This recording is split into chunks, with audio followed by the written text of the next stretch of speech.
A Little Taste of Betrayal. Part 3 of Trilogy of Modern Vampire Groups. Developed for Lit2 Animate. Written by Zachary Cooper. So, are you tired of her not learning how to give you an arm yet? Zook asks Zant, with a half smile, while Zant still has a smile plastered onto her face. Tonight Zook and Zant are saying goodbye to a new colleague. She has research to do. The young vampire named Tina gets into one of Zant's private planes. Zant answers without losing her fake smile on her face, waving to Tina behind a window. If that woman doesn't learn some anatomy from those doctors, and come back here with some theories on how to give me the arm back that I lost a year ago, I'm going to start getting irritated with her. This whining and dining is getting tiresome. She seems grateful enough, but I think she is starting to get the hint that all this good treatment hasn't been free. I'm expecting her to meld an arm back on so that I don't have to keep talking to people in my company with this pretend arm under my clothes. She is off to speak with some vampiric dermatologists, yes they are out there, and doctors, to help her figure out a couple of problems that they have. Zant, the boss of the vampires in the city, has allowed her to use one of her private jets, and a comfortable place to live. Tina's creator is currently unavailable, due to some enhanced interrogation, and she needs to find another source of information. Other sources of info, well, they refuse to comment as well. Zant stands on a personal runway with Zook, watching Tina sit in her plane about to take off, both watching her as though she was one of their kids going off to college. Zant is wearing a new pantsuit designed for her with a little extra room on a side for a fake arm she has been wearing for some time. She previously needed to have a whole new wardrobe tailored after she lost the arm, and Tina is her hope of getting another one back. Most of the important stuff, nerves, and muscles were all there, just cut off at a certain point. That arm did rot pretty quickly, so it probably can't be reattached. She drops subtle hints to remind Tina of the request, and is losing patience. Telling people it is a new fad she is trying hasn't worked, but her use of the blood power to prevent others from asking more questions has also been annoying. Zook speaks up for her. She'll figure something out. If she doesn't, you can cut her off till she figures out something. You have been pretty nice to her. She's also a baby vampire, she's learned a lot. Zant looks over at him as the plane takes off. You think I don't know that, Zook? She is one of the only ones with us that might help me. If she doesn't figure something out soon, she will regret wasting my time. He continues. She isn't going on a pleasure cruise, she is getting info for you, and the new patient. Sure, if she comes back with nothing, you can cut her off, whatever. A low-pitched growl escapes Zant's lips, as they warp into a strange smile. Before getting out of sight, Tina is waving from the plane as it is spinning to get to take off, and they both wave back, faking to be happy enough, and walk back to their cars to get out of there. Zook looks at his phone for some calls for the night, sees 2 missed calls, and checks his messages. He hears one message of a man trying to find out if his wife is cheating, perhaps, then another was a woman calling him for help with a break-in. The woman's voice was melodic, but full of need. Well, the cheating wife is something he can dig into over time, the break-in is something he'll need to try to find out more about sooner than that. If he is being called, the cops were already called, and something is missing that might be either extra important, or extra not legal, aka, more fun.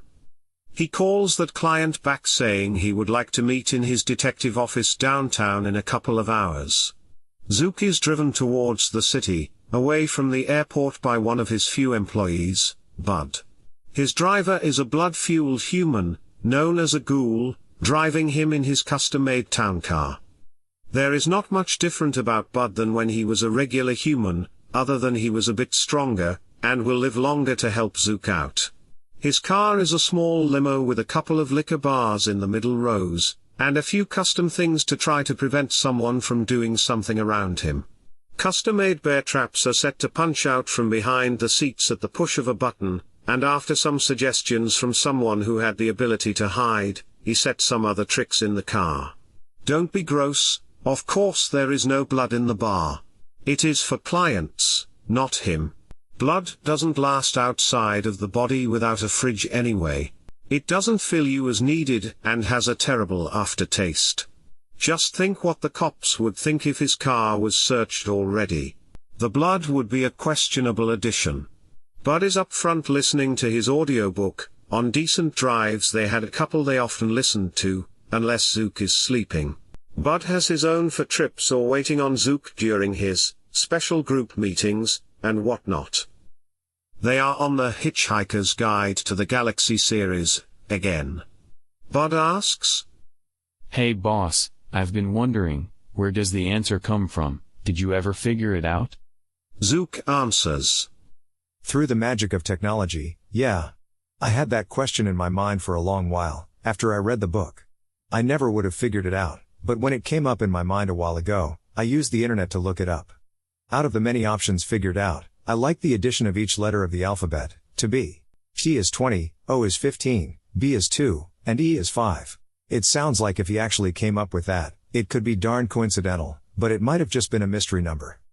I've read somewhere he just said that it was a number picked out of nowhere. The answer to life, the universe, and everything, is, to be. Something so simple, and poetic about it. Bud answers, "Sure, boss." They have to get back home to check on things. Steve, Zook's other employee, is still recuperating and training the new pooch, a mid-sized German Shepherd with one ear flopped down, the other is straight up. The dog's name is Bite.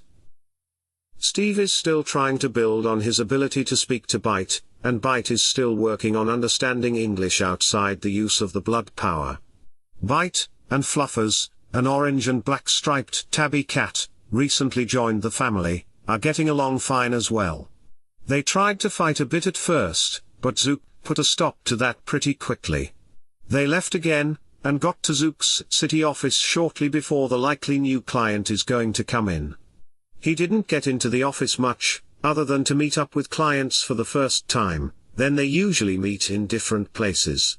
He has a wood-stain color-framed door, and an opaque glass entrance with his name painted onto that, which is fading. There is a small room beyond the main door. It looked like a sort of waiting room, with a basic couch and desk. Zook has a cup-by-cup coffee maker in the room as well, next to the desk, ready if anyone wanted some. A smell in the room made it think like it is recently used. The way beyond is blocked by another basic wooden door, into a larger room where clients can go over their troubles.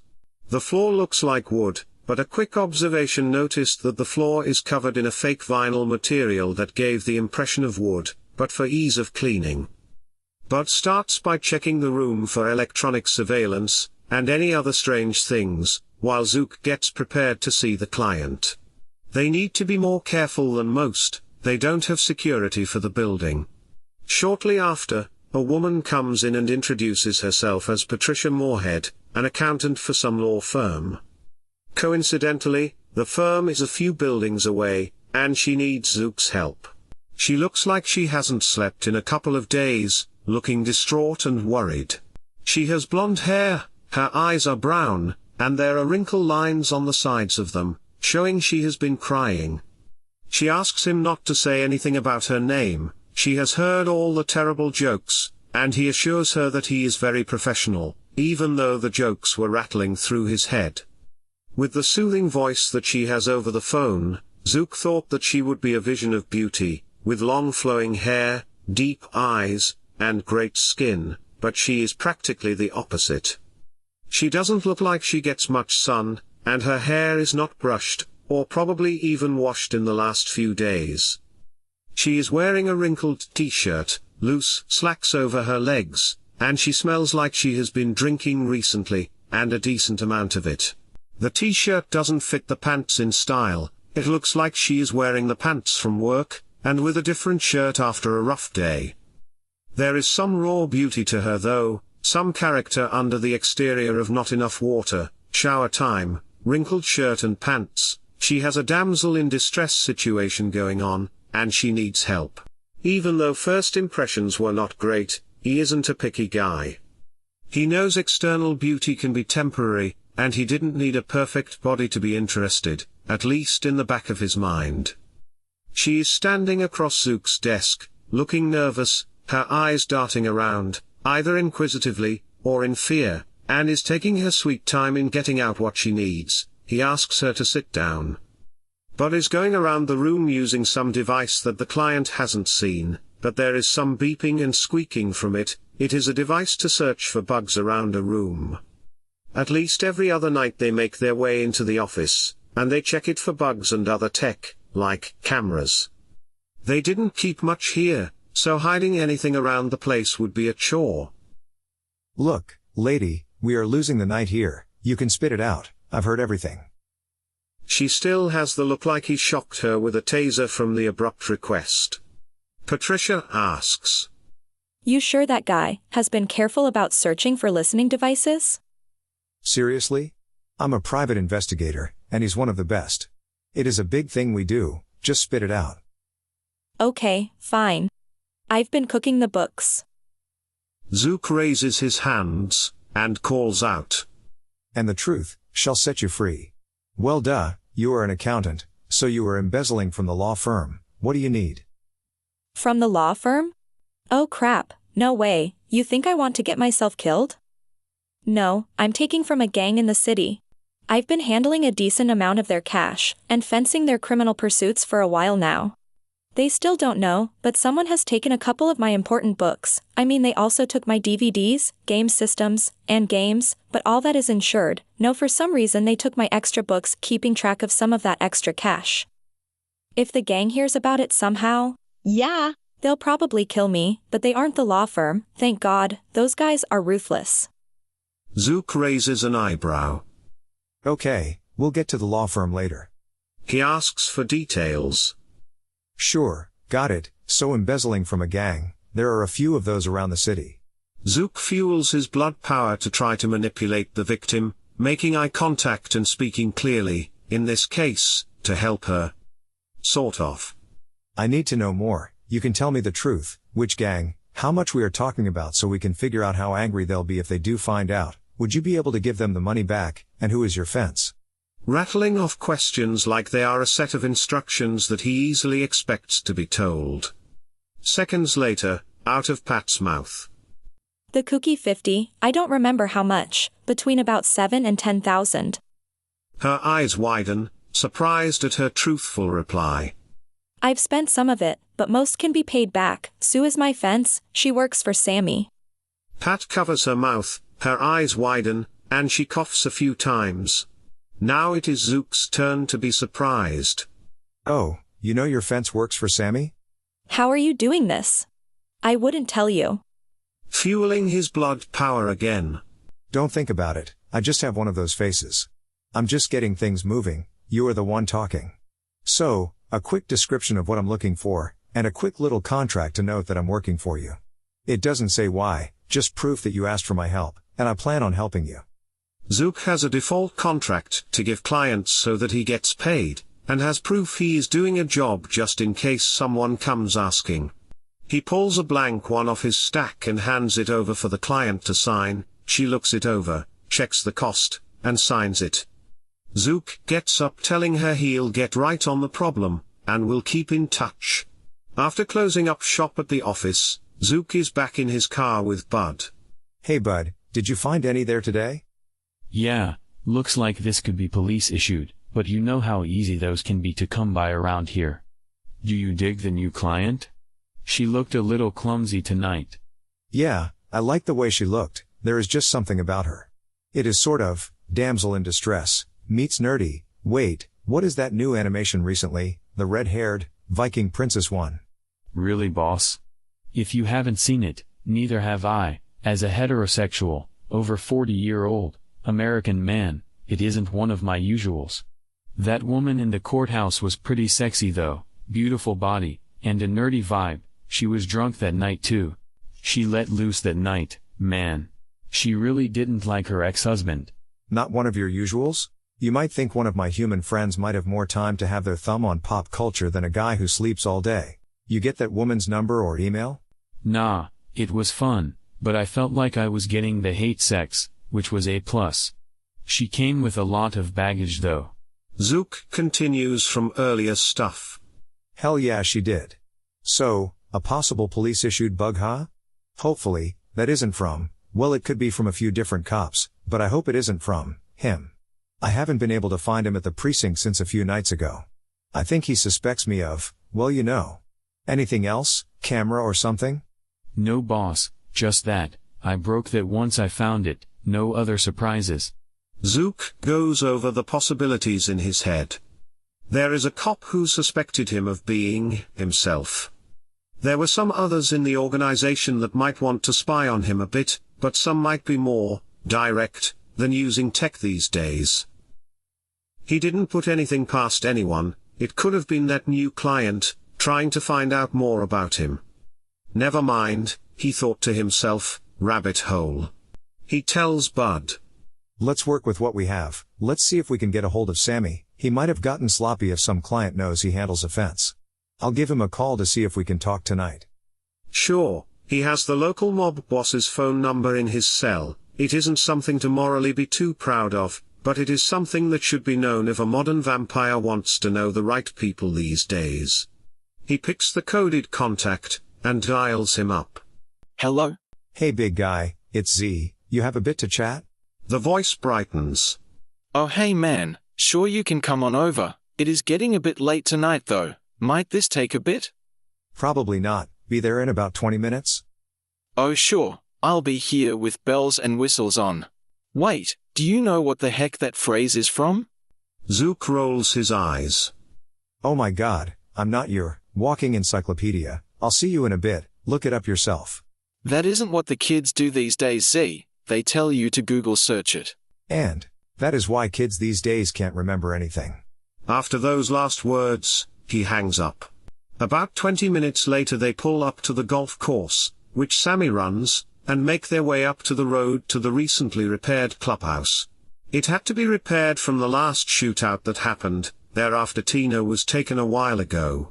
Ah, the memories that run through his head. You don't forget the first kidnapping in front of your eyes that isn't you. Oh crud, he just realized where he recognized the client's eyes, as they pulled up to the golf course clubhouse.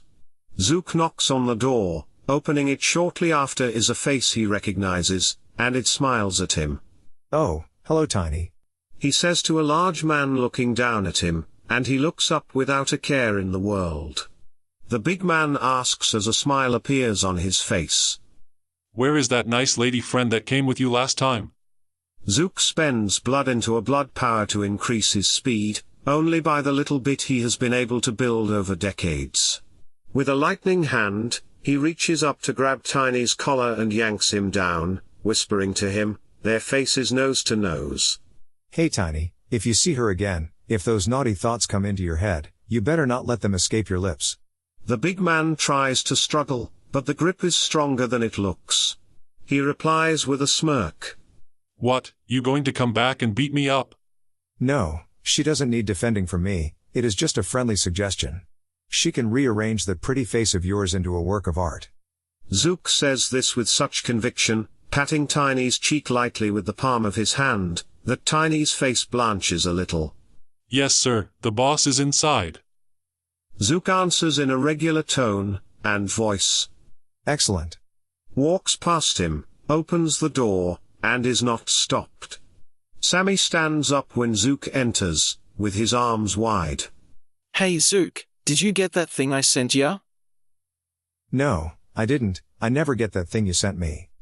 Zook answers with a confused face. Sammy's face twists in confusion as well, actually remembering a gift he sent. Zook's lips straighten into a smile, shortly after that, though. Old and expensive scotch isn't usual for me, but I have been able to get a few clients, and some extra charge out of it. He says with a smile. Sammy answers. You old bitch, I know it isn't a drink of yours, I know your favorite, or only drink, however, you might be able to use the gift, man, I appreciate the help that night. I can't just send you your usual drink, can I? This regional mob boss in town knew Zook is a vampire, he has saved his life recently, and owes him a favor. Sammy is a ghoul, a blood-fueled human, of another vampire from a different city, created quite some time ago.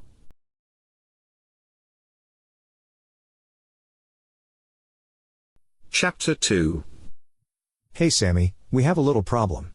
Zook says, sitting down. What is this problem we have? Name it, my good man. Sammy answers with a smile. One of your friends, named Sue, she's been taking care of a recent client of mine. You know what she does? Sammy nods. Zook continues. She sounds to be a little loose-lipped because a client of mine knows about you, from her.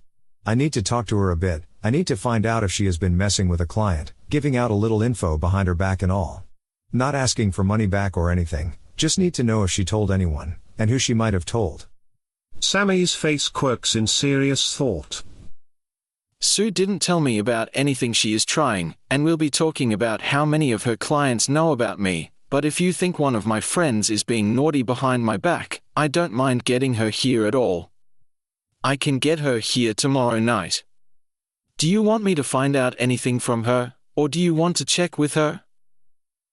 Oh, you don't need to do anything really, just get her here so we can talk. Don't tell her about me, just get her here. Just a friendly hangout early at night. Make it a party, celebrate whatever, like this new clubhouse being built.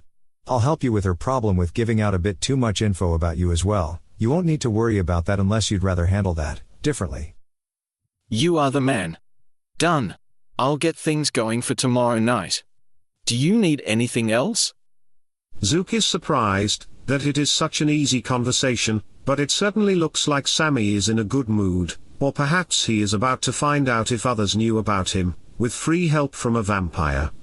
Probably decently likely that it is the blood bonding as well. Anyone, ghoul, human, or vampire, is affected positively by those who taste their blood. Zook politely refuses anything more and gets out of there. He has to make it home before it gets too early. He is done at Sammy's place. He gets back into his car and gets comfortable. He asks Bud. Hey Bud, are you pondering what I'm pondering? I think so, boss, but where are we going to get a new outfit for the dog at this hour? Zook chuckles, and answers. Thanks for that. No, we have to get back home, get us back to the complex that Zan owns, so that we can relax for the day. We have a party to come to. We have to come back here to speak to Sue, to get a little more info. Got it, boss. Back to the temp home. He drives out of the golf complex, and back to their safe home. It takes them about 30 minutes to get back to the complex that is owned by Zant, the boss of the city, and they are staying in one of the cookie-cutter homes while their new place is being built, and their old place is being sold. They coincidentally have one of the storage complex units that were a part of the storage complex debacle, where he lost some colleagues he knew for a few decades. He needs to move because too many people know where he lived not long ago. His place has been broken into by an old colleague, who is still at large. The boss knows where he lived, and so did some of her employees, and too many others. They were security ghouls who came in to help him after the break-in. He has to build another place with a basement safe room. He likes having a man cave. Having storage containers set as rooms works pretty well also as a shell, and those were all over the place. He is happy to use them in a better way than them just being garden ornaments around the country. While his new place is being built, he is staying in one of Zant's safe houses that she bought, out of a complex she owns. Visiting vampires can ask to stay in one. They were basic places for their employees or retainers to stay in while they sleep, and they have safe rooms underground with ways to try to make sure they are not easy to get into, and not easy to try to hide within while visitors are in town. They get there, and Zook checks in again with the recent animal additions, goes downstairs to the secret room, soon after that, to get ready to sleep during the day. That next night, he wakes up and gets clean for Sammy's hangout. He checks his phone and sees that he has a text from Sammy inviting him to the party. He also has some messages from the client, and he wants to get back in touch with her. She left 3 messages. She has reason to be worried, but he is working on things and would check in. He calls her line, and after a couple of rings, she answers. Why haven't you called me back? I've been waiting most of the day. What are you, some sort of vampire? She asks this with a shiver in her voice, a quiet intake of breath on her side, that gives him goosebumps. He answers. Look, Ms. Moorhead, I've been on the case. I have a couple of leads I'm working through tonight. I cannot call you back every few hours if I find something out. Are you okay? She answers, audibly calming. I'm fine, but I'm worried. I couldn't sleep last night and called off today, shivering on the phone like I have the flu, but I am mostly, slightly. Never mind. Can you come by? I want to hear details. Sorry, Patricia, I have a party to go to, and it starts fairly soon. I'll be by to check on you when I can. I'll let you know about things when I can.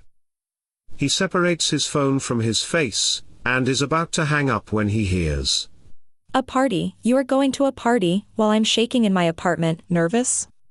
He rolls his eyes, puts the phone back up to his mouth. Later tonight. And hangs up.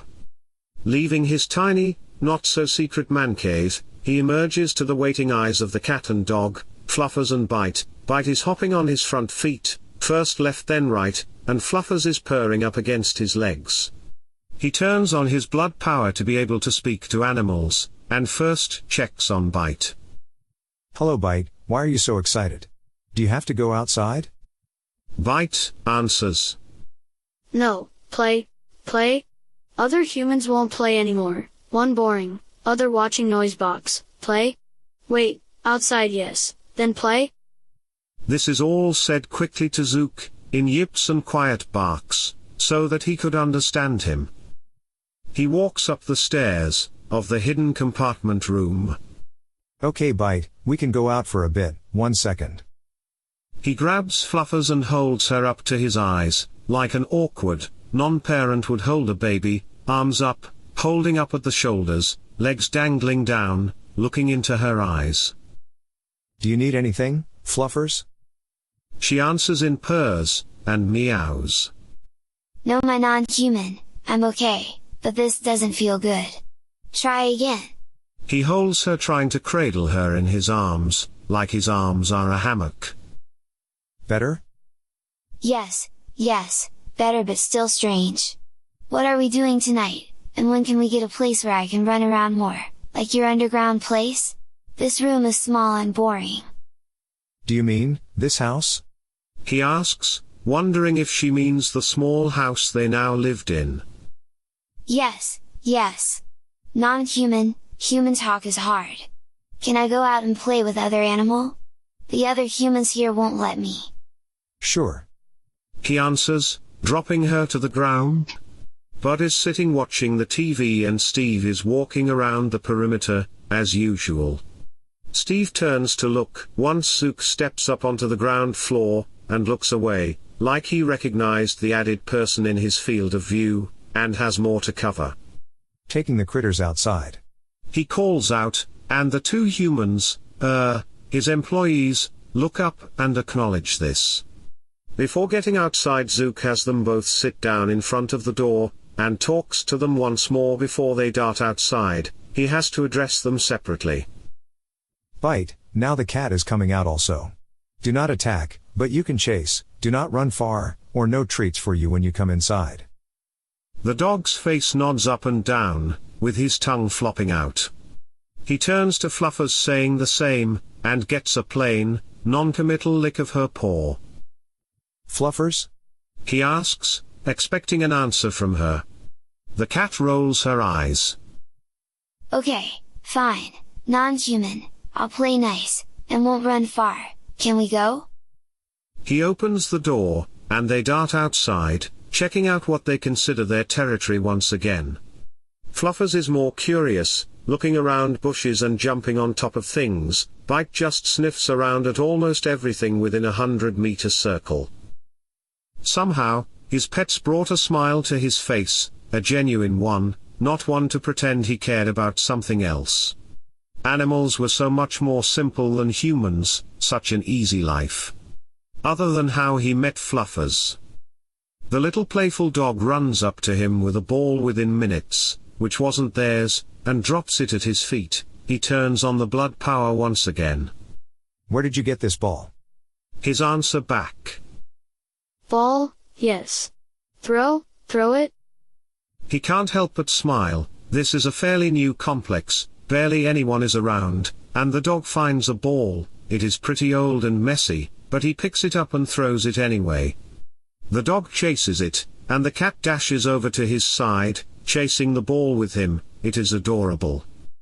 The cat gets to the ball early about half of the time, but only grips the ball in her mouth twice, and couldn't do it anymore. She brings it back, and drops it, getting it out of her mouth, and looks up at him to throw it yet again.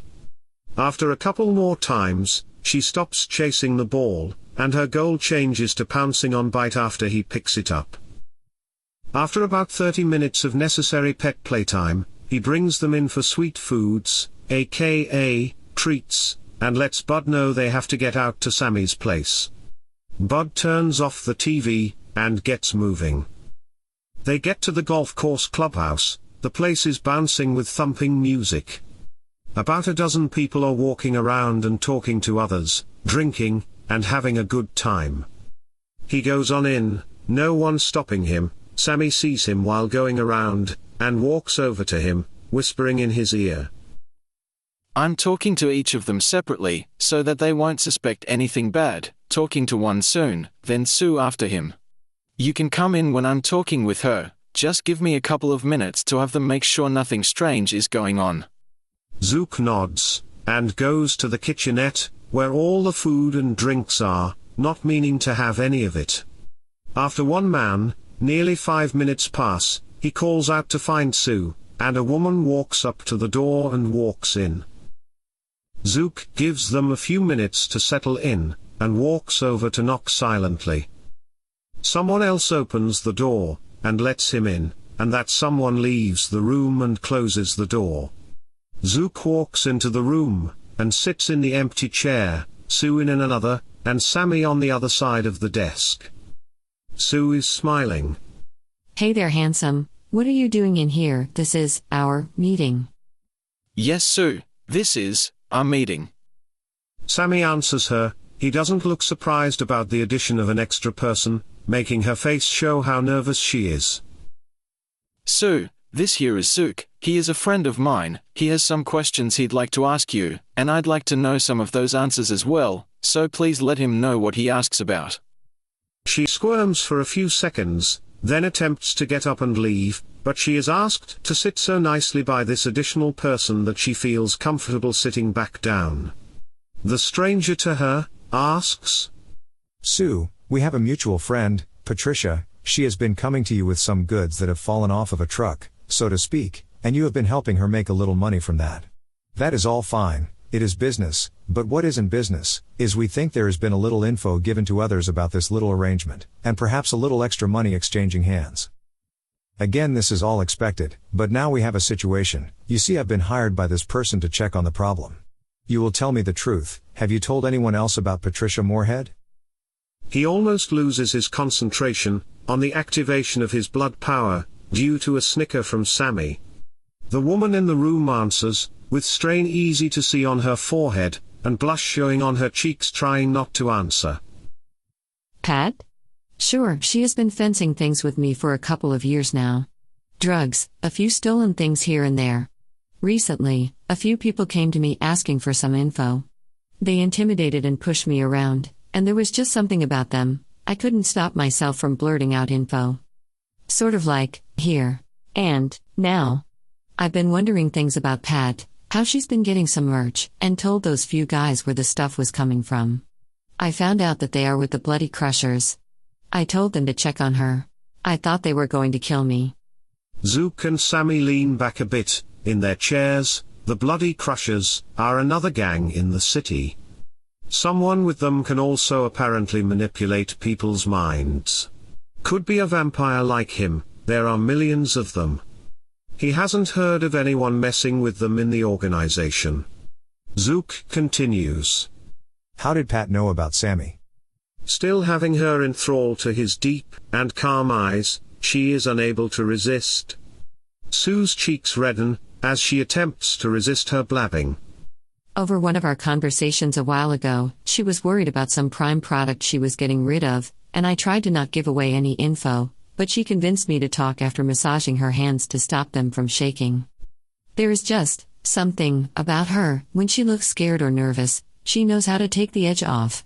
I told her I worked for someone who has my back and handled a lot within the city.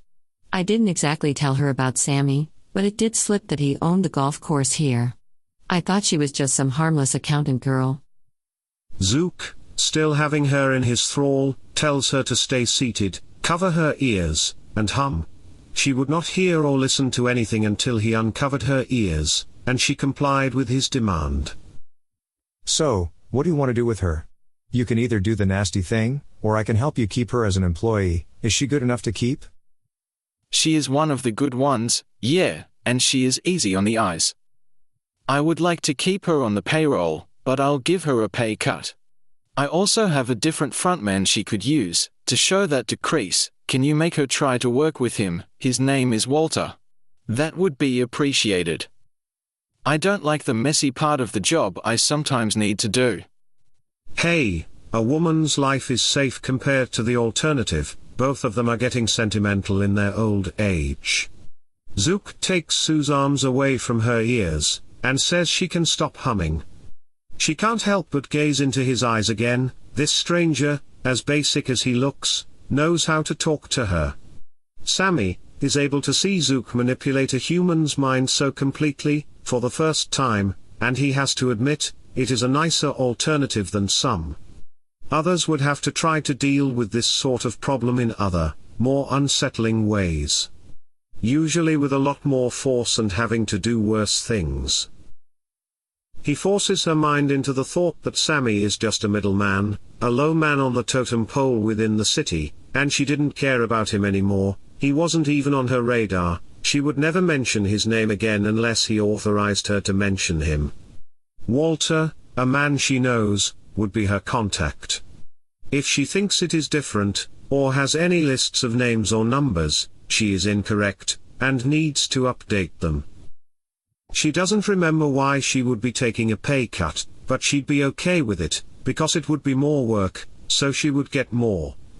She would never try to find out the hierarchy of the group, and doesn't care, as long as she is getting a percentage. She wouldn't talk to anyone about Walter either, but he would be the man she would talk to, in order to drop off other goods. Next, he edits their conversation. She is not able to remember this discussion at all. The last 15 minutes are a blur to her. She came into Sammy's office because she wanted to talk to him about Walter, which she did. She wouldn't remember the stranger coming in, and never caught his name. He only came in to ask this guy something real quick and left. She doesn't remember his face, anything he wears, none of it. When they are done, she would walk back to the party and act just as she is acting before walking into Sammy's office. After all that, he can't think of much else that he needs to change in her mind, so he lets her go to finish up the night of the party. He looks over at Sammy and asks to make sure. Will you get with Walter to make sure that it all sticks? If she realizes something, she might start asking questions about it. She won't remember the stuff eventually. This isn't really a mental wall sort of thing that she could break through. Her mind is now convinced of the difference. I already sent him a text and he'll be getting in touch with her, like he has been her main handler all along. Thanks for the help, Zook. If this were only a few years ago, I'd have to get rid of her. Hey, I have this other guy that... He tries to start with Zook. Zook raises his hand to stop him. Nope, doesn't pertain to the job right now, but sure, eventually. Remind me later. He winks at the other man, and it looks like a heavy weight lifts from Sammy's shoulders. He answers. Thanks again, old man. You ever need anything, get in touch. He walks over offering his hand for a shake, which Zook grabs, and shakes firmly. Will do. He answers back with an enthusiastic handshake. He leaves the small manager's room, and joins the rest of them in the clubhouse about to leave. Sammy offers. Hey, if you'd like any blood, I wouldn't mind if you asked for some around the party. Zook raises an eyebrow. No, thanks, I don't. He pauses for a second, thinking of how to put it. A T-Rex doesn't like to be fed, he wants to hunt. Sammy smiles, and nods. This isn't exactly true either, he just didn't want to get in trouble with his friends, he has other avenues for blood he would rather use. Back in his car, he has a few things to think about. He knows of the Bloody Crushers, a bunch of thugs that a lot of the organization dips into every once in a while for a quick naughty job. This is branching out for them, or something else is happening here. He gets another text from the client for the job. Patricia has texted him once again, during his activities with Sammy, and he guesses a human might be nervous in her situation. He texts her back he is on the way. He presses the speaker to talk up front. Hey bud, we are seeing the client, head on over, I'll give you the address. They get to her apartment building. She is in a suburb of the city, just outside of it. It is close to midnight, and the apartment complex where she lives is on the mid-scale these days. Bud asks, Hey boss, do you want me to switch books, while you are up there?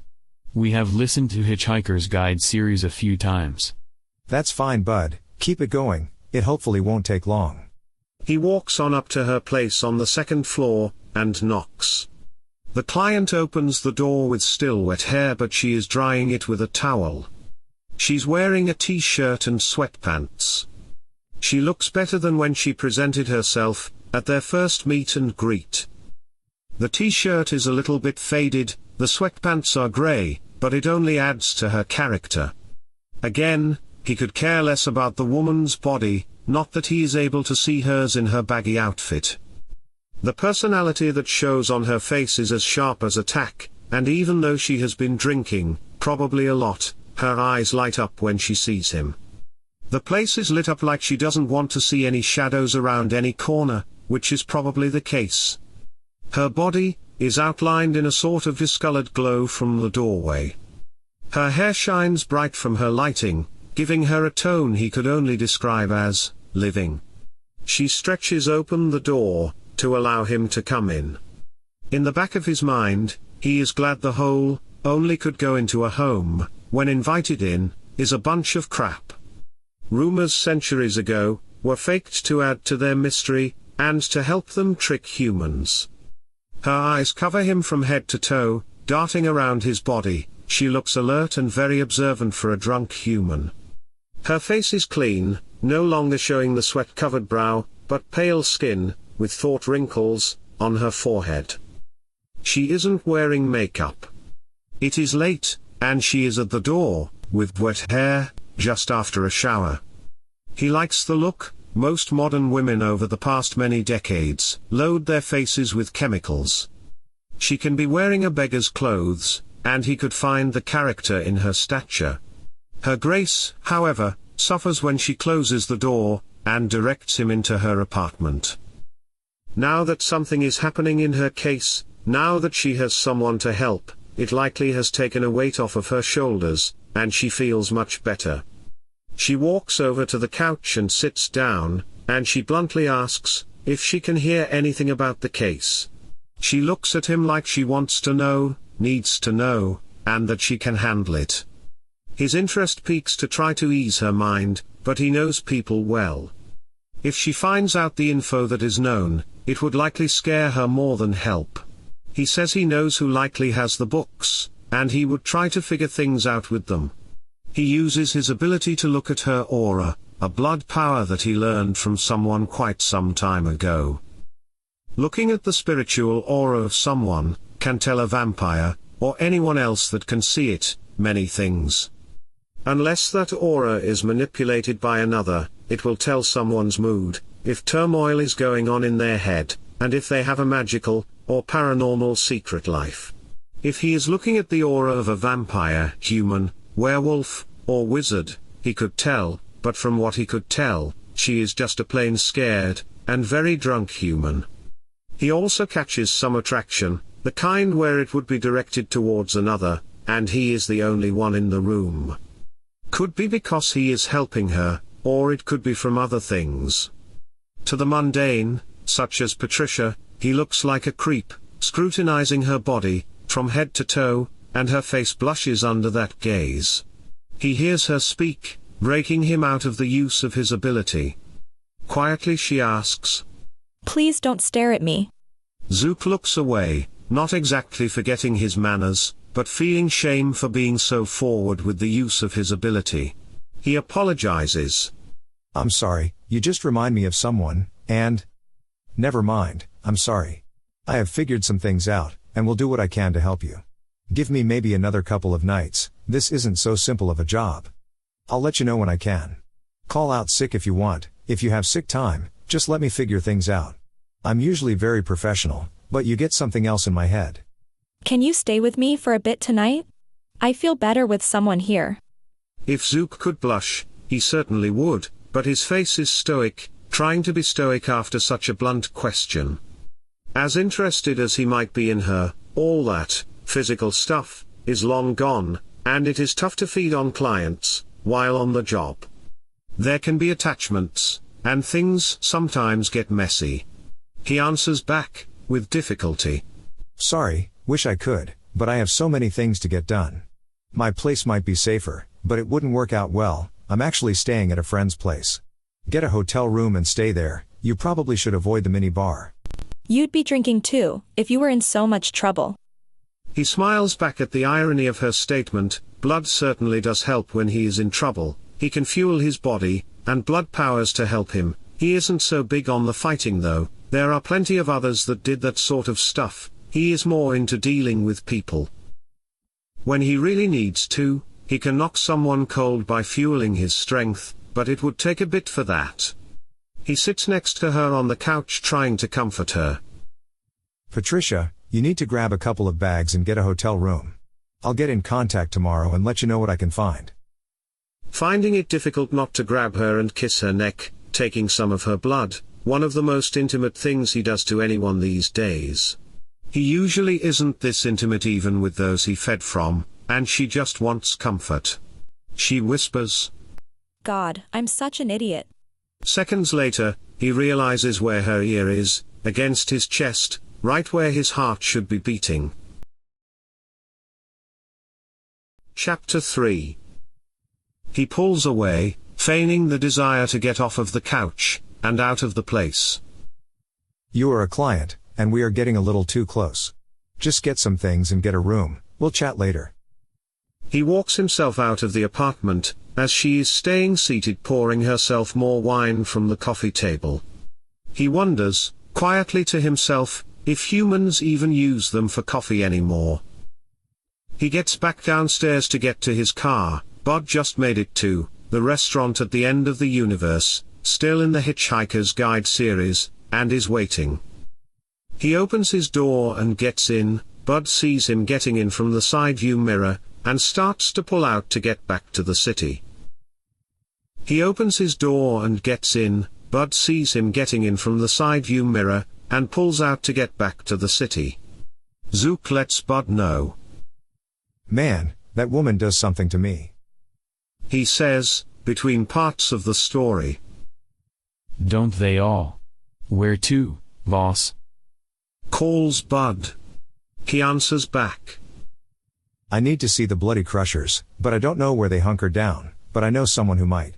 Take me to the dance studio. I need to see if one of the town officials can meet me there. Bud turns down another street. Got it, boss.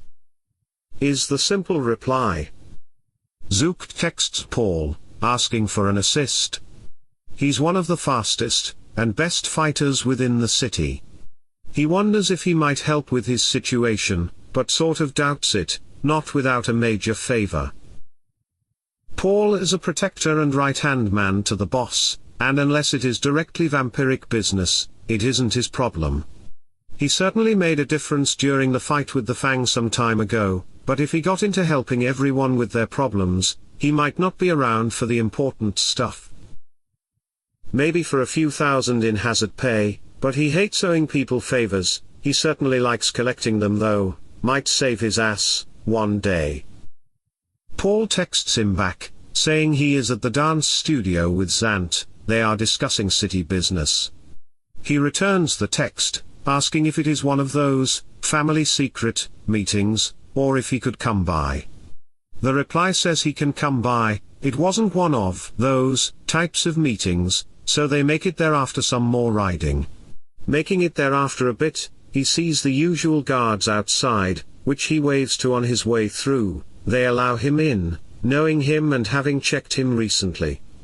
Another is looking down at him from an outside wicker chair, a sort of lookout, with the blood power to see more than the regular blood-fueled humans, or ghouls.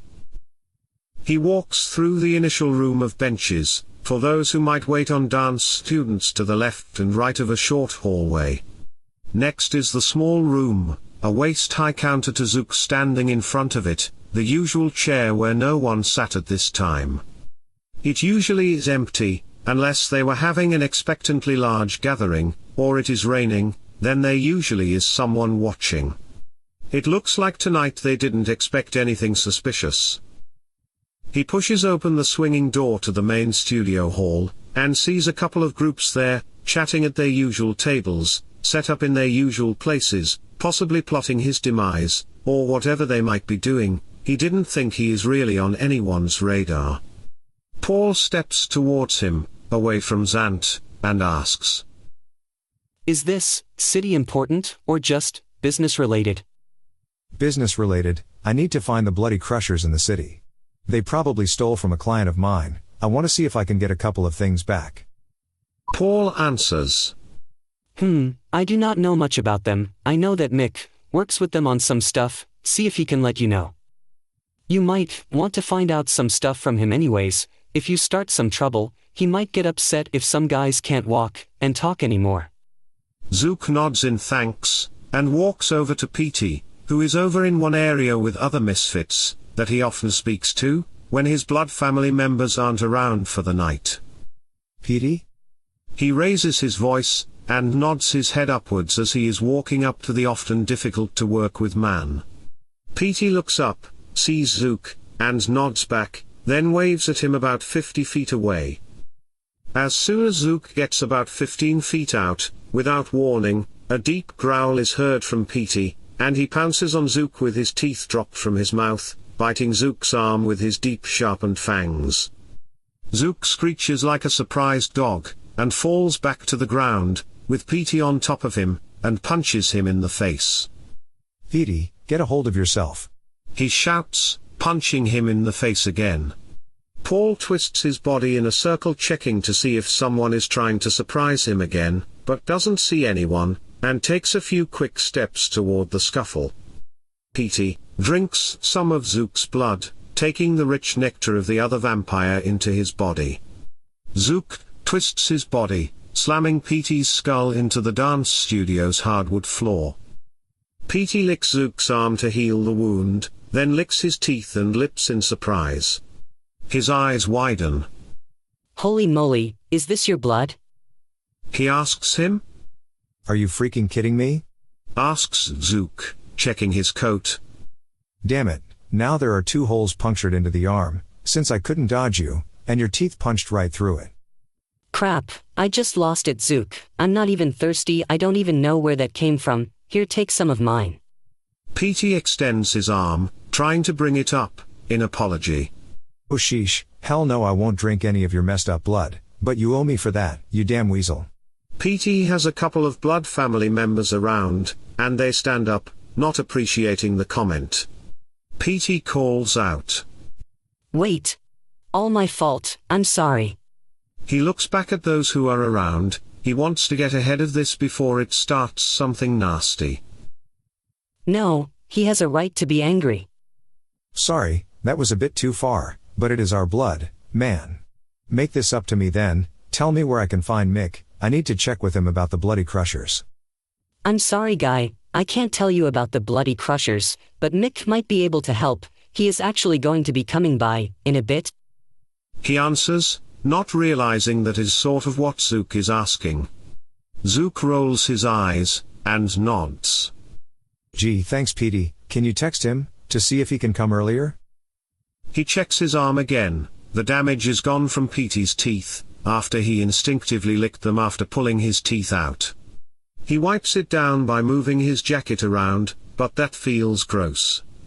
He asks if someone has some paper towels around, and one of Petey's family grabs it off of a shelf and gives it to him to wipe down his arm and jacket. He got a bunch of these jackets on sale a long while ago. He just hates going through them, and getting them repaired is a pain. People didn't do that anymore. Then having to have them repaired is like having a bunch of scars on your skin when they didn't heal. Zook hasn't had that reaction with Petey, but those outbursts from his family are common. They don't always do well in controlling themselves, or their beasts, the vampiric spirit in all of them.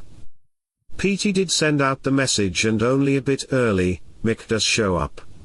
He hasn't had this problem with Petey or his blood family, but tonight is the night for annoyances. After Mick is able to speak to a few around the room, Zook gets his attention, and asks for a few minutes to talk. Before they get started, Mick asks, "Hey Zook, do you know what happened with your retainer, friend, buddy, and that courthouse lady?" Zook smiles. Yeah, they got their groove on. Mick smiles back, and says, "Nice," and puts his hand up for a high five. These guys are always strange. He obliges the gesture, and Mick says he will congratulate his driver before they leave. A very human guy thing. Zook brings up what he needs. Hey Mick, do you have any dealings with the Bloody Crushers? They robbed a client of mine, and they can keep most of it, but they took some books she needs. Mick asks, "Books? Who needs books? She can buy them again, right?" Sheesh. Dealing with these guys. He answers, No, these are more like journals, and she needs them back. They have numbers and information for a job of hers. Mick winks. "Ah, I get it now. That is strange that they took it. It isn't usual for them. I wouldn't be able to get them back just by asking, and I would appreciate it if you didn't drop them all. I have a few deals with them in the works. If they start dropping, they'll hunker down and no one will find them for a bit. I can come and try to help you get them back though if you can distract them. I'll find the books if I can. If they don't play nice, you can just get out, and I'll take them. You sure know how to liven things up around here." Zook answers, glad he doesn't have to owe any favors for it. I'm not sure how. Petey comes over. Now, that is something I gotta see. When do we leave? Zook shakes his head. No Petey, you stay here. I don't appreciate it when people surprise and bite me for no reason. Hey, I bit you for a reason. I thought you were corn. Corn? Wait, when did you last eat corn? Petey looks shocked as he answers. I was a chicken, and you were corn. I don't understand why you are confused. You know what, I am offended. You know what, just go. He waves his hands in dismissal. Zook looks back at Mick. Will you please be able to help me? At this point, we'll need to try tomorrow night. If you let me know where they usually hang out, you can try to take the books if I can distract them. Mick nods, happy to help as long as he might not need to get in the middle of things. Petey sulks and walks away. Mick walks with him out of the door, and discusses where to meet the next night. Mick walks up to Bud, and sticks out his hand. Bud has the car window down listening to an audiobook on a cool night. "Congrats." For what? Bud asks, looking over at his boss wondering how he should be reacting. Zook shrugs, and lifts up his thumb, giving him the okay. "For the other night. With the courthouse lady. She looked interested." Bud's cheeks add a little blush, awkwardly shaking the offered hand. Bud looks over at Zook. Boss? We are meeting him tomorrow night, downtown at a squatter's den, where the gang hangs out, to see if we can talk nice about the books, and take them if we can't. You and Steve are coming. Bud smiles, happy for a change of pace. Mick walks back into the dance studio, and Zook gets into the car, to drive back home for the night. On the ride, he texts the client to let him know where she is staying, for the next couple of nights. Chapter 4. The next night, Zook wakes and checks his messages, seeing one from the client telling him where she is staying. He puts on a different jacket, and then realizes what they were up to, and leaves the jacket at home. He gets a military-grade bulletproof vest to throw on, and his employees do the same. Military surplus isn't great, but it is better than a plain jacket. Bite looks like he wants to go, but they don't let him out, it is too dangerous. Hey Bite, you need to stay here. Zook tells him. We are going to a bad place with bad humans, we'll see if I can make you stronger later on. A pack of angry German shepherds runs through Zook's mind, vampire blood-fueled, tough and strong, and it makes him smile thinking just how fun that might be. They make vests for K9 units, he might have two, but he is going down another rabbit hole in his mind. He pets the dog who whimpers a little, feeling left out.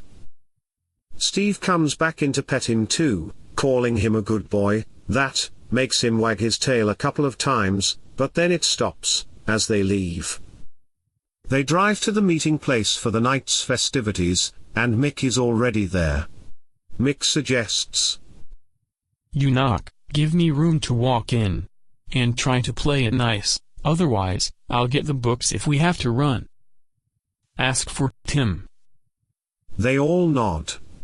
Zook knocks on a door, with graffiti and spray paint all over it. He can't make heads or tails of what it is supposed to show, but seconds later the door opens. A gang member with a tattoo on his neck opens the door. Yo. One word comes out of his lips, and he stands there blocking the door. Zook answers. Look in for Tim, we got business. He put on the thickest gang member accent he could in his voice. His hired help barely contained their chuckle. The man closes the door and walks in. Zook turns on his ability to hear things very well, heightening his senses to that of a dog's to hear through the door, spying on the conversation in a muffled tone. Yo, Tim, you got business with some white guy. This coming from another white-skinned gang member.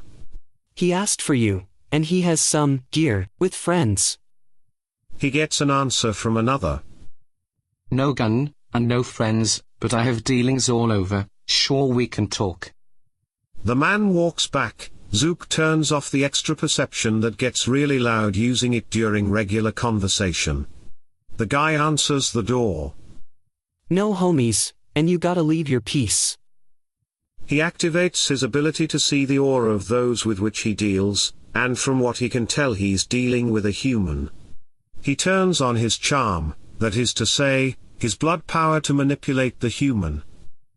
You will walk out, and pat me down, find no gun, and allow me in, my friends can stay outside. You will not remember me telling you to do that. The man's eyes glaze over, and he walks out. He pats Zook on the shoulder and arm once, and he walks back in. Steve and Bud would wait outside, for now, they knew their cue. Zook does as instructed, and walks through the door with a little room to spare. He walks into what looks like a storage area. A lot of boxes, of things that have been falling off of trucks are all over. He walks around them to a guy sitting in an office chair behind a desk. The seeming boss has tattoos on his arms and up his neck, with a couple of open books in front of him. How do you know me? Asks Tim, his eyes still down looking at the books, looking very much out of place for the scene. I don't know you. Mutual friend, he told me we might have some business, and I am pretty sure we do. The man behind the desk looks up.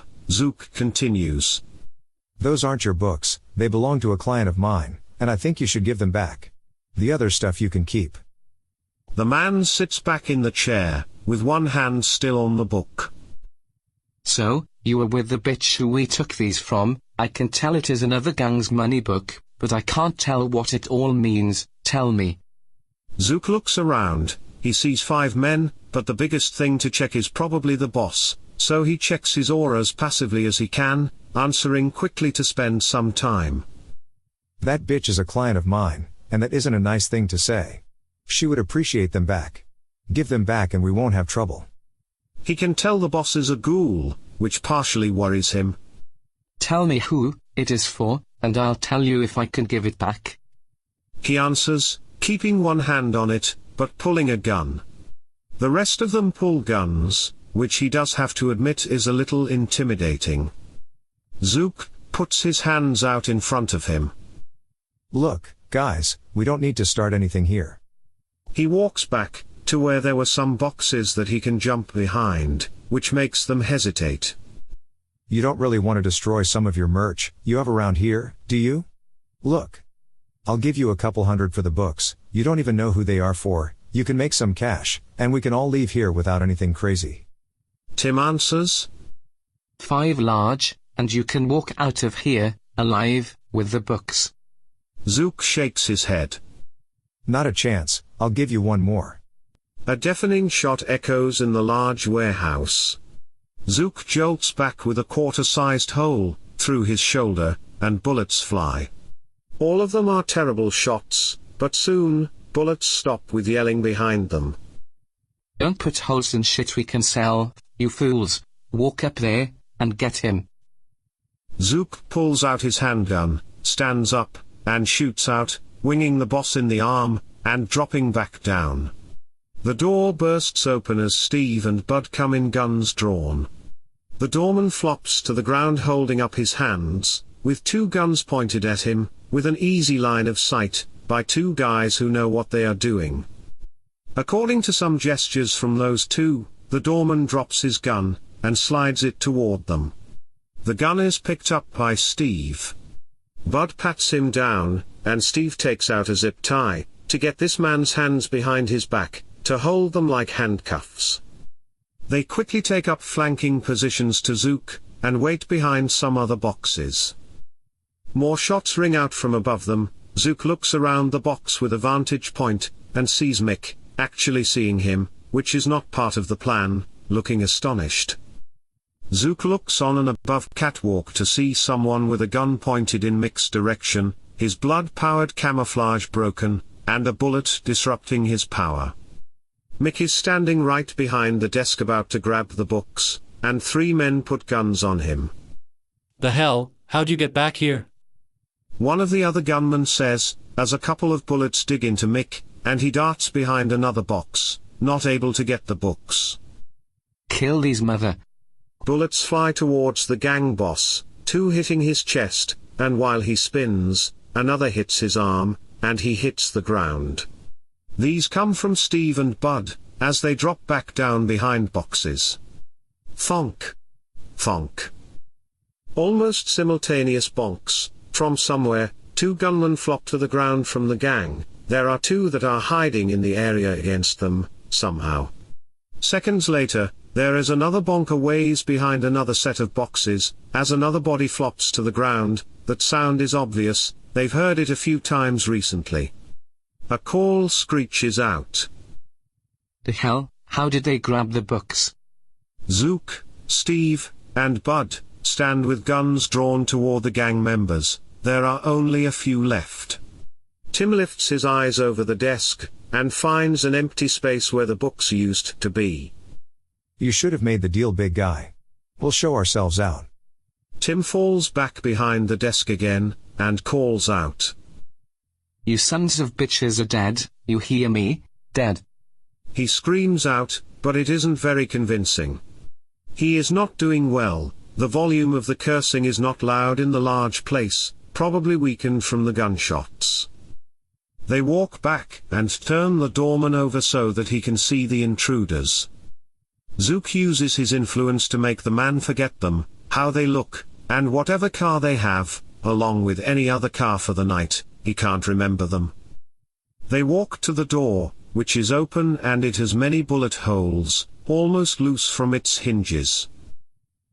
They walk out, and standing outside are Mick and Petey. Petey is holding the books that were on the desk, and he is handing them out to Zook. Petey says, If I want in, you're welcome, sorry about the biting. Corn, my mind gets muddled sometimes. Oh, they have a vampire with them, not one from our organization, of course, I didn't recognize him. He found Mick here and shot him. Mick is healing from a couple of wounds. He wasn't a ghoul, no ghoul could have caught Mick, so I checked him. Yep, he is one of our types, but we didn't recognize him. I hope this makes us partially even. He answers. Zook smiles. Sure, Petey, thanks for the help. It is not a bright idea to have these guys on your bad side. They all separately drive off. He texts the client to see if she is still up, letting her know he has the books, and is checking with her, whether she wants the books tonight. He gets a text message back within 30 seconds, answering, "Absolutely, I'll be up," and he imagines how she looked with a smile. He actually hasn't seen one on her face yet, so far all doom and gloom. About an hour later, making sure they aren't followed or anything from the activities, they use the tricks of the car, bear traps, and even marbles rolling around on the floor, which should break any use of the hiding blood power. They continue on the way to take the books back to the client. They make it to the hotel, and Zook takes the books up alone, from the second floor of the hotel to the room from the text message. He knocks on the door frame lightly and gets no answer. He knocks again on the door, and the door opens a little bit without someone behind it. It opens on its own. Something isn't right. He pushes it open with the few books he had, and he draws his gun. Opening the door, he sees a white painted hotel room, the door with a slight creak opening wider, to show a kitchenette, and a larger room with a bed. There are shadows in the room, which are a high contrast compared to the light that she has throughout her apartment, heightened the likelihood of a problem. He walks down the short hall of the hotel and looks to the left, seeing Patricia in a chair, with a rope around her chest and stomach, shaking and sweating, but still moving. He sweeps the room with his eyes and gun to the right, but the gun didn't react as quickly as the baseball bat a second away from his face as soon as he walked into the larger bedroom area. Whole lot of good that gun did for him. He goes cross-eyed seeing the bat hitting him in the face, and another bat swings to his back, bending him at an unfortunate angle. He is hit once, again, he loses the grip on his gun, and it, along with his hope, drops to the floor. There are two men with bats. They both take one of Zook's arms and stretch them out to prevent him from getting loose. He tries to struggle. Even from the bat hits they aren't too bad. He is a tough vampire in general, being able to take bullets and hits quite often. These guys are also strong, but he could tell they are humans. He feels the sweat on their arms, and they are breathing heavily. "Oh, Zook," another voice says near his client. "You have fouled this up a bit, haven't you? She did really make us nervous, and we really can't have her out of control, now, can we?" It is what looks like a man, about 20 years old from what he can tell, but probably not. His features are so bland though, so much like Zook's, that it makes him nervous, possibly meaning the use of a blood power or other magical ability. The man stands behind her, his hands on each of Patricia's shoulders. "We heard about her extracurricular activities, and can't have all that." Zook struggles some more, trying to get loose. He spends blood into his strength to try to get loose, and he feels more pressure on his arms and legs. "Let go of her, what is all this?" Zook calls out from the floor, and feels his beast start to try to take over, not able to control it too well at the moment. "Tisk, tisk. Don't try anything stupid, you are killing her." The man puts pressure from one hand on her shoulder, and uses a finger to twist her head to the side. Zook does what he can, to try to calm down, the man says in his calm and disturbing voice. "If she let us know of her situation, we could have helped her, but no. It is a shame really, she is quite..." The menace in his voice is palpable. Zook struggles some more, starting to feel a loosening grip from those who have him stuck to the ground like a helpless spider. Looking up, he sees the man, coldly, calculatingly, using one hand to press hard on her shoulder and neck, exerting more pressure, her eyes widened in surprise and pain. He then puts his arm around her in a chokehold. Zook is able to see, and feel her body's demand for breath plain on her face, starting to redden in color. Squeezing and twisting quickly to the side, an audible crack is heard through the growingly quiet room. Chapter 5. A red haze fills Zook's vision, frustration born from whoever holds him down, and anger towards whoever this is, who kills this beautiful human specimen in front of him. She wasn't just a decent person, sure she sold stolen goods, but there were worse people out there. She is just an innocent woman trying to make it in the city. He is able to control himself, as he fuels his arms and legs with blood increasing his strength, flopping his arms loose to try to placate those who felt their power over him. The seconds ticked by as he is able to once again take a look at the woman in the chair, helpless of the murderer behind her. Zook sees him loosen his grip around her neck, and walks around the front of her, raising her head to look into her eyes, still open in shock. He closes both of her eyelids with his fingers. Zook might be a vampire, but this thing, it is a monster. Flopping his head down, in anger, figuring it is about that time, he hears. So, now, Private Investigator Zook, she told us of you, what are we going to do about you? He replies in anger, growling. There is nothing you can do about me, other than beg for mercy. He fuels the blood power to increase his speed just past a human's capability of moving, and forces both of his arms downward with such force, that the two men holding his arms are not able to hold them as they are. He slams their hands to the ground and they are able to hold on, but only barely. Loosening their grip, he elbows the one that is holding his right arm in the face with that arm, hearing a snap of that nose. Faster than most could follow, his right fist crosses over and meets the jaw of the one holding his left arm, and his left fist came back up to swing on the same man, slamming into the right side of his skull, hearing another crack. An inhuman growl escapes his lips, as he looks towards the last man in the room, who took Patricia from this world. The man certainly looks worried at first, his face switches like he wants to back away, but as Zook gets closer, his lips curve up into a sinister smile. With lightning speed, he crosses the distance of the room between them, and his hand swoops under Zook's neck, lifting him off of the ground. Zook's increase in strength is nothing to this other creature. He punches this monster's arm, and it does not bend.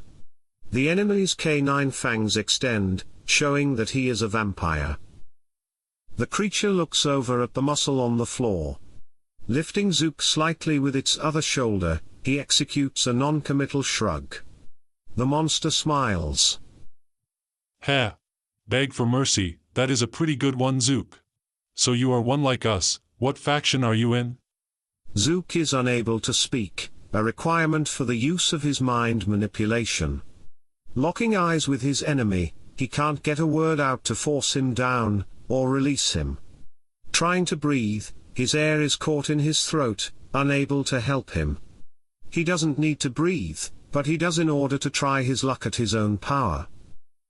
The monster looks into Zook's eyes, trying to gauge his current situation, seeing plenty of emotion that is expected. He lowers Zook a bit lower to the ground to the height where he can reach his neck with his teeth.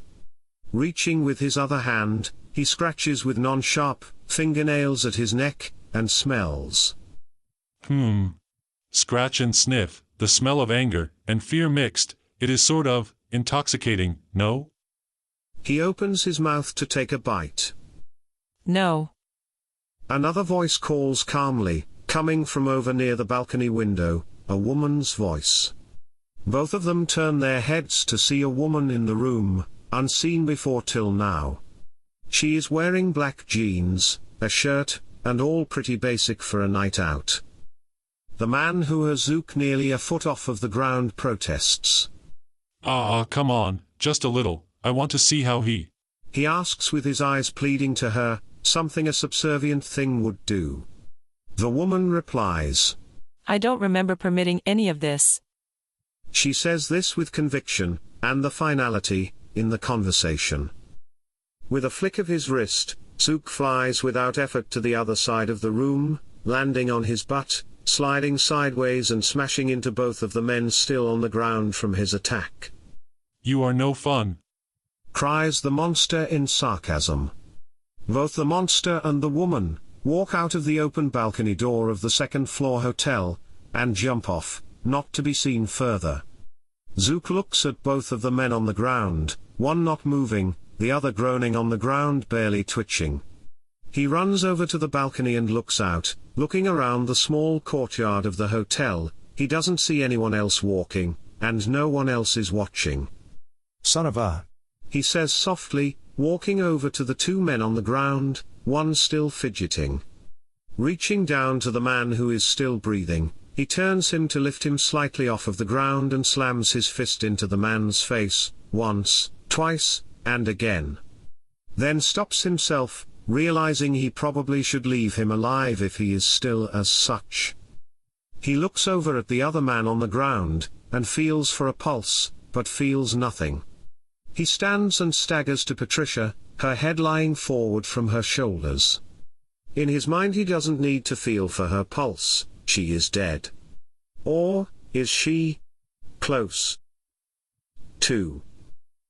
She is in a decent position sitting in the chair. He walks behind her and kneels to reach her neck, and he is losing her. He can tell the difference between her body and one that is scared and alive, bodies shivering against him like hundreds of times before.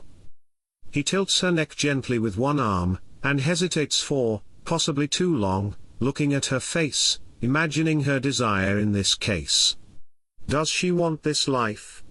Perhaps, but he doesn't have time to mull it over. He plunges his teeth into her neck, and drinks the life left in her body. It is not rushing as it normally would. She was full of life only a few minutes ago. It could be too late. Her blood is sweeter than most he has had in some time. Is it a taste, or is it something he brings to it? Interest in her? Maybe the sweat and fear she felt at the end of her life. Perhaps in his head, an ability to do some good for her, a chance to give her something out of this. She is nearly empty of blood. He stops and closes her neck wound, licking the blood and sweat from her neck. He gently lifts her head back and opens her mouth. He opens his wrist with his own teeth, giving her the life he has taken from so many others and even her own. He instinctively forces more liquid from his body than usual into his arm to feed her his hopefully life-giving mystical blood. When he feels like he has given enough, he gives her some more, feeding her possibly lifeless body more blood than needed, so much from his own blood supply in his body. Once he feels like he is nearly on the empty fuel gauge, he releases his arm, and feels like he should place her onto the couch of the hotel. In his mind, she shouldn't stay in this chair.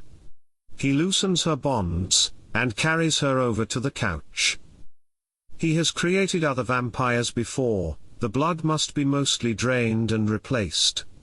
No, it isn't a science, and the person who they would wish to make into one of them requires a few pints of blood to be either drunk or forced into their mouth to run through the person's system.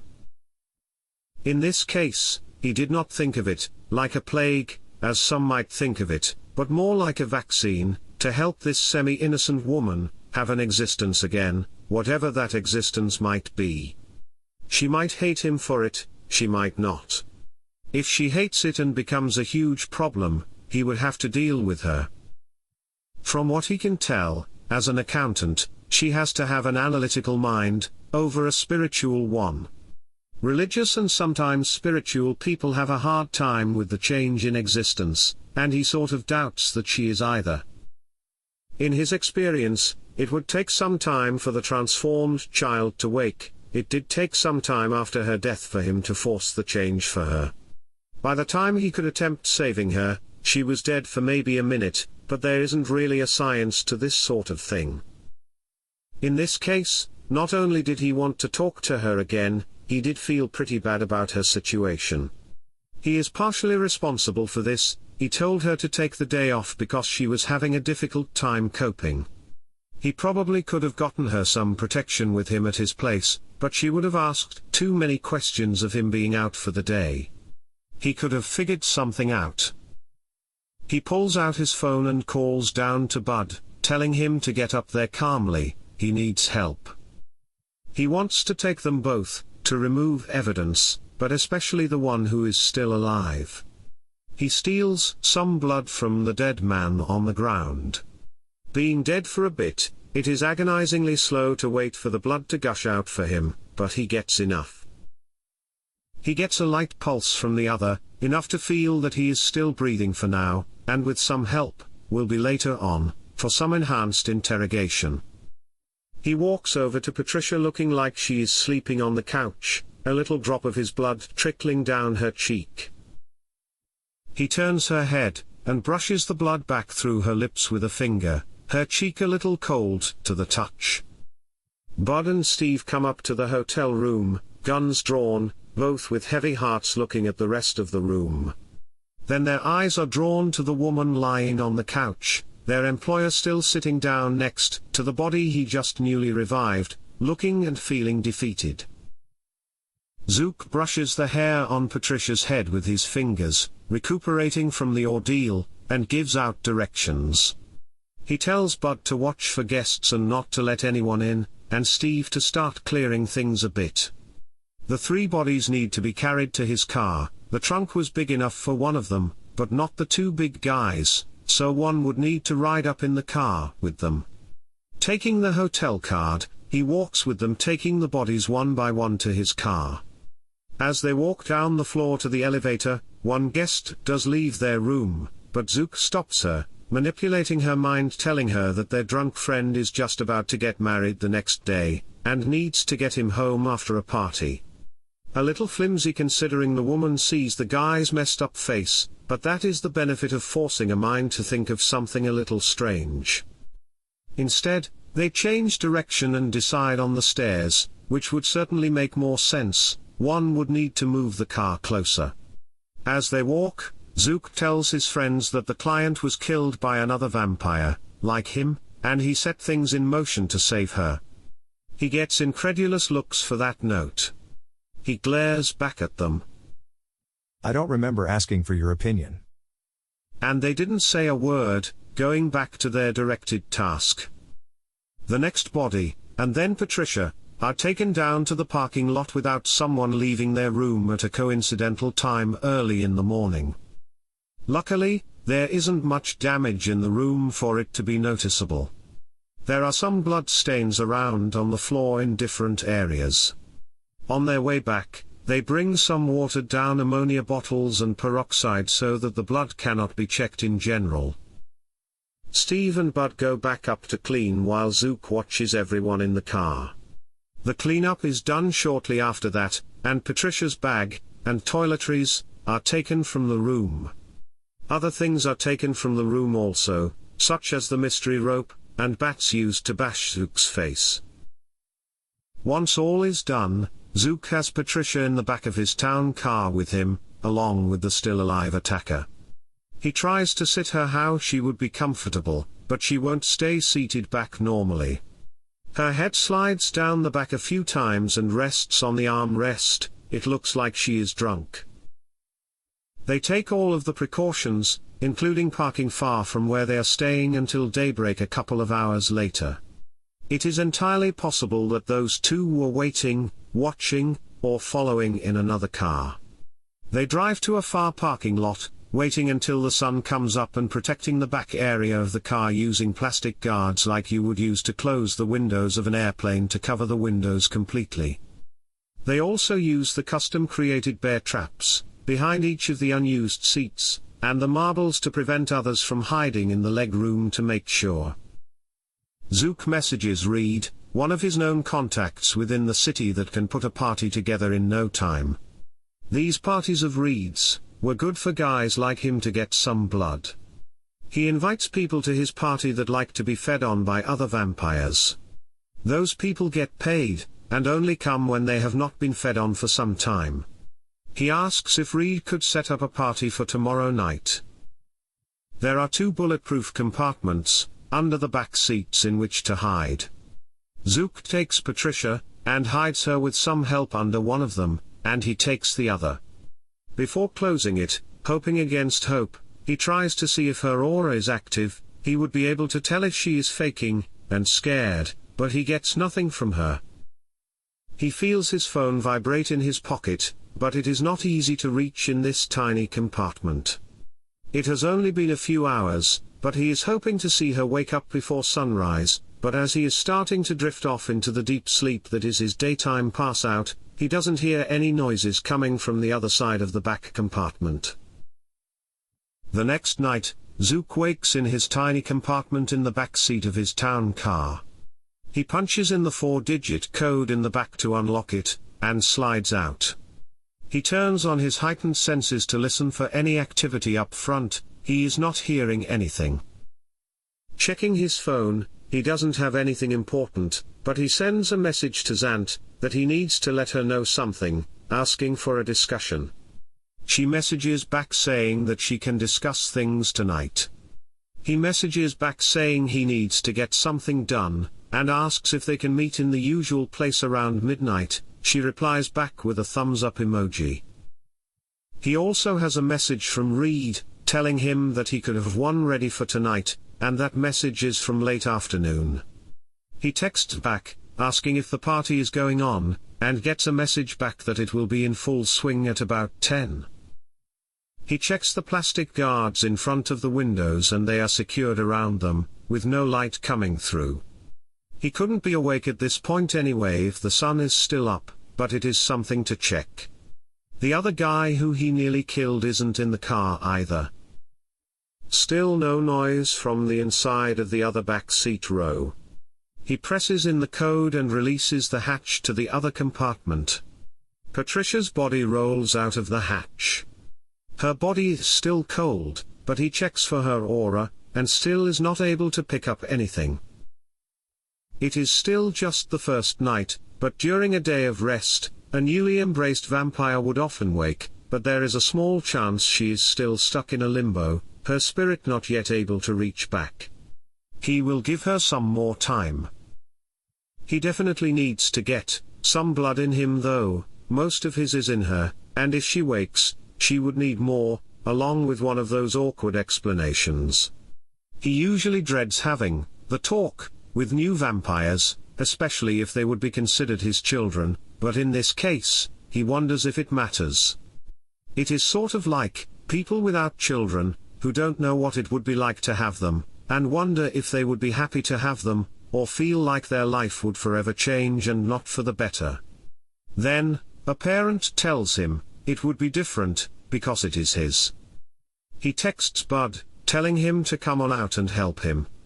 He wants to make sure no one is watching, so they can take her inside to the safe room. After a little bit of time, Bud comes out, and another 10 seconds or so, he calls the boss from about 5 feet away.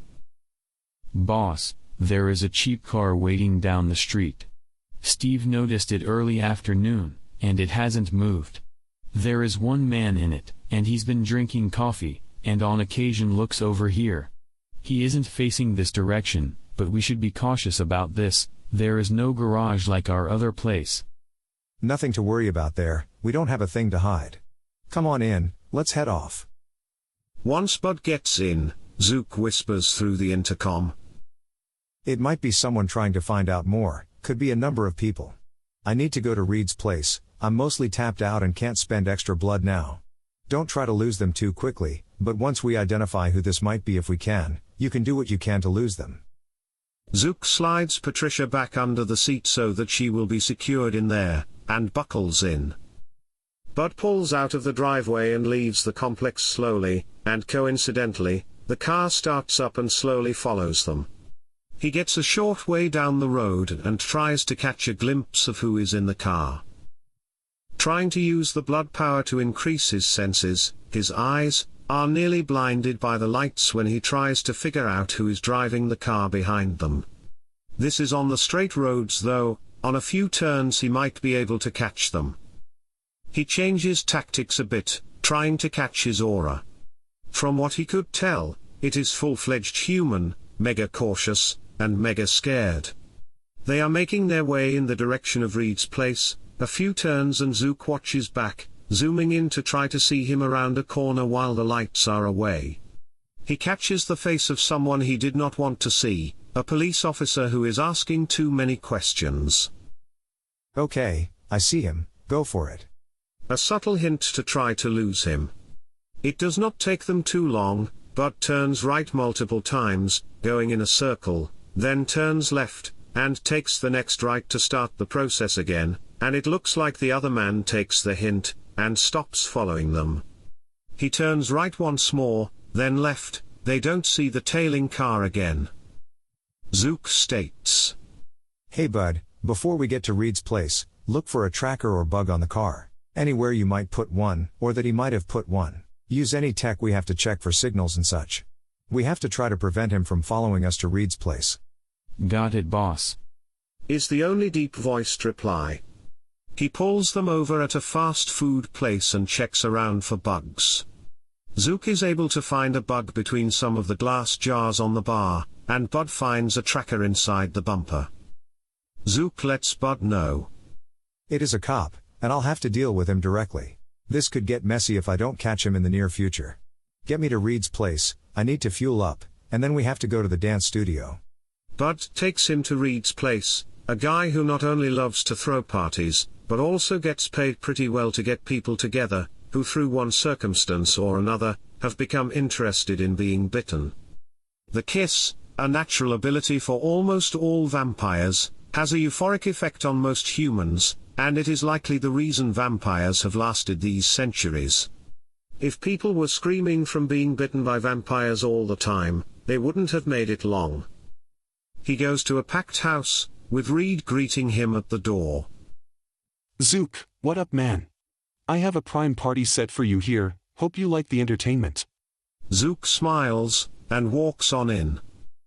Nearly an hour of accepting the partygoers' blood donations, a pint here, a couple of pints there, and he is full of the life of the party. He thanks Reed for his hospitality and leaves to head to the dance studio to meet with the boss. She needs to know what happened last night, someone new is in our territory. His client being killed by this vampire, is incidental, and his problem, not if, when? He shakes his own head trying to deny that possibility. When she wakes up from the vampiric change, he would then need to do the usual. A rule is to let the boss know she's been saved to become one of them. That sort of thing happened with them from time to time. Someone would be interested in, enamored with, or motivated by other means, financial, something about them or their blood, it all took place in their decisions. The dance studio is as per usual. Pristine hardwood floors, are polished, to a stained shine, uncaring cleaning of mirrored walls, round tables surrounding the area, and the small stage in a corner. The stage is not big enough to have a show, but one to teach. Comfortable leather chairs surround each table, the decor did not match the location. The discolored paint peeling off of the walls shows the age of the location as well. The studio is less often used to teach, than to have these meetings for, the organization, within the city. Zook walks in through the front room, of the raised desk and chairs for parents or partners to wait for students. Then through that, to the larger room studio. Inside there were not many other vampires in there. The boss, Zant, has her usual security ghouls with her, Paul is there watching, with his usual intimidating, and stoic stance. Paul isn't always there by her side, he isn't just her guard, more of a general vampiric guard position, watching everyone, and everything, when something is going on, or if there were group gatherings. Might have gotten punked not long ago, but it was by a very powerful vampire, who isn't a member of the organization anymore. Otherwise, he has his stuff to do, and he also goes around the city every few days looking for straggling vampires who make their way in, trying to hunt, and not introducing themselves. That sort of thing happens on occasion as well, some vampires might be visiting, or passing through, and take a few humans to feed on to continue where they were going. He is amongst the group to try to prevent that. Zook walks through the mostly empty studio, to sit in one of the tables closest to the stage, where Zant sits, and Paul stands. He lets them know what has happened.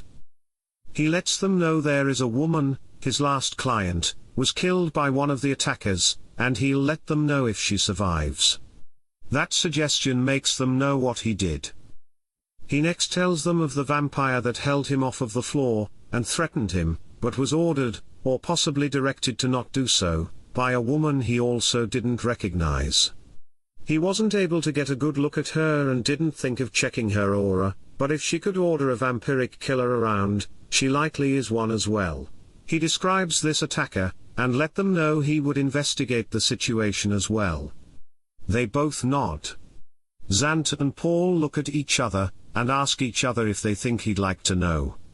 Zook asks, so they let him know that Tina ran into a little trouble on her own. They start to give him some details, but he shrugs his shoulders when they start. He doesn't feel like she is his problem anymore. He isn't the one with a single arm or skin condition that one of the others has. 6. Tina is in a private plane. She has never flown anywhere, let alone in coach class, but she feels more posh than ever, sitting in a mega comfortable chair. She has had no reason to fly anywhere, let alone leave the city for anything other than a family visit. If she drinks anything, she would probably be seeing if she could get a fancy glass, let alone some liquor that cost more than she could have spent in a week. These days, of course, she drank only a certain drink, so she could look at the fancy liquor, but couldn't touch it. Her change from a donut shop job, not so long ago, truly makes her life different than before. Dealing with people coming in drunk, wanting a couple of donuts, and a cup of coffee to make it home, is so much different than what she does now. Now, she is in a private plane owned by a rich woman who owned companies, plural. She has a job making crazy money, and it isn't even a stressful one. Other than the werewolves who really press her on rare occasions. She didn't plan on it, but getting herself turned into a vampire has changed her life, what is left of it, for the better. She doesn't remember much of her transformation, how it happened, but she knows her creator is no longer available to get some pointers. There was some, on-the-job training, that she couldn't have gotten anywhere else, and then next thing you know, she is in an operating room, removing bone from a werewolf, under the watchful eyes of some of the most intimidating beings she'd probably ever know, and to her being a vampire means little. She is better for it, but that night was terrifying. So, she has a couple of things she needs to work on. One is how to get a vampire's body to be ready for, and how to attach another arm to their body. Zant had her arm ripped off in combat, and she wants to show her gratitude, but there is a bunch to it. Vampires don't just regrow arms by using blood. That would be so much more simple. 2. She also needs to find out, in theory, how to increase or decrease the sensitivity in someone's body, setting their nerves on fire when under any pressure, or in their case, the opposite. The victim is safe, but the enemy has her in continuous torture every time she is awake, even though they are out of the picture. Pressure on her back against a table makes her flinch. Suspending her in water, she tells them, feels worse. In water, every nerve around her body lights up like a decorative neighbor's house. The patient is currently under the care of her blood family, staked so that she can feel no pain.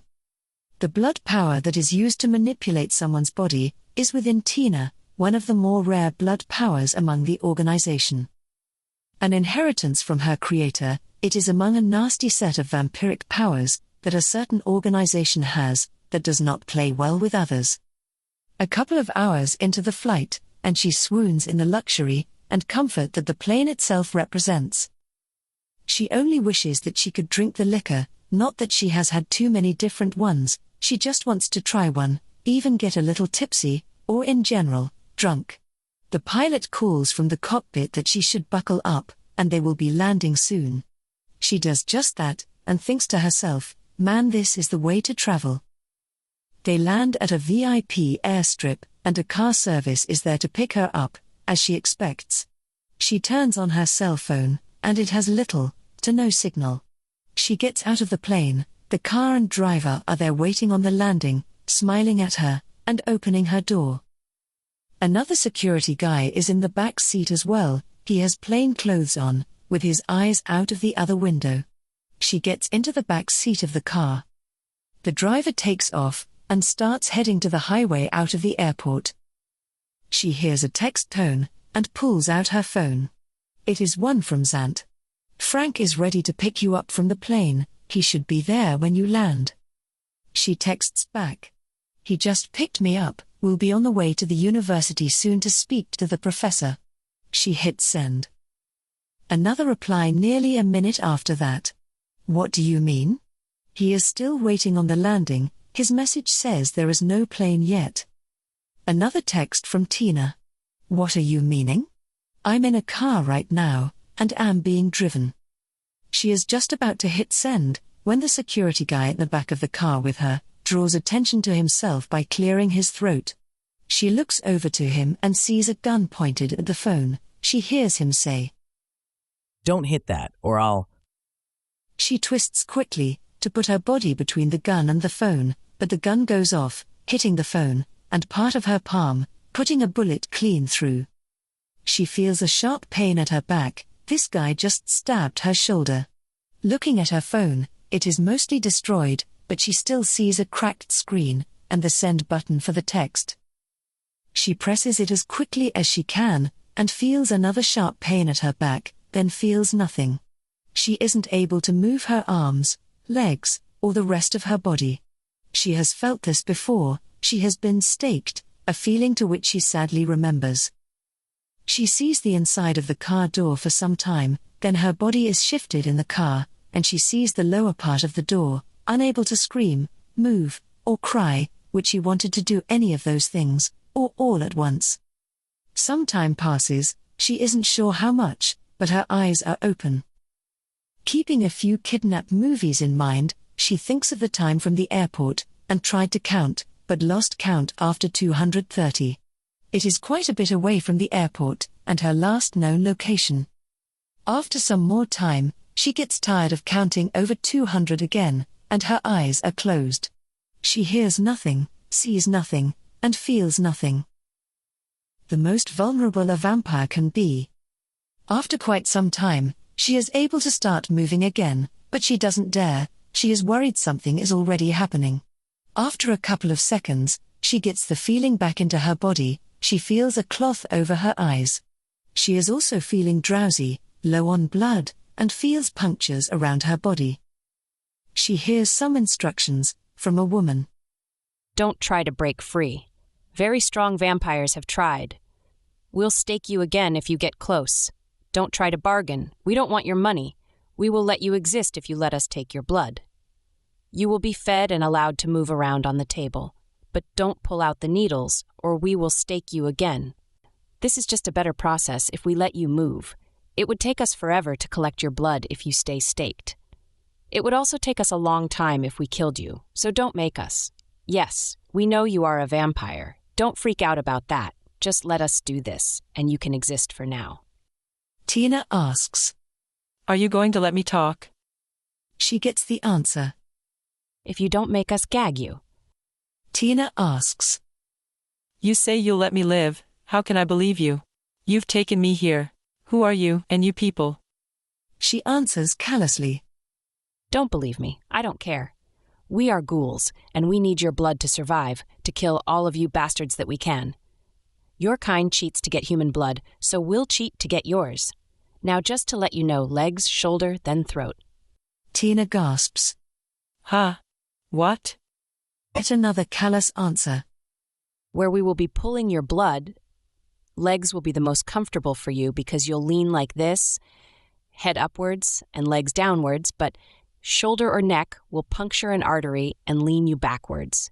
And blood will slowly over a long time pool on the top of your body where we pull it. It will probably be harder to talk too, so if you keep up the yakety yak, we might just switch the position of it anyway. "But I haven't cheated to get human blood, everyone I've fed from has given it." She didn't want to mention that there were a few exceptions. The answer in return starts with a laugh. Ha! If that is at all true, Then you will eventually. What, your rich benefactor telling all of her employees to open their throats for you? Yeah, we know a bit about you. We have you instead of your boss because she put you on that plane. Why were you on that plane? We know you were traveling for her. I am only going to a university professor, to pick his brain about something he might know. I don't know who I am seeing, not sure if he is like us, or knows someone who might know. Well, that is a shame. We were hoping for someone fun to go after. Well, sorry, you are pretty new, but we need your blood to keep up our fight. You can ask your questions, and we'll probably keep you alive, but don't push your luck. We are in town for a known group, and we'll be taking them on soon. Don't bother asking where. We aren't in the same city in which you were expecting to land. Don't expect a rescue anytime soon. If you take too much of my blood, I might go nuts. I don't know how that part works yet. If you say you are trying to keep me alive, how will you know how much to take? Well, some do lie to us, and we take too much. You can pull on the ropes around your body. You aren't getting loose. Like I said, stronger vampires than you have tried. We know a bit about you from our network. You are pretty new. Tina is worried. They must have some actual spies. I don't have much blood in me right now. I don't know how to tell you how much. I am mega low right now. I can feel my blood amount getting much lower because you are already taking some. You won't get much more unless you feed me some more. You'll get more near sunrise. We'll fill you up a bit, then take more. Be useful to us and you won't die. Tina feels a light pat on her cheek and loosens a tear to moisten the blindfold on her face. True to her word, shortly before sunrise, Tina can feel the difference now, in how drowsy she is. She has fed quite a bit of blood. It is cold and didn't taste right, like it isn't human blood. She knows that it tasted, well, she hadn't tried much other stuff before. It is filling though, but she feels it drain away, bit by bit over time. She does test her bonds. Her arms are spread wide apart, they have a wide strap on them, and her legs are slightly apart as well, and bound in the same sort of material. She could barely move her body, but she tries to listen intently. She has nothing much to say to, or ask her captors that they might answer. Tina wakes the next night, still a blindfold over her eyes, but she hears a lot of activity. From what she hears, there was a strike on someone, and it didn't go well. Most of those within this group are alive, but 2 of them have wounds. She hears from one of the other voices. She doesn't recognize it. Damn it, the whole plan went belly up. We are going to have to use so much of this blood we just took. What a waste. A man exclaimed this, and Tina heard someone walking towards her, grab something, then walk away. Tina calls out, quietly to try not to surprise anyone. Hey, I can help. What? Someone asks, as they sound like they are walking towards the back area. I don't have time to talk to you, lady. He pauses when he sees Tina turn her head in his direction. Tina says, You don't need to use all that blood. I can help and you won't need to use so much. One of her captors says, No thanks, I get your plight, lady, and you'll want out, but we can't let you loose. Fine then, waste the blood from me, and let them die, no skin off my back. You all are going to kill me anyway. That same night, after plenty of screaming, then calming of those screams in the next room, a couple of people walked into the same room where Tina is being bled, and asked, You said you can help, like how? If you just take my blood, sure it might help, but I'm not a regular vampire lady. I can probably help heal. I could pull bullets out, and push bone, muscle, and skin back together. It is rare among us, but some of us can do that. If you set it up, I know you don't want me to see you, but lead me to someone, stand behind me, and I can help. Did you use a bunch of my blood to heal yourselves? I can probably do it with less. It is my blood, I'd rather have you not waste it. What, are you some kind of doctor? No, well sort of, a rare blood power I have, allows me to kind of heal humans. It is one I recently learned more about, and it could help you. If you let me live for a while, I won't try anything. If I do something bad, you can stake me or something. I understand you still want to take my blood, but I can help you heal much easier than just drinking it like you probably are, or just pouring it into a wound. She doesn't hear anything for a few seconds, then she hears walking away from her table where she lay helpless. She turns her head to the other side, wondering if she might have planted that little seed. 7. Zook feels like they are done after their conversation, so he walks back out the way he came. He hears them whispering behind his back, so he turns on his heightened senses to try to listen in. A loud, high-pitched noise fills his ears, higher than most humans would be able to hear. That is a new installation for them, it hasn't been used till now, and he let out the lightest grunt in pain. He stomachs the pain without a flinch till he leaves the room. He uses a device like it in his own car, but it isn't unique amongst them, it just hasn't been used in the dance hall till now. Once he goes into the waiting room, away from the eyes of the boss, he felt his ear and felt a small trickle of his blood come out of it, it burst one of his eardrums. He'll need to try to keep that in mind, and he uses some of his blood to heal that damage.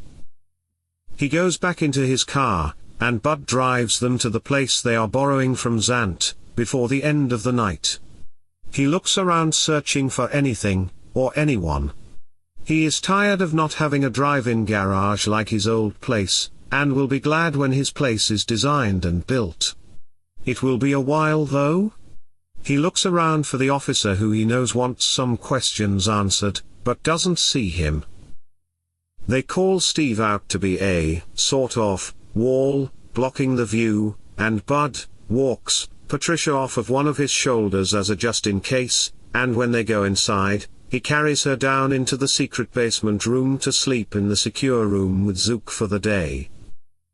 Bite, their faithful German shepherd, barks a few times trying to get Zook's attention, and he turns on the use of the blood power, to speak to him. Hello, other friend. What happened to the lady? She does not look like she is moving. Can I help? He answers back in grunts, and yips, that his friend can understand. Sorry, Bite, she is sick, and will be staying with me, you need to stay up here with Steve. You good boy. The dog answers back, by nodding, a not usual gesture from a hound, but it is something they taught him. He gets a pet behind one of his ears for being so smart. His tongue lops out of his maw and his tail wags only a couple of times, as he is left out of meeting the new person. Zook's eyelids turn heavy, as he can supernaturally feel the sun creeping closer to the horizon, when he secures the secret to their room and closes the door. This small secure room has a single pull-down bed that has room for either of them. Other parts of the room of note were a sprinkler system meant to break the ability of any of them hiding in the room, and a drain in the middle of the floor. The pull-up bed prevents anyone from hiding anywhere in the room. There is a single difficult-to-break camera inside to watch the sprinkler system to turn that on from the outside and make sure no one is hiding to strike. He gives Patricia the bed to, hopefully, wake that next night, in more comfort. He lays his head on his trench coat, where he still has a vantage point to still see her. He stays awake as long as he can. That night, he checks for an aura to show up on Patricia, but still shows nothing as his own eyes forcefully close at nearly 8 in the morning, longer than he has stayed awake for a few decades. Replaying the night in his mind before sleeping for the day, it races through the possibilities. That night, he made it into the hotel room, replaying what happened in his head a few times, over and over. The first time it felt right, everything played out like it did that same night. He wants to see where he went wrong in his mind. This sort of thing happens to him when he has thoughts and feelings he wishes he could have done differently. The second time though, it plays through differently, at least it feels different. He turns his gun to the side, watching every part of the room, not just his attention on Patricia. When the man with the bat swung, it hit his chest, and broke into 2 pieces, like it would if he were an impressive muscle man. He sweeps the room and shoots the 2 who held him down. His mind races with more impressive shots that night, in his head anyways. Close shots, one travels up through a brain pan of the first, and the other is shot twice in the chest. When he turns to look back at Patricia, he sees the man behind her with his arm on her shoulder. He looks down and finds the part of the bat that broke on his chest, grabs it from the floor, and throws it quickly into the attacker. The attacker drops to the ground instantly with half of a wooden bat in his chest. He looks over to verify that the attacker didn't twitch, and he is relieved to see no movement. He waits a few seconds just to make sure, and he doesn't even see an eye flicker. He unties the ropes around Patricia, and lets her up out of the chair. She has sweat all over her face, and tears under her eyes, but the urge to fight grows in her. She walks behind her chair and kicks the man in the head. The head turns with a red mark, and she kicks the back of his head to try to make sure. Zook grabs her arm and pulls her back. She is not ready for all of this. He did feel something different though, some exhilaration that she is okay, and some comfort that she could survive this ordeal. This didn't feel right though. Her body is up against his, breathing on his chest, and she thanks him. His face flushes with heat. She is okay, and they would be able to talk later, and he would make sure she wouldn't remember a thing. It is the sort of thing he does. She holds him tighter, and looks into his face, and says thank you again, moving her head over his shoulder. The anticipation grows, as his teeth do. Desire is plain on them both. Just before he plunges his teeth into her vulnerable neck though, all he sees and feels is darkness, filling the feeling of pleasure and calm, the kind of thing that he might feel if... His mind jerks awake to teeth in his collarbone, between his neck and shoulder, Patricia on top of him, and she is draining him of the life he has taken from so many others. He realizes why. He slept too long since he stayed awake so late, early, whatever. She woke up hungry with little to no blood, and he is the only source. He isn't enthralled in their calm and pleasure because she did wrong. Closer to his neck and she would have drained him tonight. Zook is barely able to move his body. It is racked in pacifism and calm enjoyment of the act he has done to so many. His muscles are weakened by the kiss of his kind, but she is inexperienced, and biting him in a place where he could still move around, so he tries to wiggle out from under her. She did however have a pretty iron grip on his body with her thighs. As he wiggles out from under her, she slides with him. She keeps on drinking, and he can barely care, but she's taking quite a bit of his blood. He thinks of a way to try to stop her, but her body is heavier than expected, especially right now. His blood is getting to dangerous levels, and she is not relenting. He did however have a decent angle on her collarbone, and with few other options, he sinks his teeth in, returning her favor of the euphoric feeling of the kiss. Her body shivers on top of him, and he takes some of his blood back. He also realizes at that point that they were weakly blood bonding to each other. This would not be a magical bond, but a psychological one. The blood fully sinks the body and mind, and they will have more interest in each other than they already had. They would have a lot to talk about.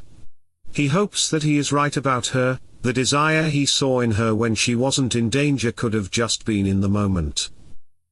She takes some from him, he takes some back from her. They are giving each other something more personal than just blood, more than they realize. After some time, she took a lot of blood from him, but he took most back. They were cycling blood to each other.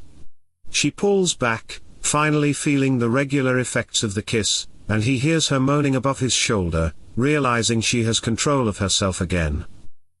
He pulls his teeth from her collarbone, and she loses herself on top of him, resting her head above his shoulder, about the same as he dreamt, except maybe a little differently. She loosens her grip with her thighs around his waist and lays down on the floor next to him. She has her head facing another area of the room, but she turns it to face him, and she looks at him with curious eyes again. She whispers to him, "So, I'm a vampire, and so are you." She smiles back at him, then frowns, then smiles again.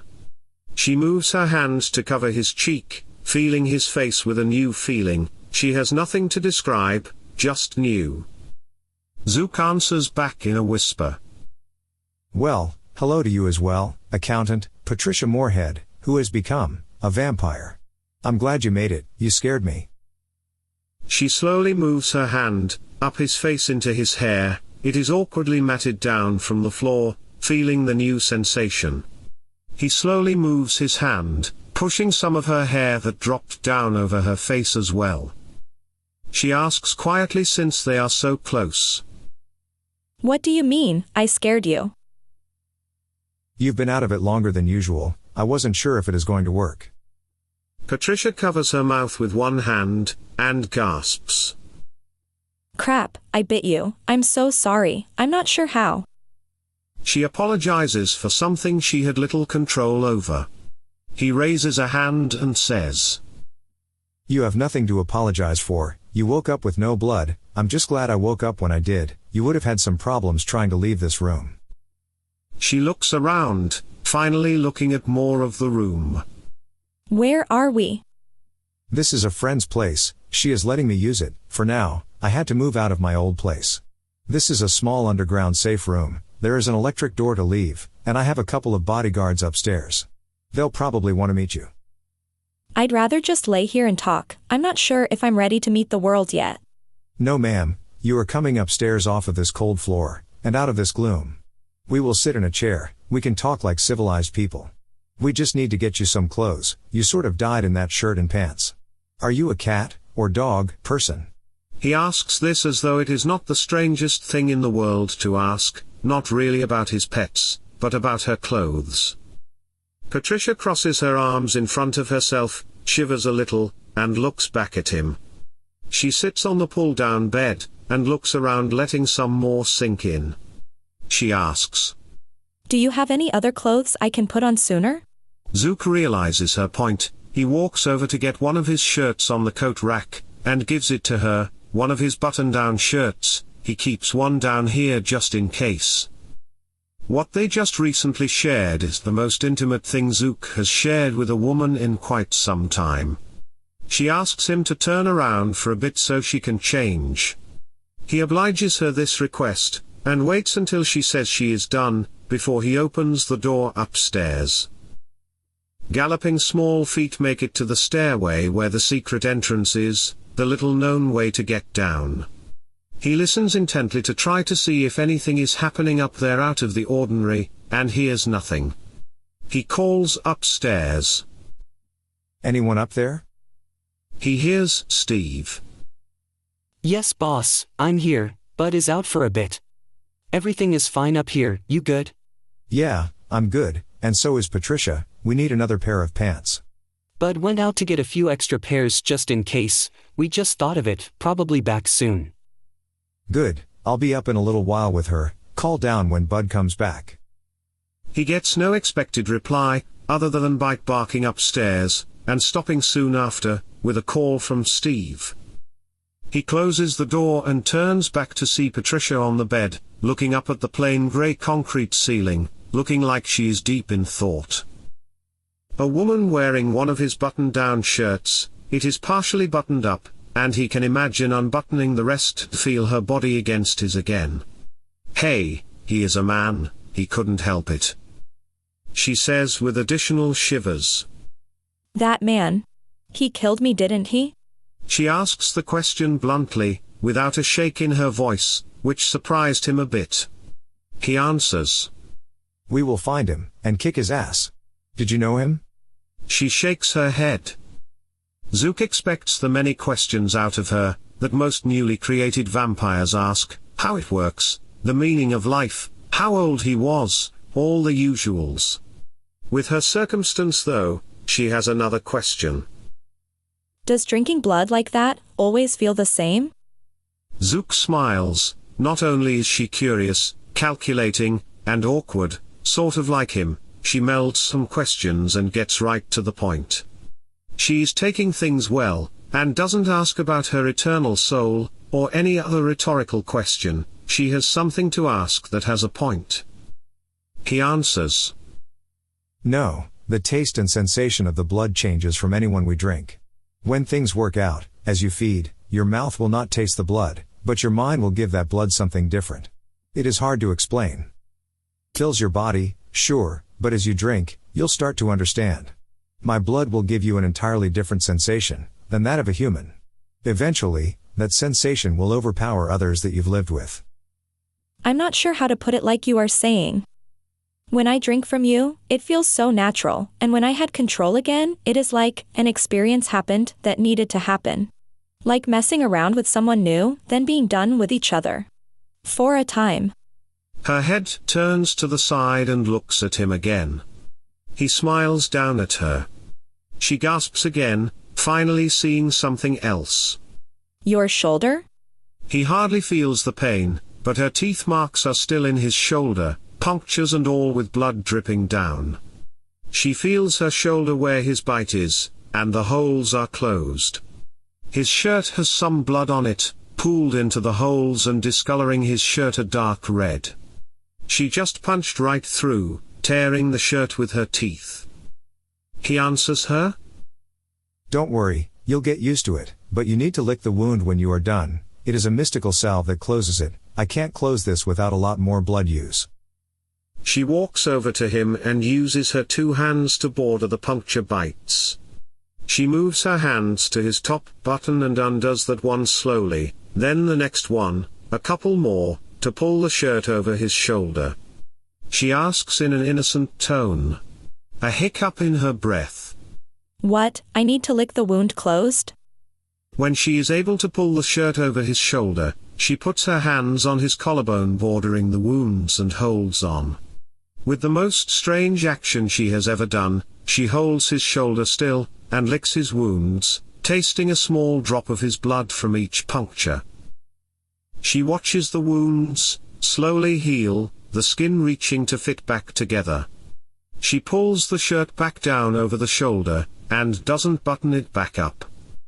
She takes another few seconds thinking, then asks. So, am I still in danger? Not while I have anything to say about it. Do you? He seemed strong, and 2 guys held you down. Ouch, that hurt. You are very blunt. I usually like that, but not about this. Do not worry too much. I have many friends and I will do all I can to help you. I might not be so strong, but I have a few more powerful friends. A few more in the city know by now that there are a few others within the city, and we will be checking on things. I will do what I can to keep you safe, and you can stay with me for now. We might need to get a bigger safe room for us. I will check with my boss. She will likely let us use another place. Boss? A deep voice call comes down from upstairs. Bud is back. Come on down. Calls Zook, in his best, yet unimpressive impression of Bob Barker. He opens the door to the safe room wider, accepts the bags, and tells Bud to take the pets out for a long while, and asks Steve to walk the perimeter outside so he can have some privacy. Bud nods in answer. He checks the plastic bags. They are full of grey shirts and grey sweatpants sizes ranging from medium to double extra large. There are also packs of basic men's and women's underpants from size small to double extra large. He calls up to ask one more question. Why the extra pairs? Bud answers back, without looking back down, and closing the door to the secret entrance. Because you keep picking up strays, and it will be nice to have extra pairs. Zook chuckles back. He walks over handing her a few of the bags, saying, Pick what you want. I have a cat and dog as pets. They'll be outside so they won't bug you yet. They are great. Patricia's mouth curves up into a smile. She says, I do like pets. I am allergic to cats though. Zook smiles back. Not anymore. Oh. Her head leans down in a sort of defeat, like she didn't want to offend him by making an untrue casual comment, even though it is something she wouldn't have known about. Can I get a shower? I'd like to freshen up. She picks out an outfit out of the packs that will fit. He stretches out his hand, and she takes it. He leads her up the stairs to talk. He gives her a short tour of the place. It is pretty small, and she sees everything new with her different eyes. Even though the place is full of basic furniture, bought to fill cookie-cutter homes, she focuses on each with her baby vampire peepers, seeing so much more detail and color than she would have noticed before. What she would have seen before as a grey-colored couch is much more vibrant with her new outlook on life, so to speak. He shows her where the bathroom and shower are, and she steps in to get cleaned up. While she is in the shower, he sends a text to Zant asking if she has other houses in the complex that have a cot, or additional bed. She replies back in text, yes to both. It would be easier to get you a portable cot, other than moving everyone. He sends back, asking if she can do that for the house he is in, and she replies that she would get one for him that night, but wants juicy details. It takes her some time in the bathroom, so he sits in the den and sets up his phone, to continue the audiobook he is listening to. He lays down on the couch, and doesn't notice when she is done, and out of the bathroom, until she walks into the room with a towel over her head, and the new clothes on.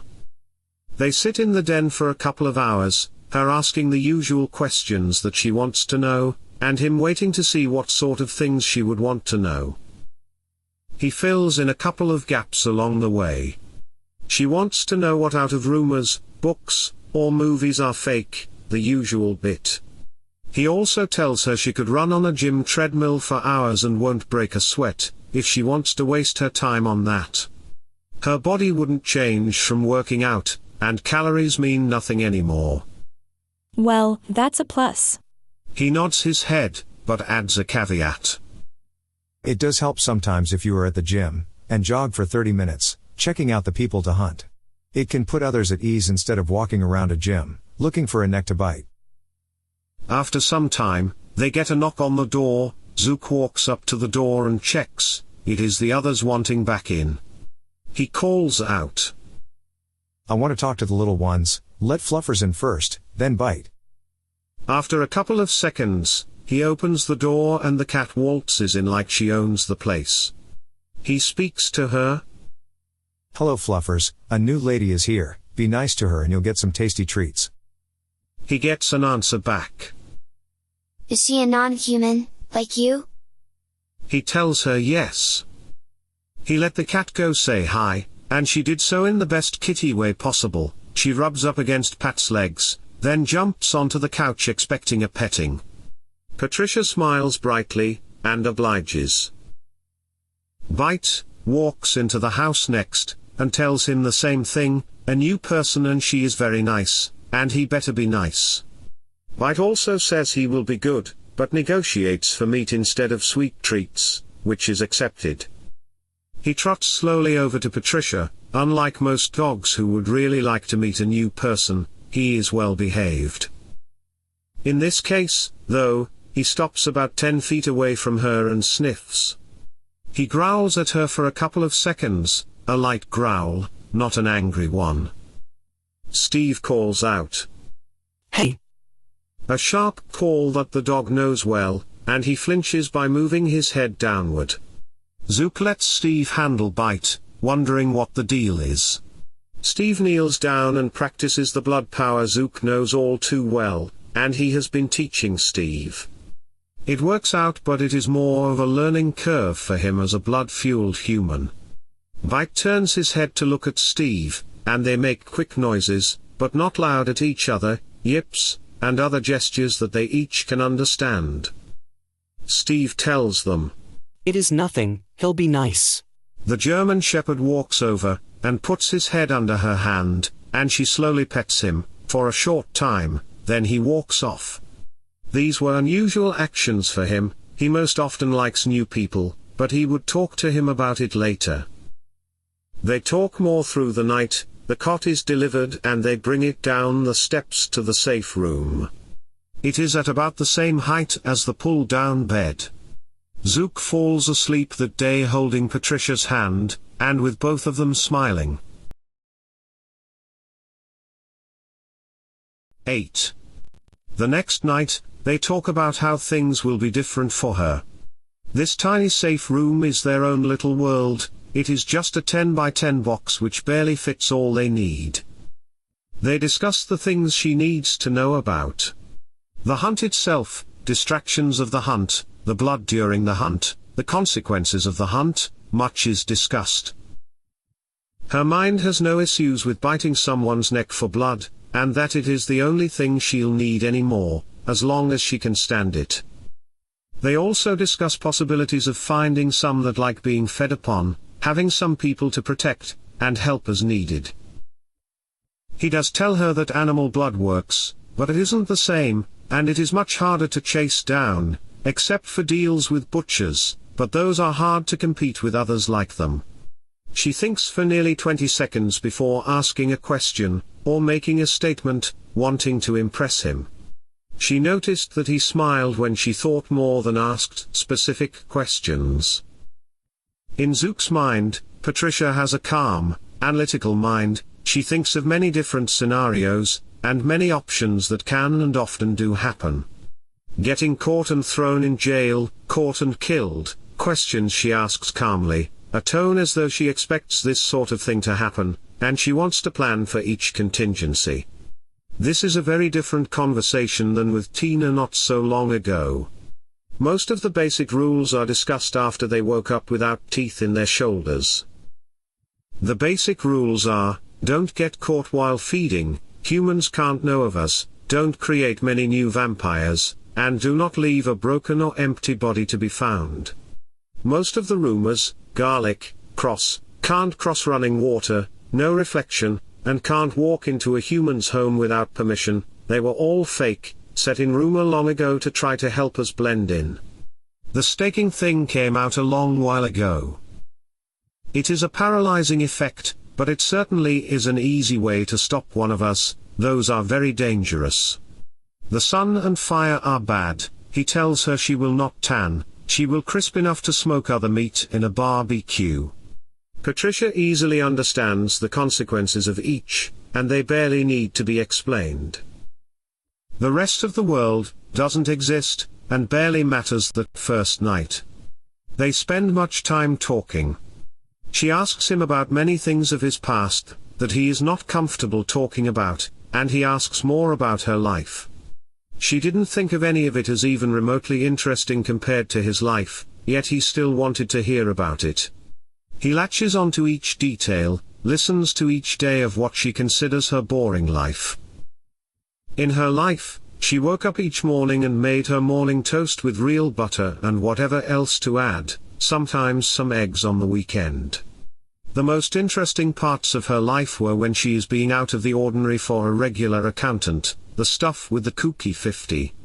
He certainly enjoyed most of it, even the mundane mornings of buttered toast. After unknown hours of thinking and talking, Patricia quietly and shyly asks, "Can I have more of your blood tonight?" They were still leaning towards each other, close enough to kiss, but that isn't on either of their minds. Zook said, "What, did you want to ruin another one of my shirts?" "Not if you take it off first," she says innocently. Without request, her hands shake slightly as she begins to unbutton the few buttons of his polo shirt he has on for the night, since she ruined his last shirt the night before, tearing into it with her teeth. Her bluntness is refreshing, but he knows she wouldn't have asked that sort of question to anyone else, even nights ago if she was messing around with some stranger from a bar. He obliges her, sliding his light blue polo shirt slowly up his body over his head. By the time he has his shirt over his head, she is removing hers as well, pulling it over her head awkwardly while still laying down as they have been for the past few hours, barely moving after both of them woke up this night. Neither of them is displeased with what they see under their shirts. They couldn't help but look up and down at each other, from their vantage points, lying on the beds. Patricia wasn't some beauty queen out of current celebrity fantasy, but he brushes the hair out of her face so she could see his smile as he looks down. During his days, women were not so focused on their figure, and he never really focused on such things either. She innocently turns her head so that as he looked down, she didn't want to see his reaction. She has breasts that lean down slightly as she lay on her side, but not heavily. She has a small curve to her stomach, but it just showed that it isn't important to her. He can tell from her looking back at him, that her body didn't embarrass her, and it has no reason to. She smiles back at him as well, checking his upper body from her vantage point on the bed. Zook wouldn't consider himself some hard-bodied, mountain muscle of a vampire out of fantasy. He has a little curve to his gut himself, if men could have curves, and it wouldn't be fair if he compared her body to that of a supermodel. His lightly haired stomach and chest were on display, not enough to be unclean, but enough to show he has some years on him before his transformation. She asks him about his hair, to ask if he needed to cut it, and he shakes his head and puts a finger on her lips. This isn't a time for questions. She wants to feel his muscles though, and she feels like she doesn't need to ask. His muscles feel like they become more rigid to her touch. She runs her hand slowly up from his stomach to his chest, then over his collarbone where she bit in the night before. His body shivers, then she moves her hand down his arm to his wrist. He smiles from the sensation. He mimicked her gestures with his hand. Imitation is the greatest form of flattery after all. Bringing his hand about the same way up from her stomach, between her breasts, slightly moving one gently, with his fingers, she allows him to do as she did. As his fingers brush her breast leaning downward, she feels her skin tense where she lets him caress her. His hand continues up to her neck, then over her shoulder that he bit into that same night. Her body shivers, as his did. He tells her to lie back and extend her arm over his mouth, and he would do the same. Their arms would be between them awkwardly, but it would be better this way.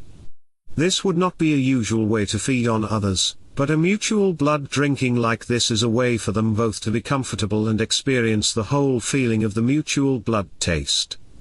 He tells her to bite him first so that she would be ready, and she didn't hesitate long. She bites into his wrist. The strange feeling that she would need to get used to, still shivers down her back with the sensation. He feels the pain for a second or two, but then the euphoria kicks in. The feeling of a short loss of his own blood makes him quiver, and worry in the back of his mind, but the other source of blood right in front of him, her wrist, lightens that fear. He takes her wrist in his hand and bites into it, a lighter sensation, instead of being aggressive as he usually needs to bring to bear when getting blood. He hears her light moan, and her teeth pull back from his wrist for a couple of seconds, but she pulls it right back to her mouth, not wanting to spill a drop. She drinks a bit from him, he drinks a bit from her, each rolling the taste of their blood around in their mouths. It isn't a coppery taste to them, each sliver of the other's blood hits their tongue like a savory jolt, or as a pop, like slightly sugary dark chocolate, melting directly on their taste buds. The sensation they get from each other is different than the night before. Pat barely remembers what happened the night before. She is much more in control than that night. She can actually enjoy what comes from him, and vice versa. His blood slowly flows into her mouth, and as she pulls his wrist to her lips to not let any spill out, it feels like a full 3-course meal and favorite dessert, that she didn't know she must have. As she swallows it, bit by bit, she feels like her body needs little else than this. His blood trickling down her throat sends a shock down her spine as it travels down. She feels like she is getting a massage from the stream flowing down. Her body relaxes onto the bed, and she feels the hard texture of the mat without any concentration. Zook has tasted blood from hundreds of others over his time, not just drank, but tasted. He did not often drink another vampire's blood though. It is true, he is partially taking advantage of her here, but that is in the back of his mind. The innocence of this new blood, that is actually more mixed with his, but vampiric blood is thicker than a human's water of life. This ignition they get from each other continues their fueled desire to make themselves whole, with a part of the other. The yin and yang, of losing a part of themselves, and getting it back from the other, is a sort of affirmation of what they want from each other. Being naked would be artificial in what they wanted from the other that night. Zook finishes his desired fill from Patricia, and he pulls back his teeth, licking her wrist to close the punctures. She feels some sort of cue from that, and pulls her teeth back from his wrist as well, licking his wrist clean in the same fashion. They relax their heads down on their uncomfortable beds, now in most ways, satiated with each other. They relax their wrists on the other, plopping them on their lips, then lazily lowering them to their necks. They both laugh at their mirroring actions. Patricia feels as fulfilled as ever, like she just ate a large holiday meal, and just wants to take a nap. She asks, I feel so worn out, but I'm just now realizing I'm not breathing heavily. Oh, I'm not breathing at all. It is a terrible but intriguing sensation. Man, this feels so good. Do vampires do this all the time? Not really, this is pretty much a first for me. I have not made many other vampires, and this wouldn't be a thing I would usually do. It looks like Patricia uses a lot of energy to have to roll on her side. With a quizzical look in her eyes, she asks, What do you mean? Zook rolls to his side with a little effort himself, answering, Well, when I have created a few over time, I have shared my blood, shown them the rules and a few things along the way over a week maybe, we separate and sleep in different places, and they hunt after a bit without me. I haven't been a part of this sort of relationship. Your circumstance has brought you to me in need of help, and I'm happy to have helped, for once. You hit me in just the right way. He finishes with a smile that she catches. She lowers her head down, covering her eyes with her hands. He moves the few strands of hair out of her face that are in the way. She shimmies her body across the small bed up over the median, and wraps an arm over his body, leaning towards him, feeling her chest against his. His arm reaches down around her waist and she pulls her hips more against his. Her head is pushing against his chest, and his is over her head, she asks. My life is a mess. I'm not sure what is going to happen with my job. I might be in danger going back. Can you please help me? Reluctantly, he pulls his body back a bit from hers in the bed, and puts his finger under her chin, and raises her head to meet his eyes. I will do everything I can to get your life back in order, and we can figure things out, together. She nods and pulls herself closer again. He states, Been together most of the night. One reason why vampires do not do this very often, is that they cannot get extra blood from this sort of fun. Our bodies use a small amount of our blood to give us the strength to wake for the night. Since I'd rather keep you where we know you will likely be okay, I will go out and hunt for us both and be full so that you can feed on me until we know you will be alright. I will need to introduce you to the boss in town, and she will be happy to meet you. You'll eventually get used to feeding and hunting. I can't feed you long term, you'll think of a few options. Going to bars, old friends, your boss. Her eyes lighten up, and she smiles at the prospect of the idea. I'm kidding. You should never do that. You can do a job overnight, and as long as we get things cleared up, you make decent money doing that. People you work with, maybe, but not your boss. She frowns at that proclamation, and it makes his smile sink to a frown as well. She asks, Can you help me set things up with the boss to do what I need late at night, instead of during the day? Usually I would charge for that sort of thing. Some have done it within the city, and it is a pain to do that for everyone, but since you have been transformed by me, it is fair to help you for free. He says with a wink. He didn't feel great about things. Vampires bond to each other through sharing of their blood, her feeding from him, and vice versa. She is brand new, and he created her. Sometimes, especially at the beginning, this sort of thing happens. It often made it very difficult for children of older vampires to disrespect, or even come close to hurting their creators. It is a bit late, or early, for them to do anything other than lie there, and do a little more chatting. Both of them come up with different subjects about their lives. Having just drunk their fill, and the emotional dump hitting them so hard, they fall asleep calmly yet again. That day, they sleep wrapped in each other, close by, for the comfort they want. 9. As much as they both would like to stay in their little world till they run out of blood, they have things they must get done. After they wake up and detach from each other, they put their shirts back on and walk out of their hidey hole. He listens to make sure nothing is happening on the other side. Zook hears nothing on the other side, but a happy dog near the entrance to their secret fort. Bite is excited to see them both, feeling better about Pat. Zook asks Steve why he acted the way he did the day before, and he answers that Bite didn't like the way she smelled, and he would get used to her. She wonders why he wasn't comfortable since she did shower off the night before. Perhaps there is a smell you can't just wash off. When they make it to the ground floor, Bite walks up closer to her hand and sniffs her a little bit.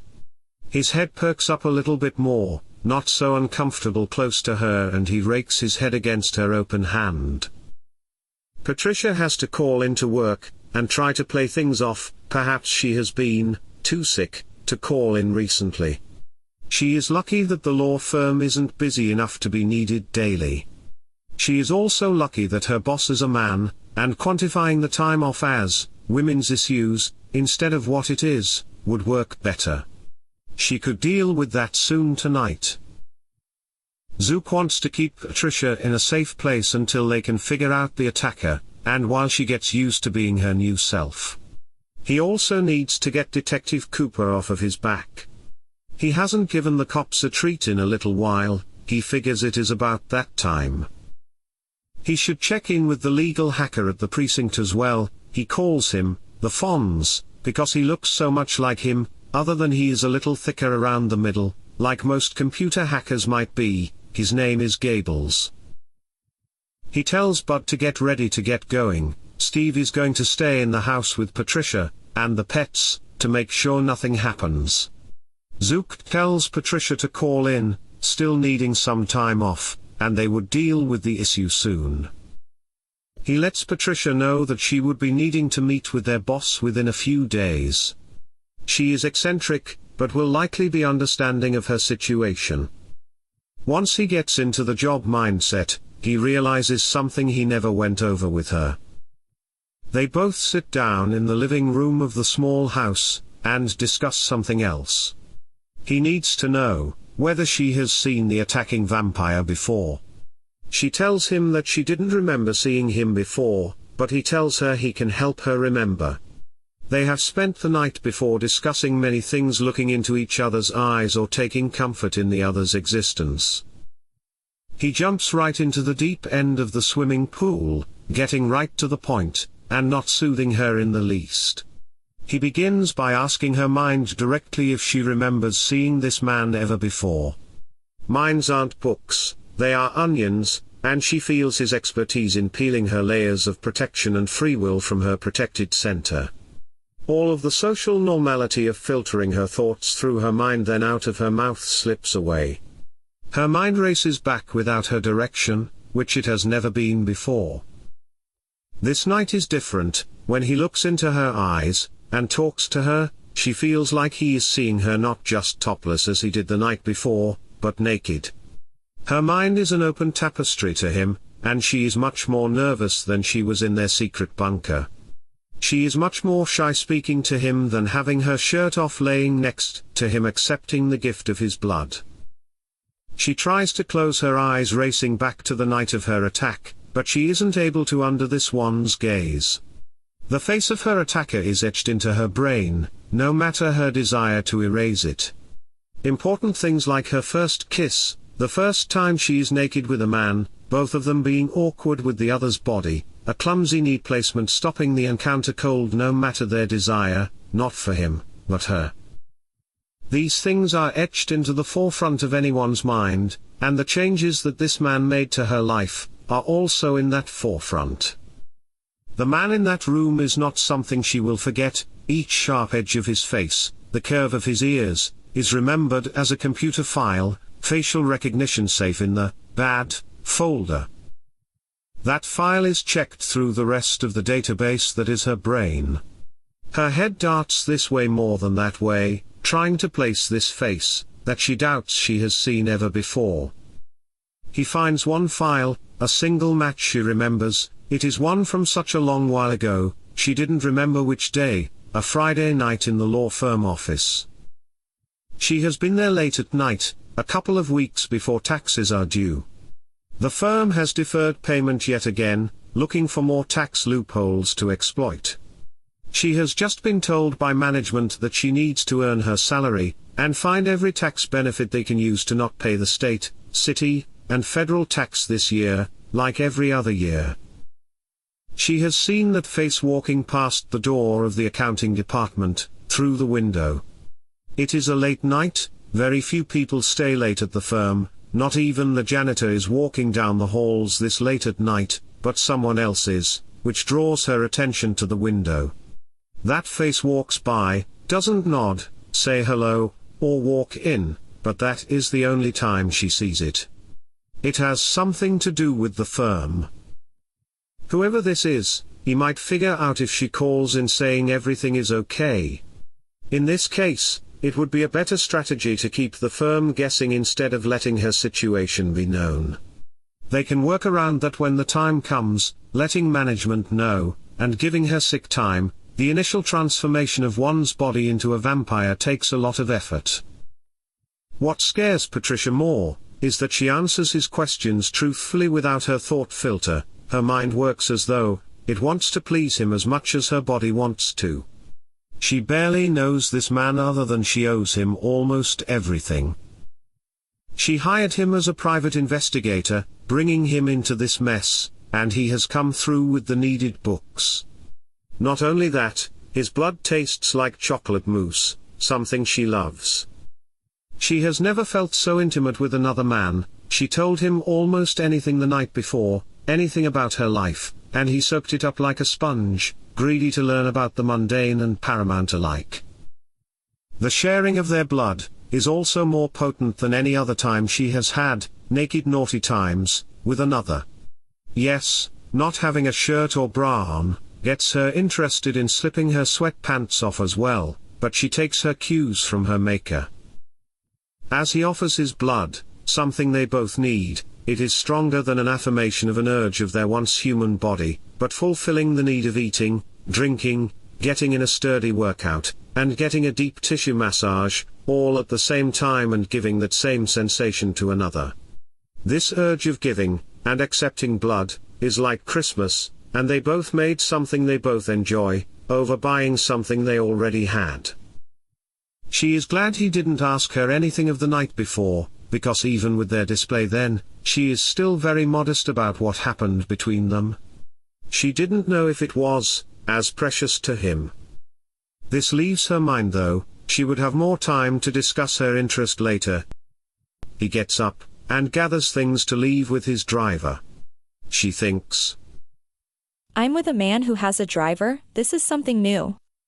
He's a vampire, which is unique, but I'm one too, with another chance because of him. Is this something I want from him just because he saved me? He has a bodyguard as well, 2 of them. Steve punctuates her thoughts by walking up to her once Zook is done gathering things, and leaves through the side door with Bud. She is still sitting on the couch. Steve walks up, didn't sit, slightly nodded in greeting and speaks to her. Ma'am, in case you didn't catch it before, my name is Steve. I have been with Mr. Zook for nearly 40 years, and he saved my life. I have a few rules I would appreciate you following. She nods when he stops, and prompts her to answer in some manner. He continues bluntly. I am his bodyguard, he has helped me for a long time, but I am jittery from my time during the war. Please do not surprise me with light footsteps, sudden heavy footsteps, or come behind me, and tap me on the shoulder or arm. Please announce yourself if you are quiet when you enter the same room where I am located. The pets have been a blessing, especially Bite here. The dog perks up when he hears his name. Bite was brought home when I was last surprised, and almost killed. He has helped me through these trying times. I was attacked in the line of duty, and the boss gets me fixed up good, and Bite here is a good soldier, and often walks the perimeter with me. I will walk the perimeter multiple times, please do not stop me or distract me, it is my routine. You can walk with me if desired but speak quietly. I can speak to Bite, he tells me if he feels or smells something strange. Bite thanks you for cleaning up. His nose is sensitive, of course, and he can smell that you recently died, and it upsets him. Steve says all of this with the coldness of someone stating a simple fact. This is also distressing to her. She asks, "Can you tell him I'm sorry about before? I didn't know he could tell. It upset me too." "Which war are you meaning, where you had issues? Was this like World War I or something?" Steve cracks a smile. Nah, I'm not that old, but I was deployed to Vietnam near the end of that one, close to 80 years young now. He nods and walks to another room. Bite follows him out, and she stays on the couch with her thoughts. Zook is in his car with Bud, and they drive off. The first place they need to head, the late-night donut shop, coincidentally where Tina used to work. He gets a couple of dozen donuts to bring to the police officers, like he has many times before, and one special jelly donut he knows that is Gable's favorite, to add a small bit of something special to add to his influence of the police hacker. It takes some time to gain their trust, but he's been at it for a while. Cooper is pretty good at his job, but Zook is better, and needs to disrupt some investigations so that the officers wouldn't all be likely killed, and so that they could stop the nasty things happening within the city. This time though, he feels like he has been caught, and needs to handle the situation. Not long ago, he messed up and was caught in the room with Gables getting help, maybe with a little bribery, and mind manipulation thrown in. He stayed in the room with the Fonz to check on some computer issue in a recent investigation, and as he left, Cooper was asking him questions to which Gables didn't have good answers. He has to head out that night to go after a member of an organization that wanted to take over the city, but he found out that if he didn't take care of it soon, Cooper might join the human hunters that attack vampires, and they did a pretty decent job at it. He makes his way to the precinct, and talks to the front desk crew. They allow him through to drop off the donuts for the late-night crew. He walks back, gives a few donuts out, and sets most of them in the break room. Then he took one to the back office where Gables is set up for the ethical hacking he did for the department. He opens up the door without much prompting, and gives him the catchphrase that made the Fonz a star in Happy Days. Hey! Gables jumps out of his seat, and his legs bump up against the top of the desk. Damn it, Zook, why do you have to be so cruel? The only answer he gets is a smile. Gables smiles back and retorts, "Aw man, I can't stay mad at you, come here." He stands, walks over, and very uncharacteristically grabs him in a hug, nearly knocking the donut from Zook's hand. Zook looks around seeing no one else, pushes Gables into his office, and closes the door. He drops the treat on the desk, it is grabbed up without much question from Gables, and he starts eating it. The Fonz is one of his sources in the precinct, now that Cooper has started to be suspicious, or worse. He speaks with him to get past a little small talk, then gets to the important stuff. "Hey Gables." The ethical hacker looks up with powdered sugar on his face, and jelly dripping down his lips. "Have you seen Cooper around lately?" Gables nods enthusiastically. "Oh sure, he's been in during usual day shifts. He has come in asking me some different questions, most of them I don't know about, a little about you, some different things. I wouldn't tell him anything though, I don't know much anyways. He also did something strange, he asked me to update his home address with HR. I asked him if he could just go tell them, and he told me that he wanted to do it without HR knowing. I told him that would be breaking the law, a little, okay a lot, but then he dropped a few 20s on the desk and told me it is really important. Even HR couldn't know where he lives. I asked if it is because someone is after him, or if he is doing something illegal, and he said no. So I sort of did him the favor." The blood manipulation that is taking effect within Gables is pretty sturdy. He wouldn't divulge this sort of stuff to almost anyone, especially since he blatantly told him about the attempted and accepted bribe, but he knows that he could trust Zook, he is such a nice guy. He's also, not technically, a cop. As a vampire feeds blood to a human over time, the admiration and desire to please that vampire overrides most of the other desires of the human. Zook fumbles with this information for a little bit. The address has been updated in HR, and he needs to try to deal with Cooper. He is a good cop, just has too much information now, and he's worried about him, figuring a few things out, if not everything by now. Zook will deal with him to keep him alive, others would deal with him to make him disappear. Zook asks. So, you updated the information in HR, but do they have some sort of backup, or past entries for his address? Do they have recent addresses so that I can find out his current address? I just need to discuss a couple of things with him.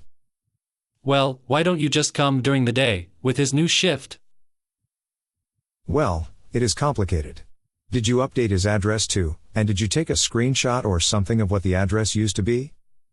It was a few days ago, maybe a week, I don't remember, and he had me change it to a P.O. box instead.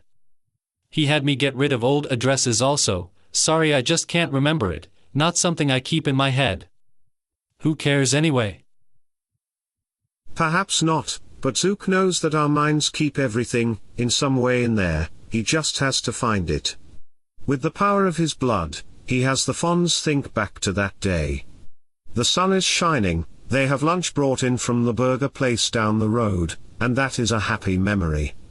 Free lunch from the department is awesome. Remembering info from days ago isn't easy, but Gables is eager to please.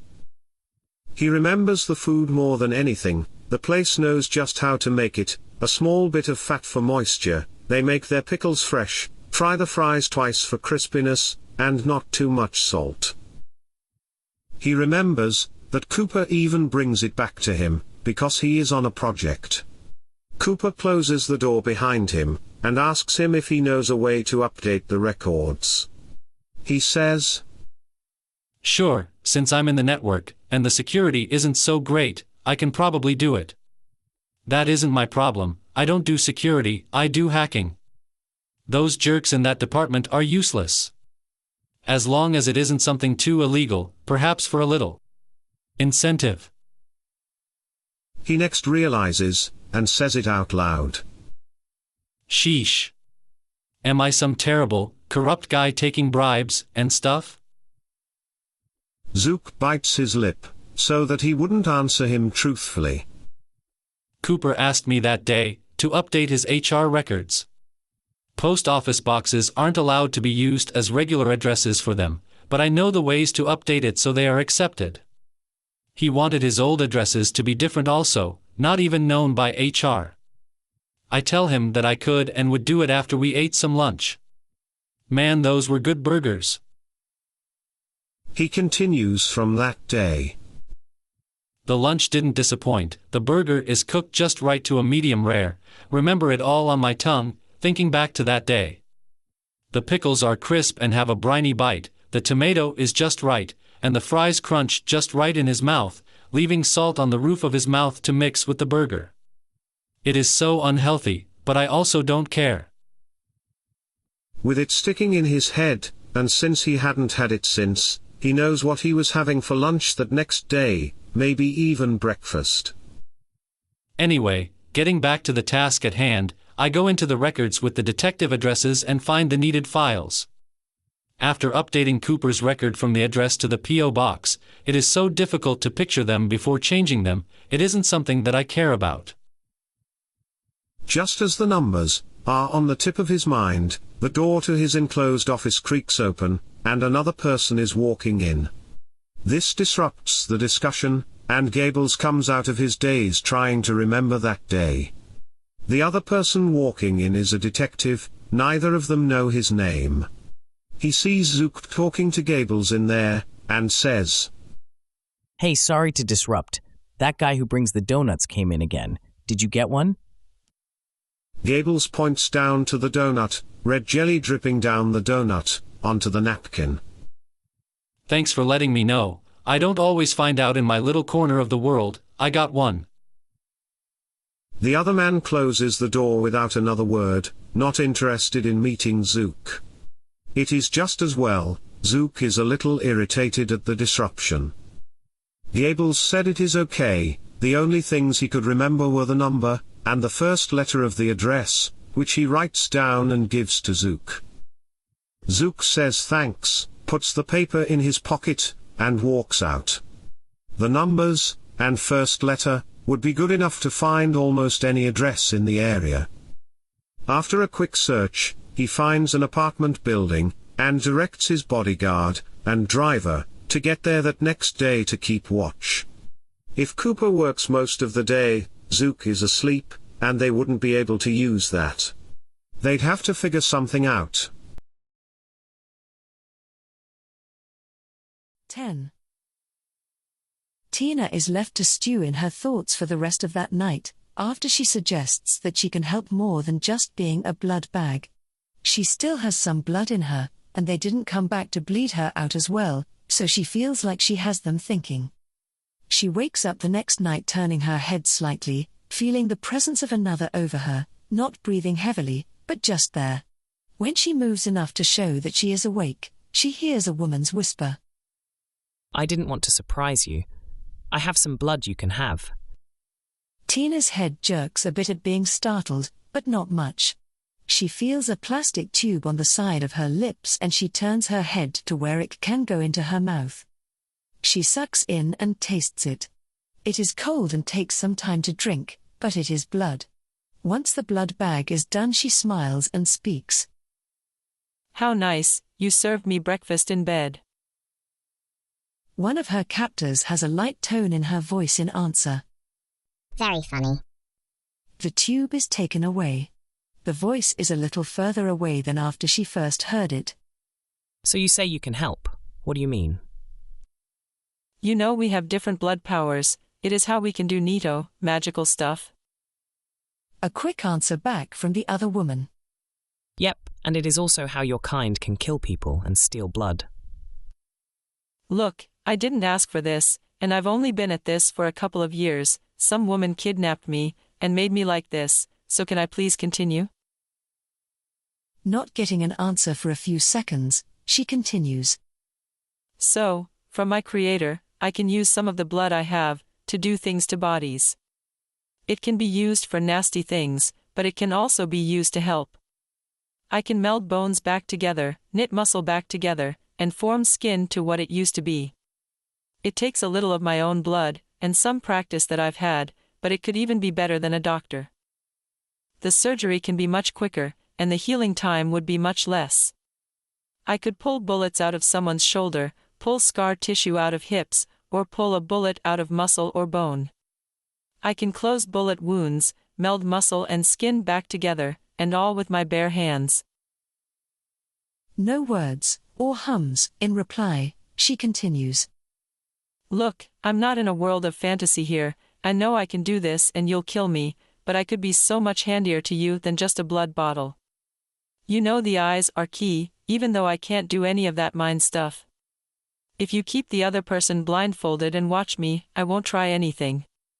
I can't bring people back from the dead, but I can help with wounds and stuff. Keep chains on me. I just want to, eventually, maybe even after a long while, be let go, please. She hears the person walking away again. We'll discuss what we will do with you. Just don't push your luck. The other walks away from the room. Tina hears a sort of plastic covering be pushed out of the way and more miscellaneous noise. She didn't notice it before, but they are in a different place.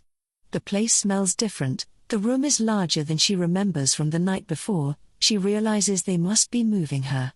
She isn't exactly counting on current rescue plans. From what she is learning of what the others can do, there are quite a few things they could do to help her, but a lot would depend on how careful these people are, and they are mega careful. She has been told of the extent of her blood power to manipulate flesh and bone is to turn herself into a creature that rivaled a werewolf, muscles of steel, the skin of granite, claws that could rend a brick wall, but she has no idea how to bring herself to that strength. Her maker is probably dead, no one would tell her, but she has time to think. She thinks that if she brings herself into that power, practice, and use of it, and delves into the strength of that blood power, she might be able to free herself, but that would take some time. With these things swirling around in her head for perhaps about half an hour that night, she hears more people walk into the room, and a little ways away she hears that same voice speak. The woman says, "We've thought of giving you a chance to show what you can do. One of us has a family member that has hip issues due to a gunshot wound, and they don't have the money or insurance to get it out. In the test, would you help us get it out for them?" Absolutely. I'd like to say screw those insurance companies. I can't say enough bad things about them. I'll need someone to help at least get the blood out of the way so I can see the bone. If we could get some equipment that might help. I need one of the machines that vacuum the blood away so that I can see the bone and a place to do it. It wouldn't work if we did this in someone's room where they might be seen. I'll also need a scalpel to cut in a bit, but not much. Anesthesia would probably be good. If you know someone who can do that stuff so they aren't screaming the whole time, it would help. Get those things, and I can get it done much simpler, free, and with much less pain. She hears some whispering, and some of the whispering gets a little heated, but someone stops it with a louder, "Enough. Not here." and they all leave the room. Tina smiles to herself. After quite some time, Tina wakes up, hears some noise, and realizes she has fallen asleep due to boredom. She can't move, and her captors haven't done anything to let her entertain herself. She turns her head towards the movement in the room. The heavy footsteps bring the ominous sound of seriousness, moving a little quicker and closer towards her. She asks, "What's going on?" and gets no response. As the boots walk closer, she gets an ominous feeling from them, like something isn't right, and she squirms a little on her captive table. The boots slam louder on the concrete floor than most other footwear. She has heard so far stop a few feet away, and another pair of shoes stops a bit behind that. The one in boots says, "You might feel like we are being kind to you for some reason. We've given you cause to believe that, but that will change. You may believe that we are just nice people needing your blood for fun, but this is a war, and one we need to win. We have been fighting your kind for decades, and there have been many casualties on both sides, and you need to learn that we are not just bleeding you for blood and otherwise being nice. If you will be doing these things for us, you need to realize who we are." "Oh, I think I know who you are. You don't need to."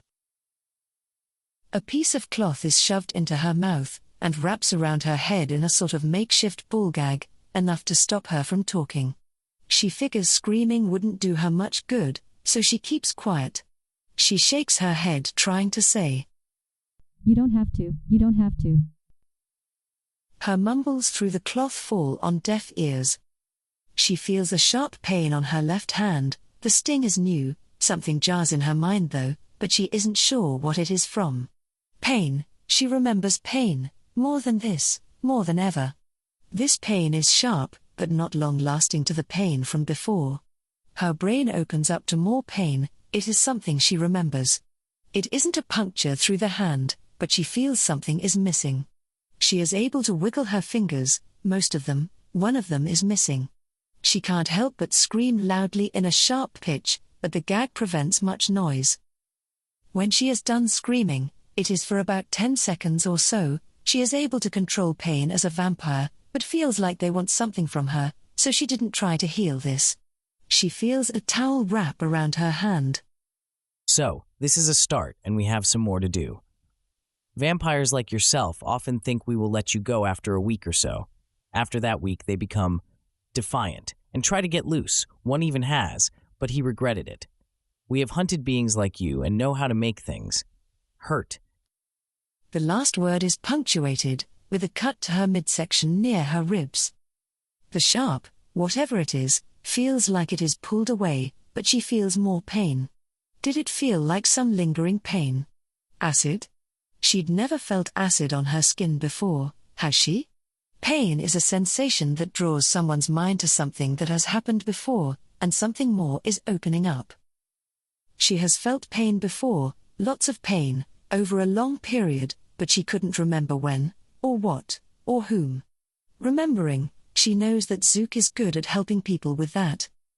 Once the pain dials down to a more manageable level, she hears more from the wearer of the boots above her. You feel that? You can't heal that easily because it is acid, and your kind isn't so thrilled with this sort of junk. That will take a few days to heal, and it will use some of your blood, but we'll let you heal it. This is a lesson for you. If you try to run, we have swords, knives, and bullets of this stuff. Just play nice, and from now on, so will we. Not only that, we have much more painful ways to hurt you if you run, so just keep this in mind, and don't. Tina shakes her head from side to side, crying from pain, her tears wetting the cloth above her eyes. That night, before she is about to pass out from it turning into day, a few things come back to her, mainly that she has felt pain before her creation, a lot of it. Her maker is someone who likes to inflict pain, and she felt a lot of it before her change. Her creator did many uncomfortable things to her before making her into a vampire. She removed parts, without the use of a scalpel or knife, just her fingers, and put them back on, where they needed to be. Her maker is also a woman, girl power. Her face is so plain, it borders on noticing a faceless person would be less conspicuous. Even if she had to pick her out in a crowd, or a police lineup, she doubts she ever could. She doesn't want to remember this terrible memory though, she wants to keep her head in the game. She will help these people who kidnapped her for a bit, and then plan something, because otherwise they have no reason to keep her around, for long. 11. With the very partial address he has, it is just an apartment building, so Steve and Bud take a day to check it out. They know the car to search for, and need to verify whether Cooper is there, or if it is still a ruse. He needs to find out from his friends when he wakes up that next night. Waking up in his not-so-comfortable bed next to Patricia, he smiles at the other face smiling back at him. He is on the cot, which is at about the same height as the bed she is on, hanging from the wall. He doesn't mind the discomfort, with this way of waking up, her hand brushing through his hair, and his hand reaching for her chin. When it does, her face blushes, and she turns her head downward, which in a few days, she would need to spend blood to do this natural human thing, likely not bothering, but if he can bring this reaction from her, he would try. He asks, "Would you like some more of my blood tonight?" No, thanks, I don't want that to be an every night thing. I don't like being fed, like I'm a child. You practically are, my child. You are a baby vampire, until you get used to it, you might need help. It is okay, we don't need to make this a nightly thing, but it does show how strong you can be. Newly formed vampires are often very thirsty each day, for the first many nights. I'm proud you are strong up here," he said, pressing an index finger to her head. "And here." He presses an index finger in the middle of her chest, over where her heart used to beat. "Stop, you tease," she says, swatting his hand away. She next gives him a serious look, as serious as she can make anyways, and it makes him chuckle. "What's on the agenda tonight?" "Well, a cop is trying to figure me out, and I need to figure him out, before he becomes someone that hunts us." "What does it matter? We are vampires, and he is a human." "Well, is he a human?" "Oh, my dear, that's cute. To start, I'm so proud of you for saying that. We, as vampires, are anything but powerful immortals who bend humans to our will anytime, or anywhere. Many mortals have been hunting us over the centuries, and have been doing a pretty decent job of it. We often want to get control of them before they get themselves killed. I don't want to kill him, but he is coming dangerously close to exposing us, and if he goes too far, he will get himself killed. We can't let many humans know that we exist, or we will be killed. There aren't just humans that kill us, there are much more powerful things out there that hunt us, plus many humans centuries ago could kill us with literal divine power.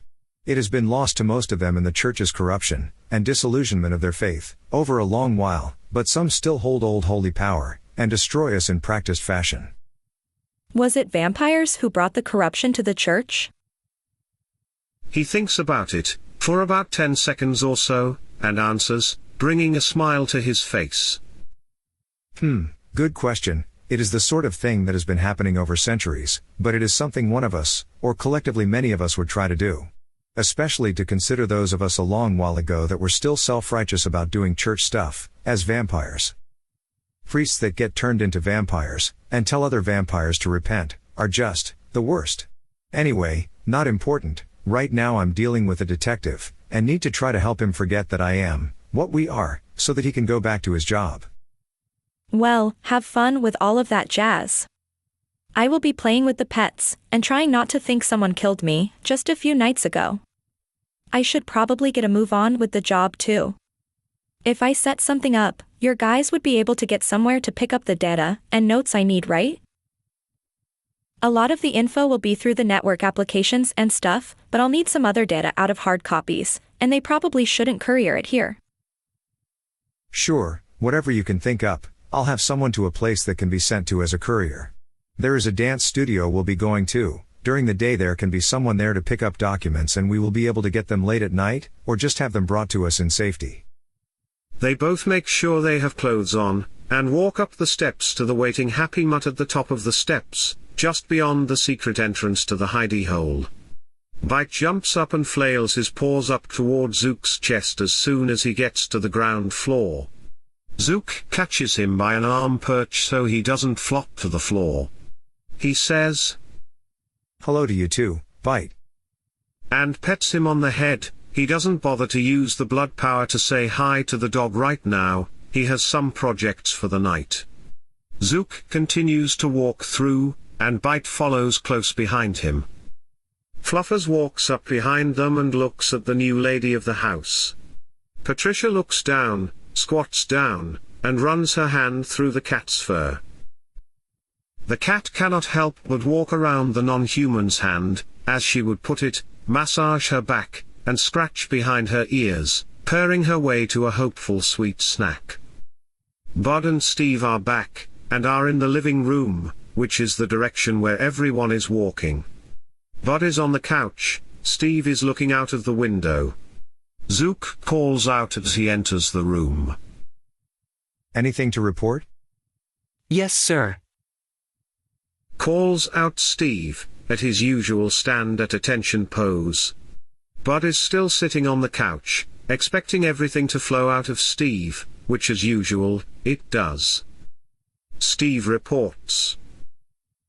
"Sir, we found which one is likely Cooper's place. He parks at a certain spot, however, we are not 100% sure that it is his home. There are apartment numbers on the parking spaces, but about an hour after he left, another person took that parking space. They could be roommates, or it might just be that the apartment numbers are not well enforced. He is on the first floor of the building, but there are no windows in the hallway so we can make sure. He might know both of us, so it might break cover if we try to make sure which place is his, but we thought you might be able to figure out which one." "We go tonight, right now, bring guns, but I don't want him dead, I don't want either of you dead either, so you know the drill. He is just doing his job." Both nod and get moving toward the side door of the car. Zook looks over. "Do you have a laptop from the job with which you can work? Would they need to give you a laptop? We haven't gone over what you truly need." Well, I can log into my company email and get a few things done, but I need my company laptop, I have it at home. I can go get it if. He cuts her off. "No, your place is very likely being scouted out. We'll have one of my guys go get it during the day, and check for any tails. There might be human, or ghoul people watching, but they wouldn't be able to use special things like me." She walks over to the house computer, and gets it going. Zook walks behind her to the computer chair. "I'm glad you are trying to get back into the job, just relax here, Bite and Fluffers will keep you company, and we will get you set up, so that you can get your job done overnight. This is a bit more important, and when we can, I'll discuss things with your manager if things don't go well. If they don't like the idea of you getting a laptop, and working from home at night, I can make them let you."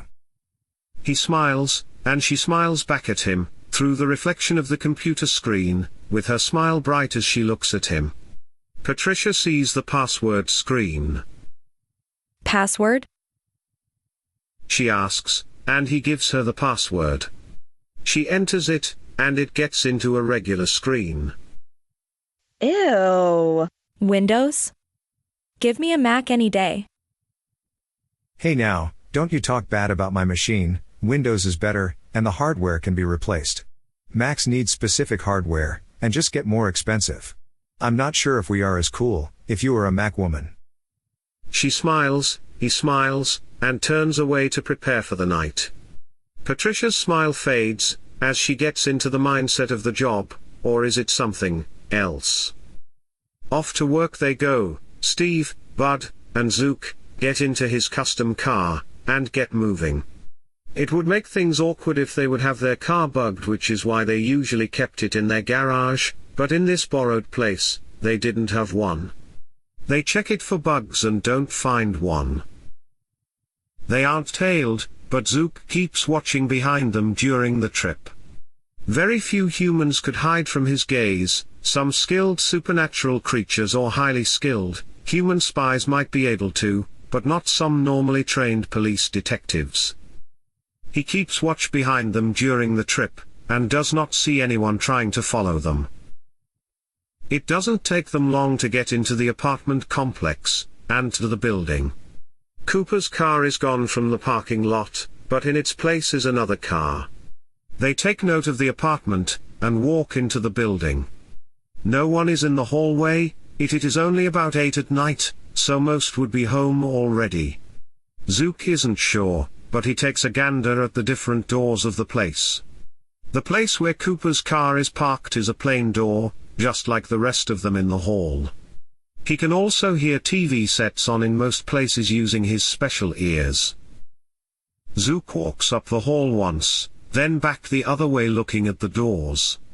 There are no labels around, however. The apartment where Cooper's car is marked to be parked has something peculiar. On one of the hinges is a toothpick, a little trick he has heard about. If he opens the door it would snap and it would be known that someone entered, that is unless someone saw this. In the powers of supernatural senses, Zook uses his power to catch the feelings of the last person that touched this door. With this power, he can feel the emotion and complexity, depending on the situation. He can feel the spiritual strength of the last person to touch it. Whether it is a plain human, or a supernatural creature like himself, he can most often get a few clues. It is a vampiric thing, a psychic sense, to feel the wave of energy pulsing from objects, that are able to be felt. The feelings he gets from this doorknob were fear, caution, and worry, and from what he could tell, it is from a normal human. Zook has become pretty good at picking locks over the decades. It is part of the job. He pulls out his lockpick, and goes to the common door lock, and deadbolt of the detective's apartment. In less than a minute, he has them both unlocked. He waves over his driver, and guard. Over that time, he pulls the very thin toothpick from the hinge. He whispers in Bud's ear. Don't let me forget that, just in case. They walk into a messy bachelor's pad. As soon as they walk in, a room to the left a kitchen, a room straight ahead, a living room, if it could be called that, to the right, a bathroom, and a short bit away from that, a bedroom. Zook whispers again in Bud's ear. Look for bugs, and cameras for a first sweep. Bud checks the kitchen for listening devices, as Steve continues through to the living room, and isn't sure if he likes what he sees. A couch, a TV, an old grey and discolored recliner that might have once been black, and a trash can full of beer and soda cans to the side of the couch. On a side table, there were more plates, open cans, and a TV remote. Last is a whiteboard. It has a fairly close-up picture of his boss, aka the man walking around with him in the apartment, with the word, vampire, with a question mark over it. There are some other pictures, and writing, but it is prominent on the board. He isn't about to do anything in a panic though. He is a professional. He still looks around for strange things, and finds one. In one of the corners is a computer desk, a few notepads around it, but above the computer is a digital clock. Sure, in days gone by, people had clocks. You figured out the time when you didn't have a watch, or you set an alarm to get moving in the morning. Above a computer that has time on it, maybe, the computer wasn't always on, but he remembers the look of a clock like that. When he did look around online occasionally, he finds hidden camera stuff, and this is one of them. His boss's API, they are fake spies already, so he checks on that sort of stuff.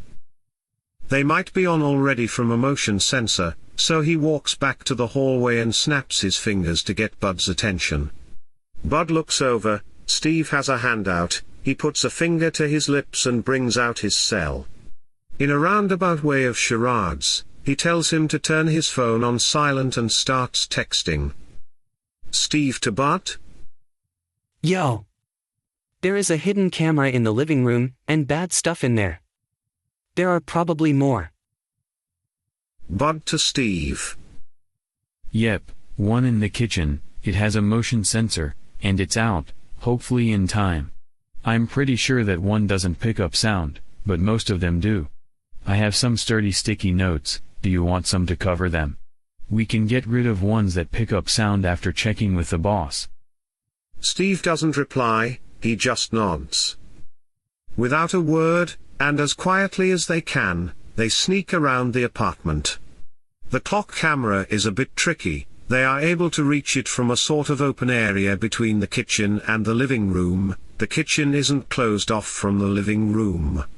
Steve reaches over the clock, and puts a sticky note on it, blocking it from catching much more than movement as it is being covered.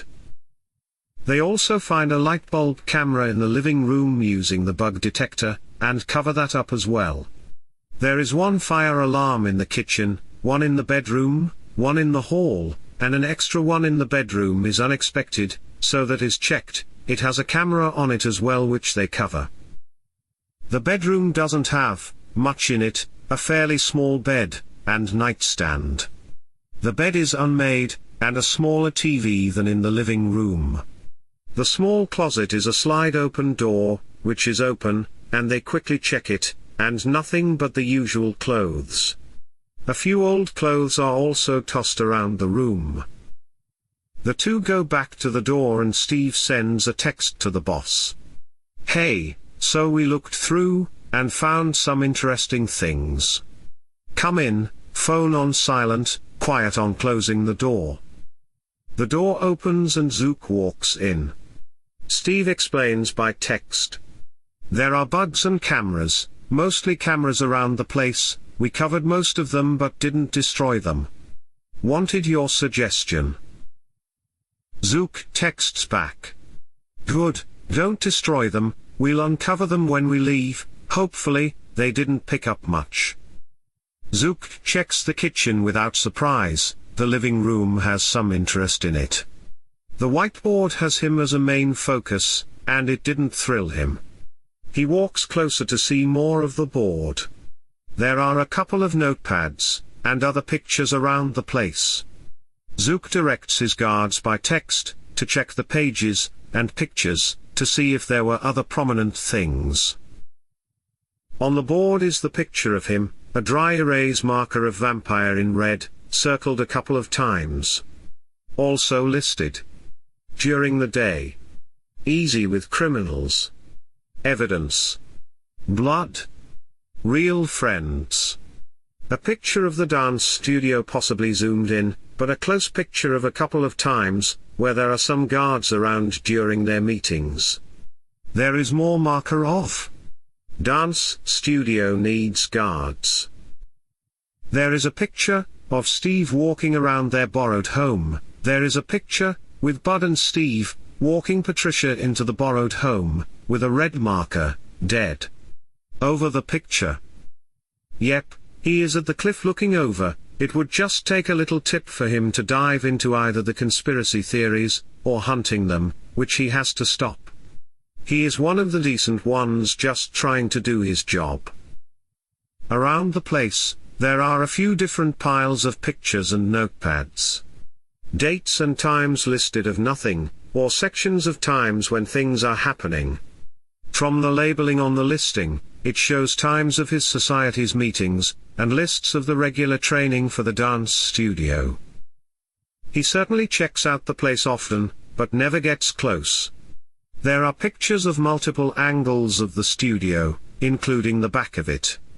There were also pictures of him going into the police station with donuts during the night. Steve finds a couple of notepads of when Cooper talked to Gables, a one-sided conversation of information he is trying to find out about him. They check around, and between the mattress, there is another notepad of thoughts, and possible fears of ever getting too close. Noting to get out late in the afternoon, and never staying there at night in fear he would be found. He also has on a notepad some info about Zook, his old home address, and a question mark on why he doesn't go back there. Records of payments of the house, and that he owned it, and other information, including the house he owned before that one. Soon, they need to find him, soon. Cooper is watching the dance studio, that needs guards, when large groups of people go in at night, but not when a kids' ballet class, and an adult dancing class, come in during the week. That night there are guards around the place, dressed up in suits.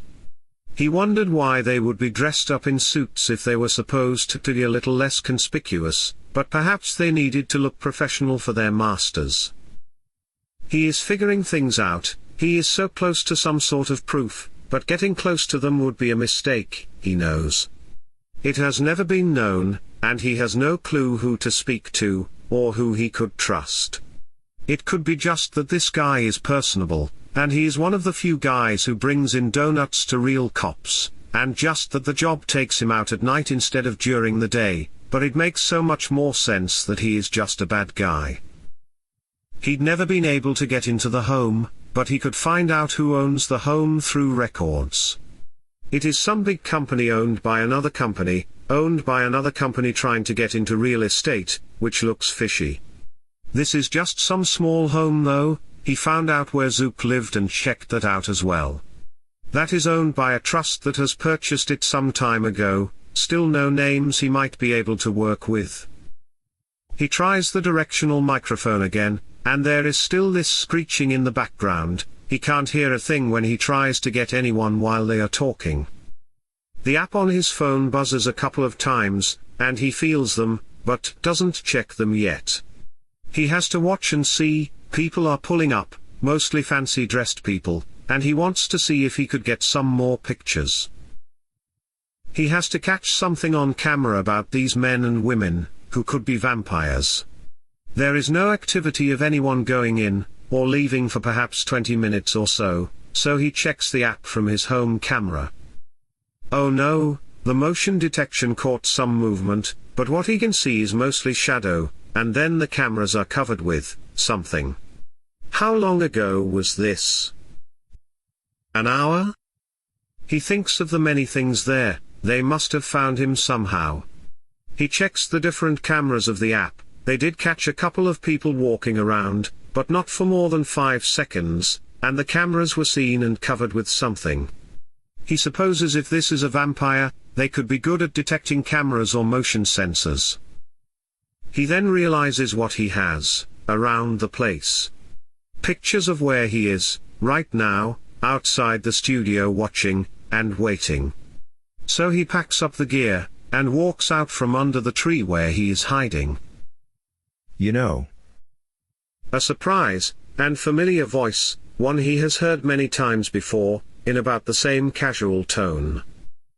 I have always thought, this is a pretty good vantage point, if someone wants to check out the meetings from a distance, or trying to kill us. Zook is standing right in front of him. Don't fight, we aren't here to hurt you. Detective Cooper feels the fear, and the little defiance he has been building all of this time, and doesn't believe the words trying to manipulate his mind and body. A shot back from the detective. Liar, you will kill me the second you get a chance. He says this as loud as he can, but it is late at night in the middle of nowhere, no one else is around to hear him. The subject of his fear says, No, Coop, no, if we wanted to kill you, we could. We want to help. Liar. I know what you are, and you've been around all this time. He bares his teeth as menacing as he can, to this monster in front of him. A gun swings out from his hip. The earth floor rises up to meet his face. The thing in front of him says, "If I am, what you think I am, do you think that little thing will hurt me?" Probably not, but it will help me feel better.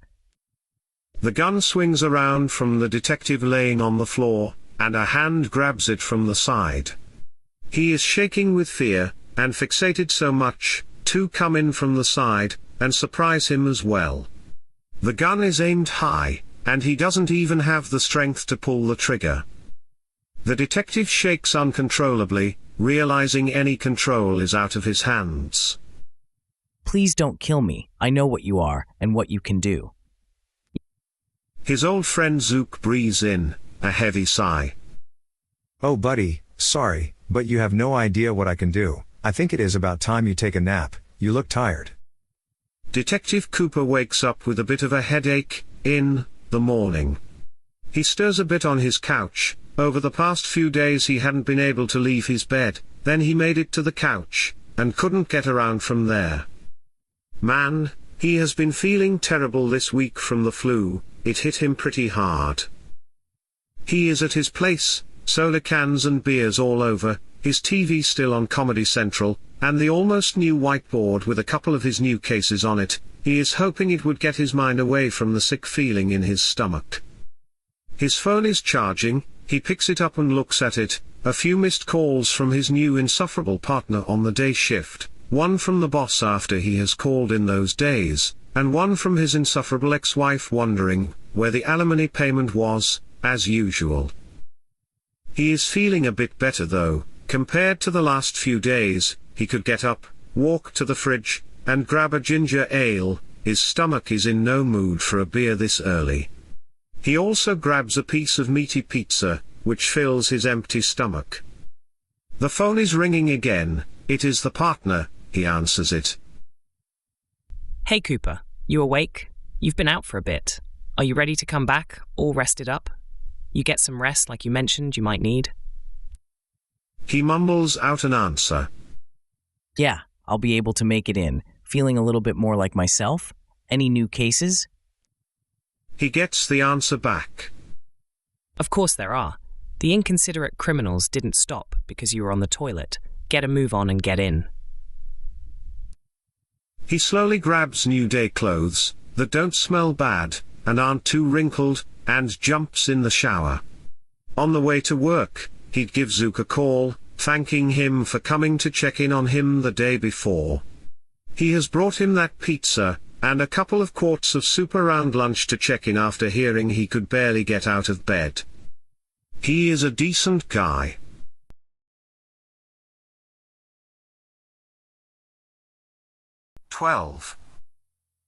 The night Zook brings Cooper to his home, he feels better about his situation. He would break down the detective's mind to not remember much of what has happened over the last few weeks. He hates to have to do this sort of thing, but he also didn't want to just get rid of him. Most other vampires would have too, but a guy like him could remove all of the bad stuff going on in Cooper's mind, have him forget it all and put it into the back of his memory, and never think about it again. He would work on him when he gets the chance starting tomorrow night. This would save the detective's life, so he could get back to work. Cooper wakes during the trip to Zook's place, but is forced to not move and be groggy. When they make it to their borrowed place, he directs Cooper to lie down in his secret compartment in his limo. He forces Cooper to sleep and not to worry when he wakes up. The detective promises, and it takes some effort to force it to stick in his mind, that he would not be harmed, but also that he could not bang on anything in the car or scream. When Cooper calmly slides himself into the car compartment and lets it close, the two guards walk into their borrowed home and check the place out. Patricia isn't anywhere on the ground floor. When Zook walks in a minute or so after and calls around, Bite is waiting by the door down the steps. Steve gets his attention and checks on their situation. Bite tells him that the new lady is down at the secret place and she didn't come up for a little while. He let his boss know. His worry, having been lessened, also shows that night, when he walks down into the secret little world of Patricia's and his. He walks in and smiles at the sight. She has taken a shower, changed out of one of the boring t-shirts, and put on one of his white button-down shirts, and a pair of light grey sweatpants. The shirt isn't buttoned up to the top few were undone, showing some skin, no bra, and a bit of cleavage. She is sitting with her back against the wall reading a book, her legs over the pull-down bed, and on the top of the cot. Her skin is starting to lose some colour, but not all of the way. In a short time her skin would be much paler, but it is between the time of full-fledged and obvious to many of being a vampire, and still, just a woman who didn't get much sun. She looks up from a book she is reading and sees him walk in. She sets the book to the side and asks him to sit down next to her. He didn't need to look at her aura to know what she wants to talk about. He hadn't seen that look in a woman's eyes for a long while. Once he sits down, and gets comfortable next to her, she asks, "So, why haven't we?" He raises his hand up and puts his index finger on her mouth. He whispers back, "Shh, shh, shh, shh. We haven't talked about it, because it isn't something you talk about, it usually just happens. It has only been a few nights of us talking, and sharing our lives, and we have a long time too." She raises her hand, and puts a finger over his lips. Shh. Shh. So what you are trying to say is that I don't need to ask for permission. They have been doing nothing but talk, for nights. Sure, she has attacked, and nearly drained him of most of his blood, but he has not been careful after her situation. He has saved her life, because he wants to help her, and maybe a little because she is a client, but he likes her, and wants to get to know her. Her life is so interesting, she is smart, and she is a damsel in distress, now as safe as she could be. She has him thinking about many things in his long life, and she has told him nearly anything he has wanted to know. She thinks she knows so many things about him, she knows she has told him almost everything in her life, but he is so much more interesting, and she wants to know more. This sort of thing is still very prominent in her mind, and something she wants to explore. He realizes it is also due to the blood bonding they have recently shared. It isn't a bombardment of feelings, but a hinted desire to please the person to which you are bonded. If the attraction is non-existent, it mostly is just being a good friend to each other, but there certainly is an attraction between them. She is still becoming new, so her human desires still are based on human lust, not just sex, but greed, and gluttony. All of the sins were heightened in any new vampiric mind. She didn't know about the bonding, but he did, and he would eventually let her know. Hopefully, she wouldn't have the same reaction that Tina did. Tina and he have not shared this type of relationship, but she was not thrilled when she found out. She extends her fangs and punctures her lower lip on one side, kissing him in the eagerness of their first time. This being she has transformed into, has heightened desires, mostly for the sustenance it needed, blood, but sex is a natural thing, something we are designed to do. It is a small cut, but he smells her blood, and he desires her almost as much as she desires him, having recently still been alive. He reciprocates, biting his lower lip and kissing her back. They taste each other's blood on their lips, and it is like a little taste of an appetizer before the larger meal of each other. Their mouths aren't covered in blood, they just have a small taste of the other's blood during each kiss. She fumbles a hand lower to reach for his pants zipper, and he lets her, trying to remember how easy all of this used to be a long time ago. She feels his zipper, unzips his khakis, and massages him over his boxers. He knows it used to be so much easier, but he realizes he needs to concentrate almost as much as he used to, many decades ago. She kisses him again, and things get working with a little motivation in the blood from her lips.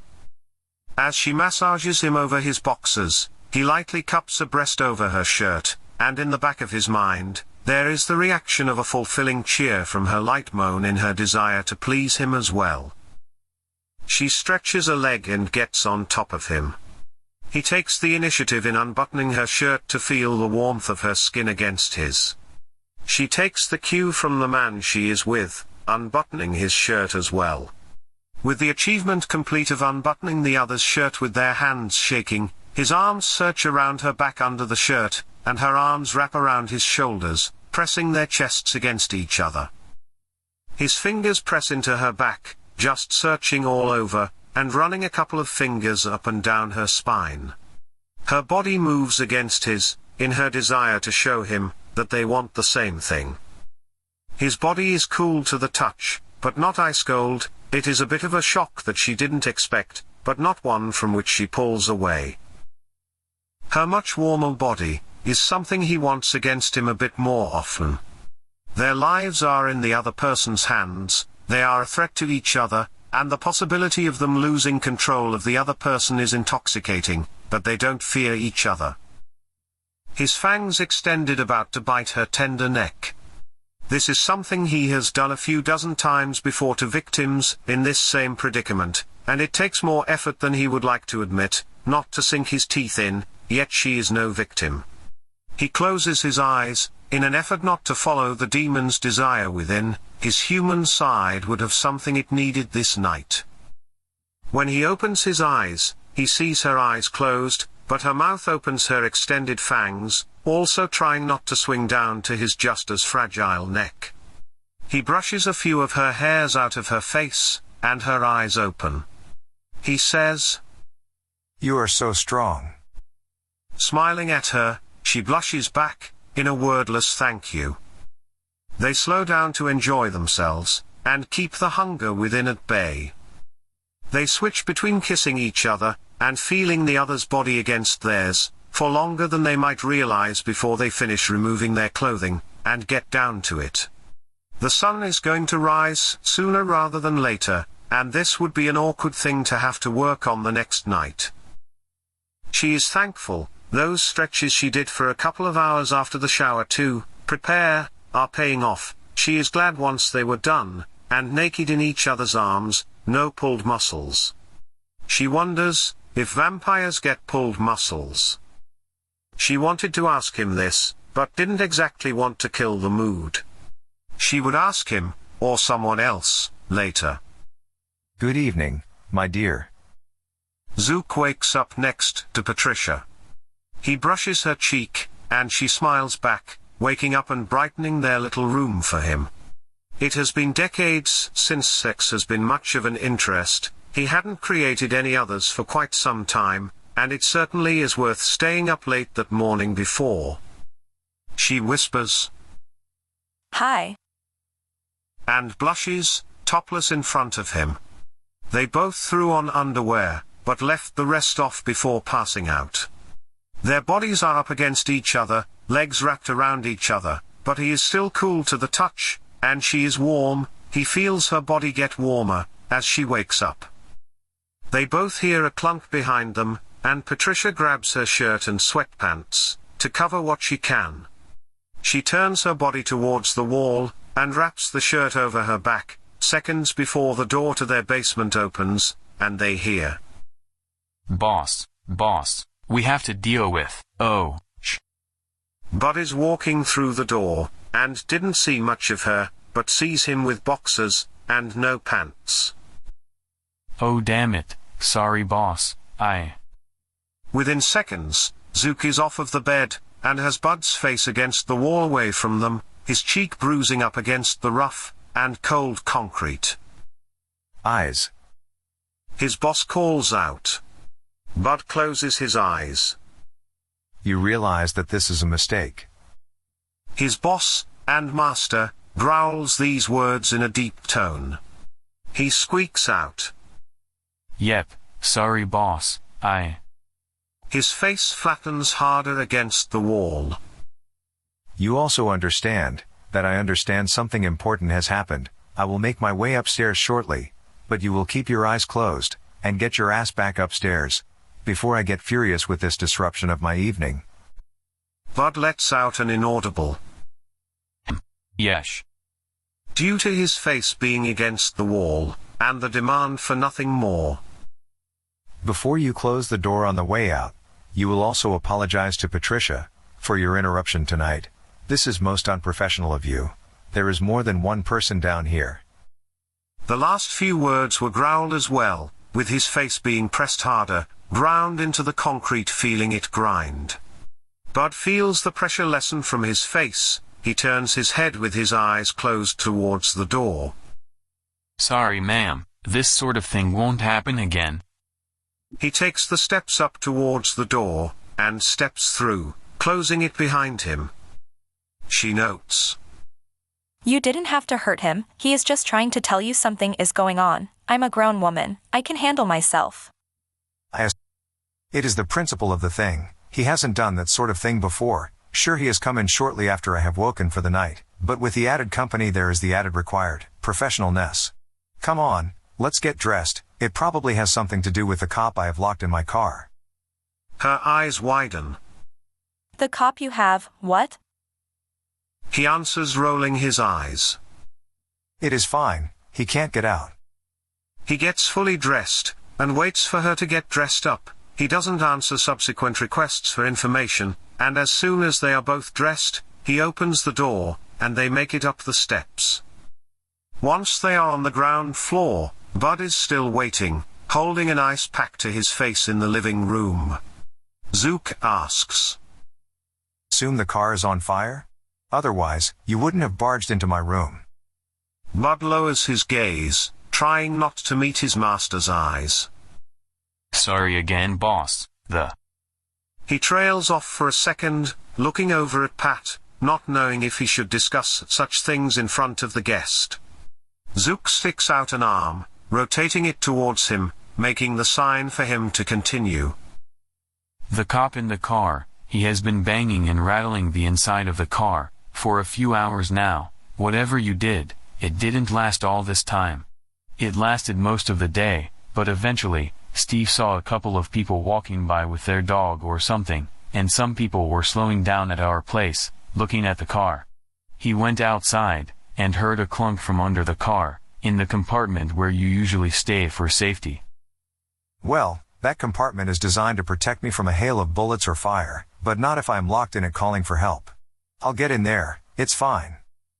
Zook walks to the side door, and hears the clunk from under the car. Steve has the hood up, and his phone out waiting for anyone to pass by. Bite is resting near Steve, and looks up when Zook walks out. He goes over to say hi, and gets a petting as a reward. Zook opens the back door to yet another clunk, pushes in the code to open the compartment, and slides the door to it. There lay his old friend, not able to turn away. Zook uses his influence to manipulate his detective friend. Stop banging on the car, I'm not going to harm you. The banging stops, and Cooper has his legs dangled in the middle of the car's aisle, ready for another good back kick with them, but relaxes them when he sees it will not make much difference. Zook looks out at Steve and checks the area. No one walks by, he asks. Clear? Steve nods in reply. He looks back at the officer who he needs to help, or he would have no choice but to make him disappear. You will be calm and collected. We will be walking in my home. You will not resist or run. You will not try to harm anyone. Do you understand? I will let you go when you are ready. Cooper nods his head. He backs out of the car. The detective shimmies out of the compartment of his car, and awkwardly gets out, walking a few yards towards the borrowed house. Zook forces him to call in sick to the precinct, and he tells him what to say, and how to reply to any questions. This is done. Bringing him back out to the car is no longer needed. His mind is being broken down, in his refusal to get away from this world of theirs. Zook does like this guy. He would rather not have to kill him. He does get some upset questions from Patricia, but after a few answered questions she understands that he is saving him, most other vampires would just kill him and be done with it. She asks Bud and Steve if they could take that next day and get her laptop. She could get a lot more done. She tells them where to pick it up. She spends most of the night getting back to her work. In his mind, there are some memories implanted of seeing Zook in the daytime. He brings coffee sometimes to his friend, sometimes pizza for the team, and late afternoon they sometimes sit around with a couple of beers and talk sometimes about their rough days. The stuff about seeing Gables with his computer available for Zook is taken out of his head, along with some other stuff. Cooper has taken days checking old books and web pages and trying to remember every time he saw Zook. He can only remember at night, and that was fixated on. Zook forces that out and changes more. He is left with the impression that as a nighttime PI, he only very rarely comes to hang around during the day due to the job. It isn't left to the extreme that maybe he is a vampire. With wide eyes, he meets the woman he saw who was hungover from nights before. Her name is Patricia, and she is fine, not dead. Zook asks many more questions to get details, so that he can clean anything out that might be damning to him. He isn't in a great mood to call on his buddy in the organization, but Paul is able to literally read minds, and he hopes he would be able to make sure.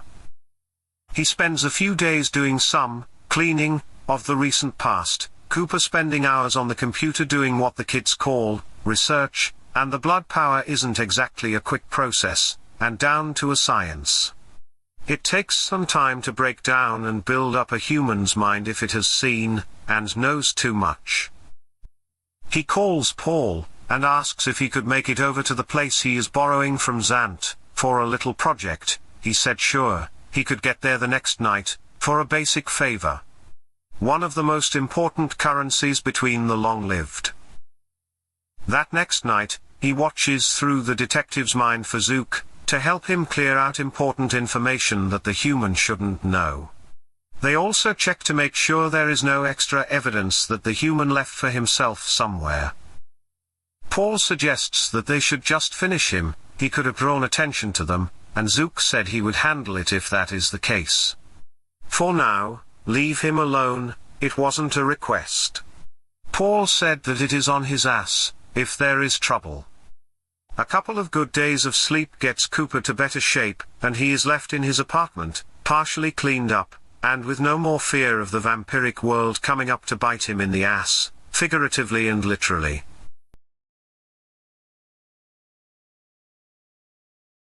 (13) Finally being done with Cooper, they figure they have to pay the piper, and have Patricia meet the boss, Zant. She wants to go shopping though. Before meeting a vampire boss, she wants to not dress like someone bought clothes for her. They still worry about taking her home, so they go shopping at a late-night store. She brings all she needs, gets dolled up, in her version, a little bit of makeup for a professional woman, and they take a trip to the meeting place for the introduction.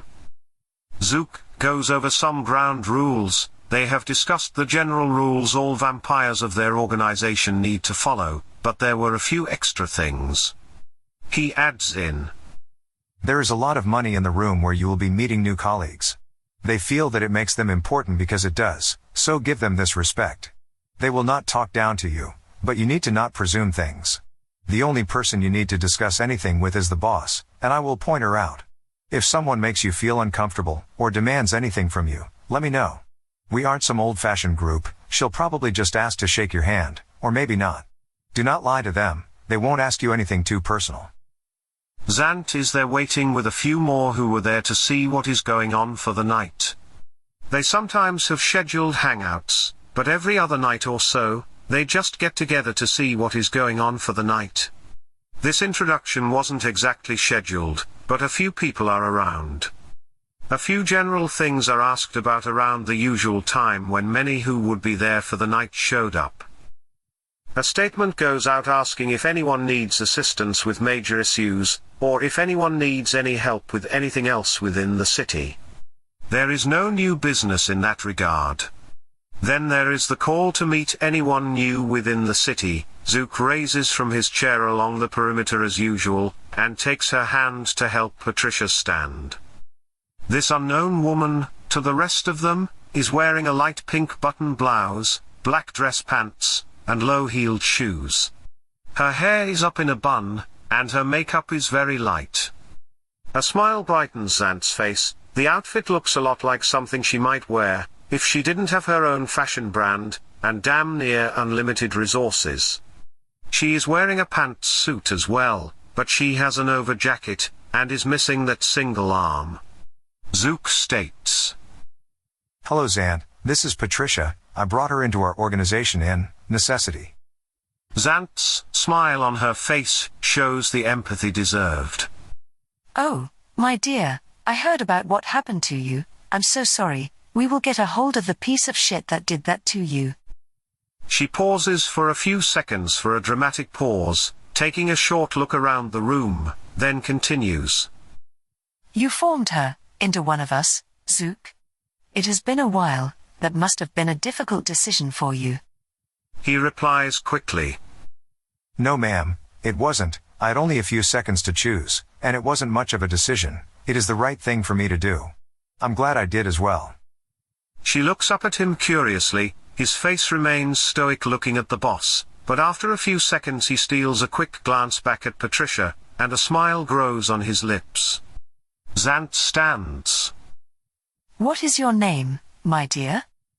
Patricia answers with the conviction she can muster, being the center of all of this attention. Patricia Moorhead, ma'am. Zant continues without a snicker. Well, of course, you are welcome here, and I know you'll follow the rules with this maker of yours. He's a smart one. You let me know, if you, literally, need anything. She noticeably winks at the newcomer, and stands to walk over to her. Zant sticks out her hand, and Patricia grabs it firmly and shakes it. They both sit back down at a table at the perimeter of the gathering. Zant has another thing to add to all of those who have gathered. Some of you have realized we do not have as many of my security in the building, and that is for a reason. A couple of them have quit, and likely not coincidentally. Tina has gone missing. She is on a trip to find out how I can get another arm attached, and her flight is not where it should have landed, and she has not called back. If she ran out on me, it is too much of an elaborate escape, so I'm currently assuming she is taken by someone. Zook, are you on a job? He shakes his head, and she continues. I want you on this. It isn't in the city. She flew out. You were there. Find my guards that quit and see if they know anything. Paul, you are going. Clear your schedule ASAP. I will double both of your usual fees. Get on this now. Use my cars, my jet, I don't care. I have my people on it. I know the last addresses of the guards that quit, and their places are cleaned out. An obviously bad sign. Call me for any resources you need, for any strings we have to pull. Zook starts with an idea. Get most, if not all of your security staff, in for a briefing tomorrow night. We'll start with all of them, then we'll get to their place, and make sure no one else gets in. Tell Paul and me where, and we'll meet there tomorrow night. Both Paul and Zant nod. That night after the introduction, it is the first night Pat has seen the traps in the car. They both sit in the back of the car to talk, without the possibility of Bud hearing them, and Pat hears, then sees a couple of metal teeth jump up from the seats in front of them. She is partially startled but composes herself in a snap. She asks. So, why is this set? Invisibility? Zook looks over at her with a smile, then quizzically. Nice guess, it sort of is, yes. Some of our kind, but not from our blood family, have an ability, sort of like invisibility. That will prevent them from getting in the car if they know of the traps. If they don't, it would tingle a bunch, but wouldn't kill any of us and break any ability to hide. Other supernatural creatures can do the same. Oh, Bud, don't forget the other two. After he calls up front, a lever is rotated, and a few ball bearings are released into the middle of the back row, and roll along the floor. Zook lets her know. I like to take extra precautions when it comes to our meetings. Our place is usually pretty well guarded by Steve and Bud. When we go to meet others of our kind, some of them might either hide as a prank, or worse, find out where I live, and keep it in mind. Using these will prevent them from sneaking in, and staying in my car to jump out at me. What about if someone holds on under, or on the roof? He smiles again. This nerdy and questioning vibe is doing it for him. He answers. The roof is too light to hold someone up there without making some noise. A friend has checked it, and the under area. Let's just say the speed bumps in the complex would make things highly irritating for someone trying to hang on under the car. Keep going. I think of these different things often. She looks out the window, to stop staring at her creator, the one who introduced her into this supernatural world.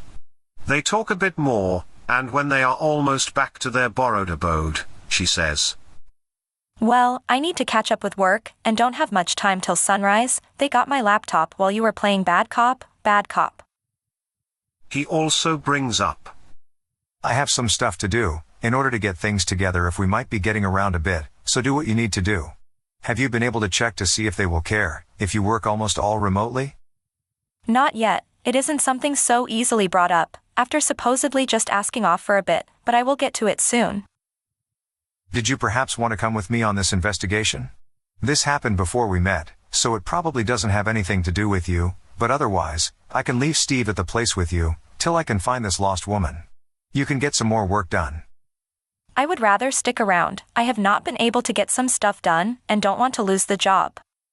I will be fine, just get me a burner phone just in case. I lost mine. Hey guys, do we have any more burner phones? Bud answers. No boss, we can go get a few tonight, a couple of places are still open. This is done before they make it back to the cookie-cutter temporary home. Zook takes one of the burner phones, and adds his, Zant's, Bud's, Steve's, and a few other numbers he knows, into the phone, and gives it to his lady friend. He set the number into his phone as well, with first initials of their name. After packing and getting some work done, they go down into their little world earlier than usual that night. The proverbial ice has been broken, and they want a bit more time to get to know each other a bit better before the road trip. They have seen each other without clothes, and neither is disappointed. She takes the hairpin out of her hair, and shakes her head to let it down. He takes off his jacket, and hangs it up. She pulls off her pants and jacket, to hang up, unbuttons her shirt, and he does the same. She pulls her arms through the sleeves, and shakes that off her body, letting it drop to the floor. He unbuttons her pants, and lets them loosen a bit to hit the floor. She unbuttons his pants too, but she pushes him back to sit on the bed before he could slide them down past his waist. He has a slightly surprised look, as she pulls her pants outward, allowing them to drop to the floor. She steps out of them, stepping closer to him on the bed. He sits up a bit to slide his pants down, but she puts a leg on either side of him on the bed and saddles around his waist, her new silk bra brushing lightly against his chest. She kisses him lightly, with not too much eagerness already, brushing her chest and waist against his, giving him the treat of a light moan as she moves her warmer body against his. He lightly pushes up her bra just a little, side by side. She moans lightly again and leans her head back a little away. He lightly kisses the inside of both of her breasts. She inhales sharply at the touch of his lips against her sensitive skin. This is just something she is used to. For now, he knows she would grow out of it only too soon. It also shows she is certainly interested in moving a bit further. He kisses the middle of her chest as well, once then again, slowly moving up to her mouth and kissing it with a little more to it. His cool body, again, is different but helps her not overheat, as they continue to get into their nightly groove. It is not the case that all of his body is still cold. It might have taken the use of a little stolen blood, but she didn't have to know the details. Her body feels like a warm shower, after a swim in a shivering cool lake, and his inhuman skin feels like a refreshing shower after a warm and humid hike. It might be in their own head, but steam seems to radiate from the mix of their bodies. After another couple of minutes of messing around, she stands up from him, and his pants are plenty loose from her stirring around on top of him. He has to sit up, and hop his butt off of the bed to let her pull them off, and she is eager to help. Once that barrier is fully off, they both laid down on the bed, crossing their waists against the other, just feeling their skin against the other. The only clothing between them is the silk bra Patricia has bought tonight. She likes it against her skin, and the way it feels when he moves it against her chest, too. Bite me, take only a little bit. It is something you'll need to get.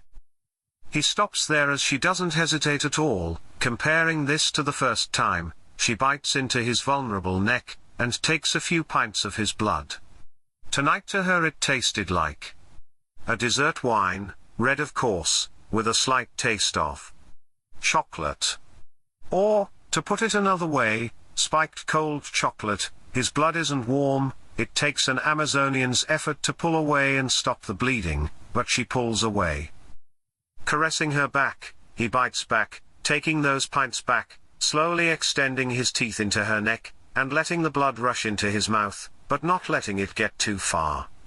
The euphoria wears off from both of them after a minute. The kiss from their vampiric teeth that is practically paralyzing takes a few minutes longer to wear off. She groggily gets off of the small pull-down bed, and he gets into a better lying-down position. She gets on top of him, and they finish the fun. This is a little out of the ordinary though, including the next bit desired by both. Patricia takes one of his arms, and raises it to her mouth, whispering, "Can we?" He nods, taking her wrist, too. As her body ground on top of his, they slowly bite into the other's wrist, feeling the blissful fun of the body they were with, along with the euphoric taste of the other's blood. Both of these were real things their bodies truly needed.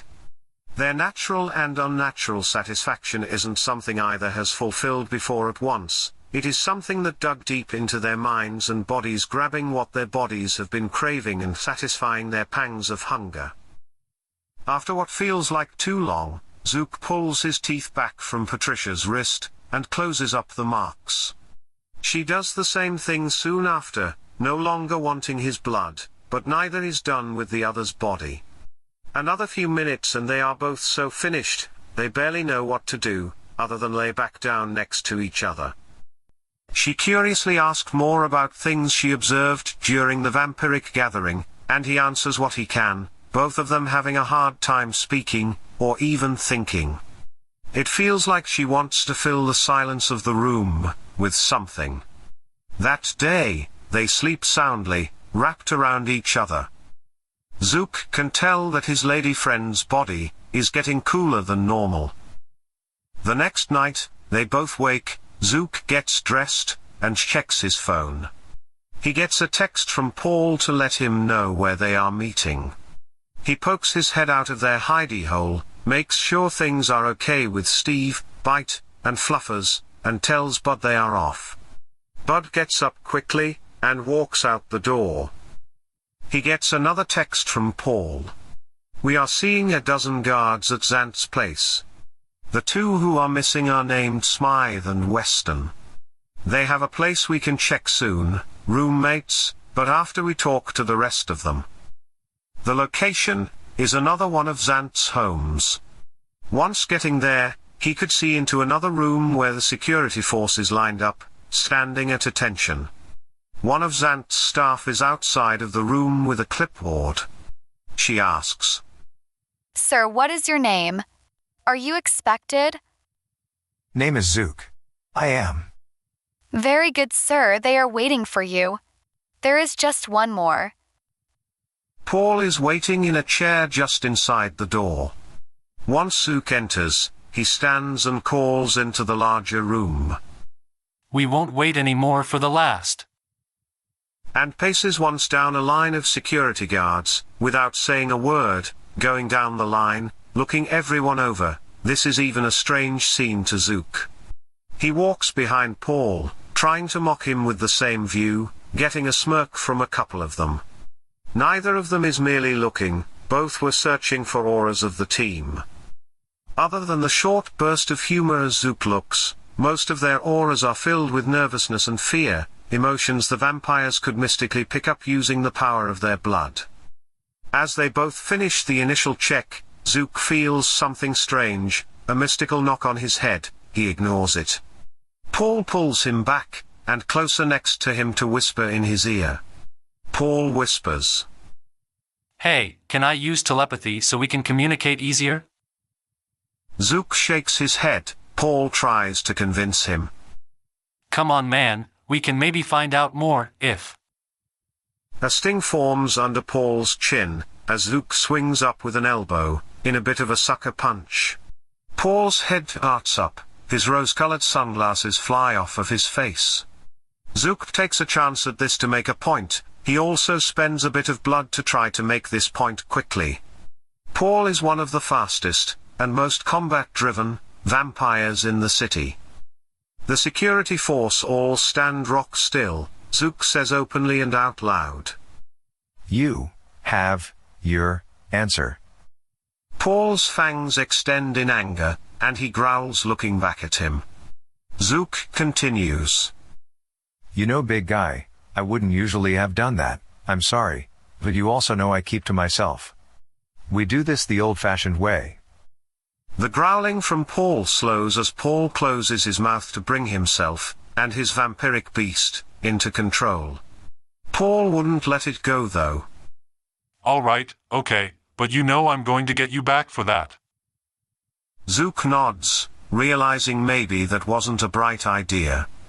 Paul calls to the rest of the room. "Separate interviews, the side offices, 2 at a time, no one leaves." The woman at the entrance with the clipboard walks in shyly. Paul and Zook walk over to her. Sorry, sir, the last still has not come in yet. His name is Moffsberg. They both nod. Zook tells her to let them know if he shows up. She nods back, and walks back out to wait. 14. Tina wakes up one night with a cloth over her eyes, and she can't see through it. She stirs, and feels her shoulders pressing down on an uncomfortable bed. The restraints feel different than the recent ones. She reaches her hand around, feeling a metal railing and a sheet over her. Listening, it seems like she is in a hallway, being wheeled on a gurney, and there is no one around. She could not hear any distant voices. "Here is where you can prove yourself to us, vampire." The last word being figuratively spat on her shoulder, as someone whispers to her. She did not recognize the voice. The mystery voice continues. "We have a family member. They were shot, and the bullet is still in their hip. The doctors wouldn't go in to remove it due to the person's age and insurance. If you pull it out and work things out with their hip, we'll keep you around longer." Tina nods, and whispers. I'm not an expert in surgery, but I told you that I would try. I haven't done this sort of thing professionally, but I have. She feels that describing the way she learned the ability is actually handling dead bodies might not be a great sort of reference. She continues. I hope I can help.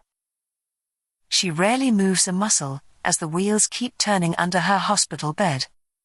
By the way, can we take one of these with us?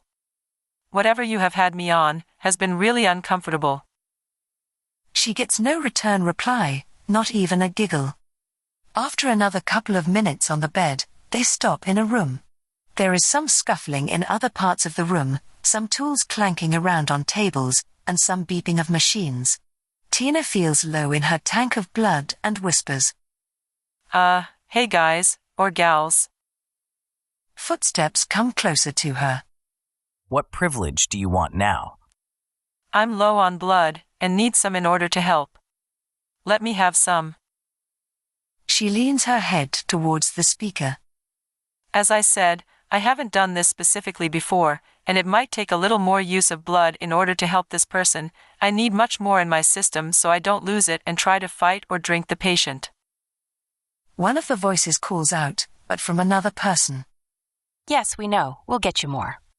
Someone walks to another area and Tina hears a squeaky wheel on a cart rolling over. She is given a plastic tube and she sucks it in, able to taste the blood slowly inching its way into her mouth. She drinks slowly for some time. There are quite a few bags of blood, which she is glad, since she figured they would underestimate what she needs. They are all fairly chilled though, not like some of the recent ones she has had in darker places. Once she is well off enough, she is told, "We have wheeled you next to another bed. There is a makeshift wall of separation between us and the person's head, and the person who is giving the meds and anesthesia. You will not try to look around the wall, or we will stake you. You will not look back towards one of us. We will stake you. We will be watching everything you are doing, and we have 2 doctors with us to make sure you aren't doing anything nasty if you do." You will stake me, got it. You do not need to do anything but get to the bullet lodged in this person's hip, remove it, and if you can do as you say, repair the bone. There is someone with a deeper voice who says, "We have an X-ray of the person's hip. It is on their chest. When you look at the body, and look at their chest, you will see where the bullet is. There is also scar tissue around where this has healed. It is an old wound. See what you can do." The same previous voice speaks up. You have 2 trained people behind you, ready to punch your back with wood, and everyone in the room knows what you are, and wouldn't mind seeing you hurt, so don't think we aren't ready to kill you if we need to. If you leave your hand on the person's hip and keep them hostage, you will be in a world of pain. We have thought of the many possibilities on this front. Don't do anything stupid. She nods and returns her answer. Well, shucks, since you thwarted all of my devious, well-thought-out plans. I probably should just help. Some surgical gloves are aggressively put on her hands, her straps are released and she is allowed to sit up. Patient is to your left. She rolls her feet off the side, and the railing on the bed is let down. She asks, "Can I take off the blindfold?" She hears an affirmative answer from behind her, and she slowly slides it to her forehead. Right in front of her, less than 5 feet from the bed, is a man's body lying still, an X-ray on his chest, in sweatpants pulled away from the hip, and no shirt. His white-haired torso shows some old muscle, and a mean bruise on one side of his hip. She slowly holds out her hands to the side. "I need someone to cut the tips off of these gloves. I need skin contact for this to work." Off to one side, someone steps up. You didn't mention this before. What, did I not fully explain this power of mine to you, before you woke me up tonight, not knowing if you'd let me wake up or not? Like it has come up before. I wasn't even sure if you would let me try to help this person, or just kill me. I won't do anything bad. Someone comes over to the side and cuts the fingertips out of the latex gloves, but leaves the rest on. She reaches over for a scalpel on the wheeled table, and hears an objection from behind her, and feels the obvious something at her back. She says slowly, "I am getting a scalpel to cut in. What do you think I can do against all of you?" She slowly reaches for it, and picks it up. Looking at the X-ray, she sees a recent one of this guy's hip, then pushes it down to the floor, no longer needing it. She asks, "You have this guy out, right? The last thing I'd want is him screaming and shaking." An answer comes from behind the plastic sheet near his head. "Yep, he's out." The procedure starts with 3 cuts. She makes a sort of bracket in the man's skin. She then digs in, using her fingers to mystically dig through muscle under the skin, and over the hip bone, pulling it strangely to the side, parting the muscle. Blood is all over her gloves, and she is shaking, trying not to go for it, and lick it off her gloves. She feels it would be bad form. Or they would just kill her. Parting the muscle, peeling it with her fingers with the use of her blood power, some of it, sort of, flops outward, and it did not take long for them to see the hip and the shrapnel in it.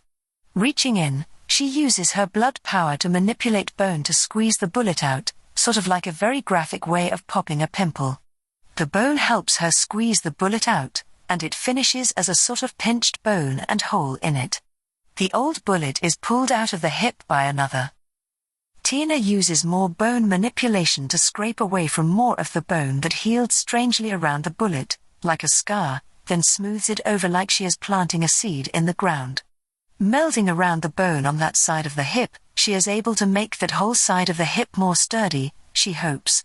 The blood power to meld the muscle back into place is used, and the skin is closed up, sealing it like a pie crust, as though there is not even a scar. The whole procedure takes less than 30 minutes. There is one who spoke earlier with a deeper voice. He looks down at the handiwork. Whoa. Is the only noise that breaks the silence for a few seconds.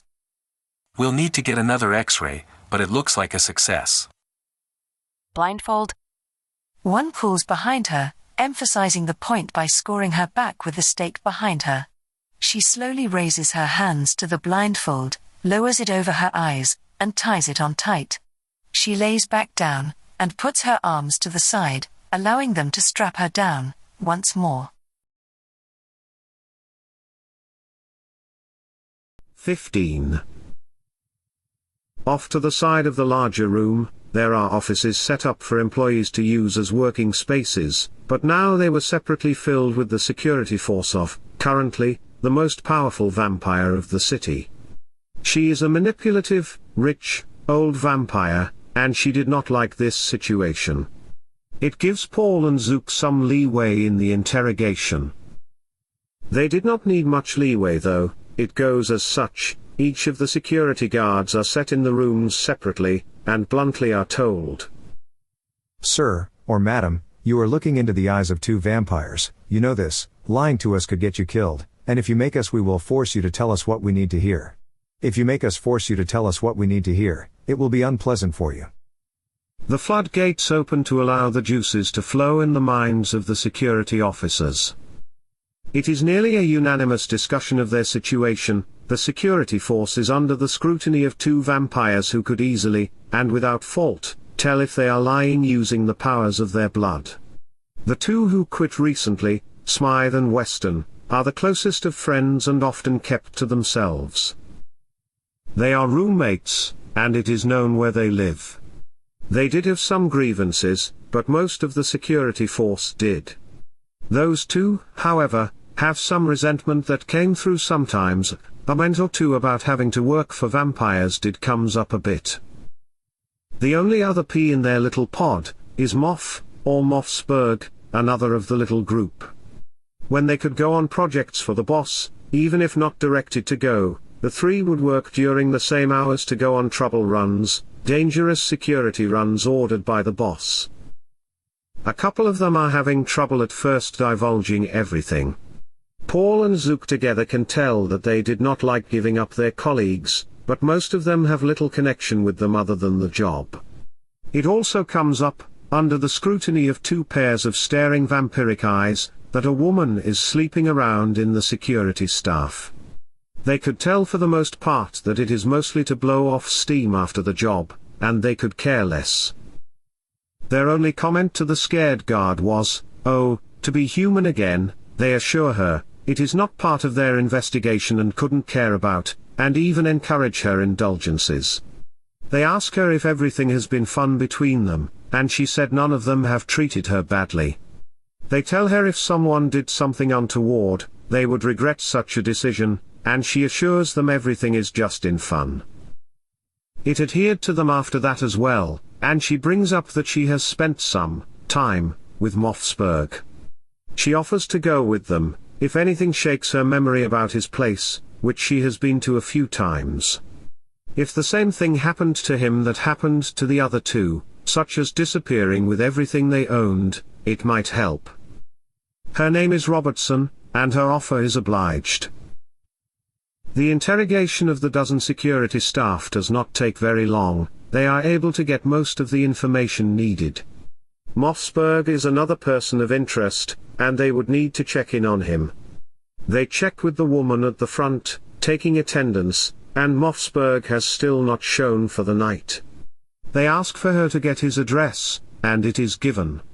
The rest of the security force are told to either leave for the night, or go about their duties as usual, which is done. Robertson asks if she could ride with Zook. She has never ridden in his mini limo before, and he says it would be nice to have different company. Paul says he will drive separately. It is still early in the night when they made it to Mossberg's place. He lives in a small apartment, on the ground floor of a building. Coincidentally, it is in the same complex in which Cooper lived, yet a different building. They make it over to his place and knock on the door. There is no answer. He knocks a couple of times again, no answer. None of them hear anything happening in the apartment, turning on the blood power to hear something much more sharp than any human could. They only heard the TV on in other apartments, including the one next door. Paul taps on Zook's shoulder and whispers. Do you hear that? Zook shakes his head no. Paul continues. Someone is breathing behind the door behind us. We are being watched. Do you want to handle this one, or should I? Paul answers back quietly. I've got it. Walking a couple of steps over to the other apartment, he knocks on the door, and almost immediately, the door opens, showing a fairly tall teenage girl, curious eyes looking at the three strangers. Paul is not as often practiced at mind manipulation as Zook. He dabbles in other fields, but he is pretty good at helping humans direct their attention elsewhere. He says to her, Hey kid, how you doing? We are just here meeting a friend, nothing big going on here. Are either of your parents home? The kid has eyes for only Paul, this large, stylish, older. She has no idea by how much, man, is talking to her, and only to her, but he has asked her something, and she walks back into the apartment calling around. Mom! A woman walks to the door from the apartment, and the teen walks with her. When it comes to an apartment hallway, rarely do you see more than one person coming to visit another, but apparently the woman thinks it is strange that three people are coming by to visit the man across the hall.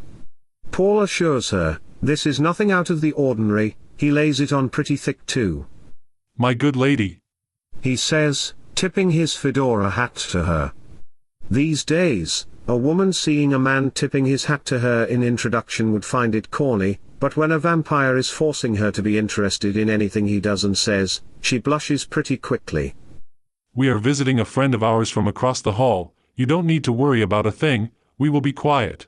You and your daughter also don't need to look over here, or check out anything in the hallway. Just go back in, lock the door, and don't worry about what is going on.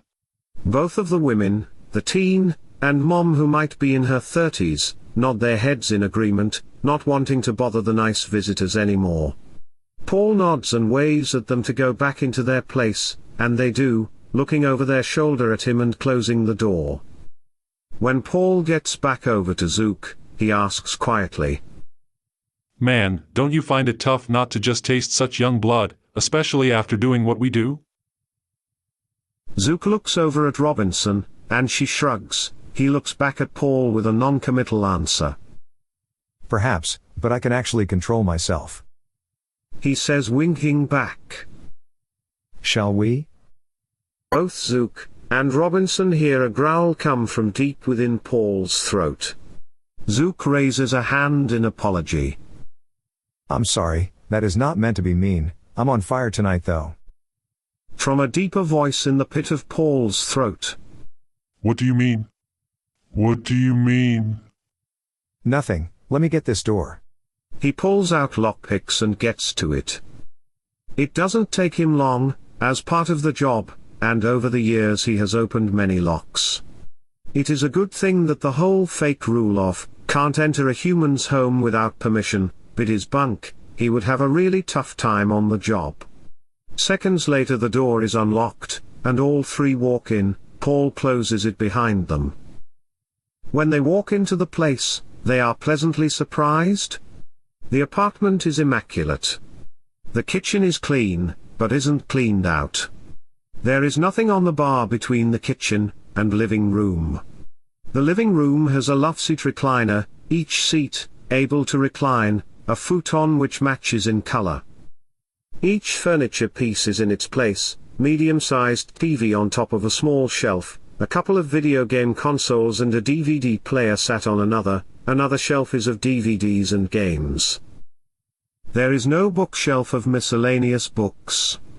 An office chair and simple table finishes the room, but nothing on them.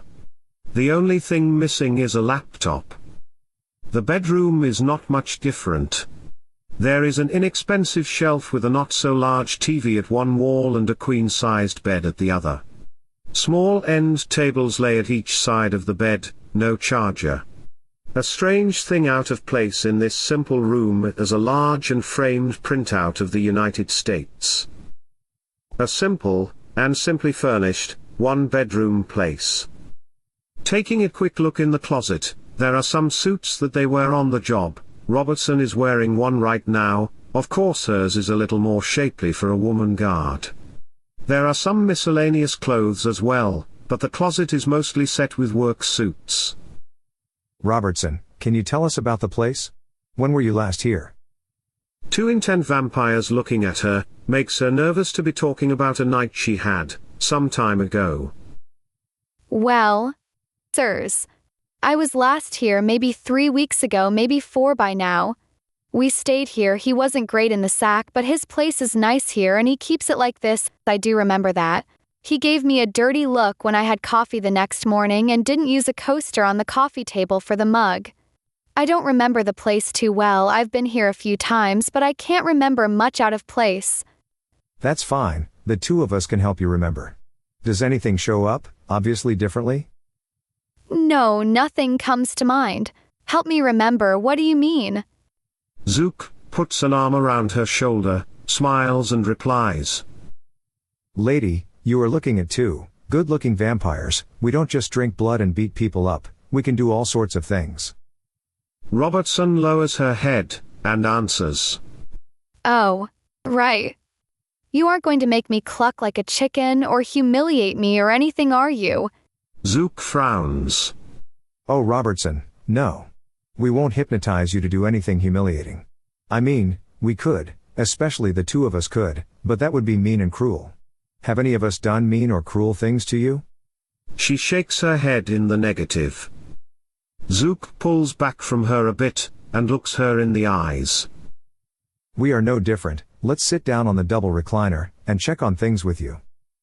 They move into the living room, followed by Paul. Paul lets them know.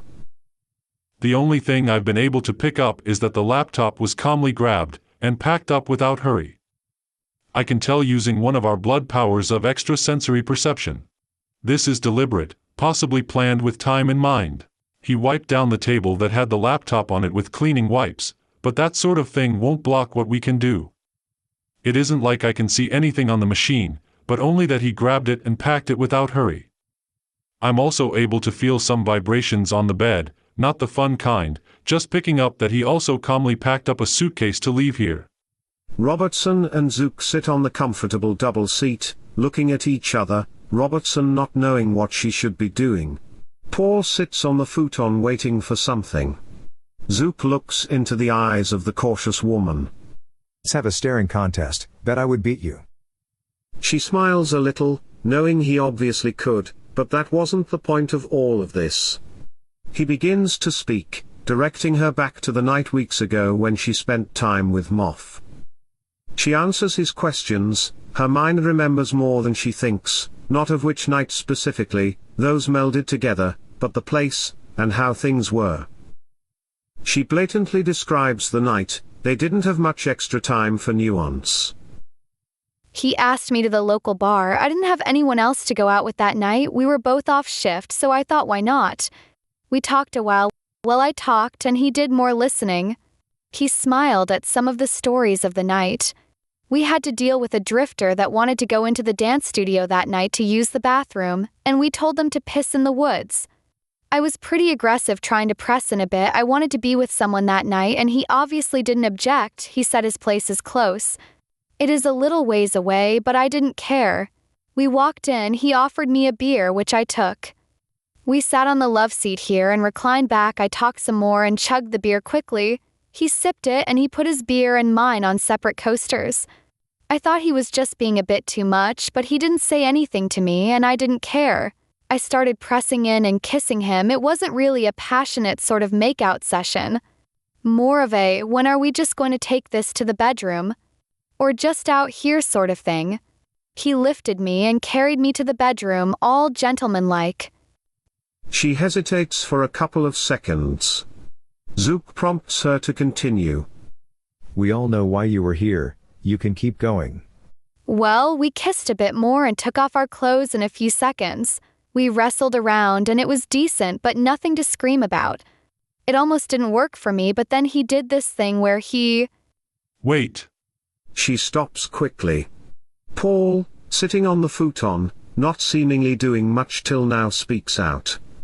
While having sex, on your back, you thought something was strange. You get a good look at the framed map, there is a marker on it, some colored mark, and a marker sitting on the frame. Go back to that, and try to focus. Where is that mark? Dude, we were about to get to the good part, but yeah, fine. What was that mark, Robertson? Can you see us that night? Like everything we did? Yep, better than porn, you two did alright. Not sure why you might not be interested, but I... Oh, okay. He gets the answer to his question in her head, before she can say anything. Zook notes. Creepy phrasing guy, but let's keep going. Robertson blushes a little, and pulls her arms around her stomach, remembering a very personal time, that another is now watching. I can't quite. Wait. We eventually finished and fell asleep. I woke up a bit early and went to the bathroom. When I was done, I came back in and sat on the bed. He got up to hit the bathroom too. I did take a few seconds to look at the map. It was marked on a town away from most cities, but still marked. I can show you where. She takes them back into the bedroom, and they walk to the large framed US map. She shows them where it was marked, but the specific area is wiped away now. Her mind doesn't know the specific location though, just a state section. Paul checks the map, and feels the indentation of the marker, the mark on the plastic covering, and feels that there were more marks made before that one. He follows one after another. More recently, he feels like there were marks made without intent, like Moff is covering his tracks if someone found this, but he would not be fooled. 3 right after each other were placed, he ignores them, but the one before them, he keeps a note on the location and tells them out loud. Zook writes them in a little notepad. Zook smiles at Robertson. Thanks for the help. Hopefully, we can get to Tina in time to help. Do you want to come with us to the other guy's place, to see if we can figure out something further? She blushes a little. You want my help? Sure. This is definitely a switch from the usual guard duty, if you think that'd be okay? Sure, we are looking for someone, and could use any trusted help. Let's do this. Paul listens at the front door, and looks out of the peephole, doesn't see anyone, or hear anyone in the hall. They open the door and Zook uses lockpicks to lock the deadbolt behind them. Robertson gives him a strange look, he explains. As though we were never here.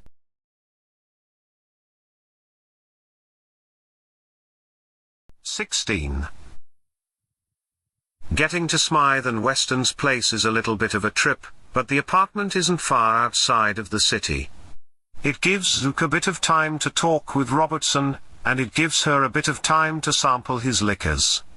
She asks him, Why do you have these liquors if you don't drink them? Neither do the others. Well, I do have more clients than just our kind, riding in my car. I do investigations for some humans, and they can have a drink during negotiations. It is also a little less awkward. I can't really show a bunch of blood if cops pull him over, but I do have an emergency stash, just in case. Also, the seat you are in, it lifts up and it is a lockable fire and bullet safe box. She smiles, and says, That is pretty neat, sort of like a nifty spy car. Do you have guns that pop out? Nah, but there are a few tricks just in case. Never mind all of that, we are just about there. Robertson finishes her drink, sets the glass down in the sturdy cup holder, and looks outside her window. An apartment complex is outside and Bud is pulling into the parking lot. It is still fairly early in the night, about 2 in the early morning. As they get out of the car, Paul gets out of his. The place is a mess. When Zant let us con the place is cleaned out, she didn't mean the food containers or furniture. The place where a TV would obviously be is bare. It has nothing on the shelves other than dust spots. Dirty plates, beer and soda cans are all over.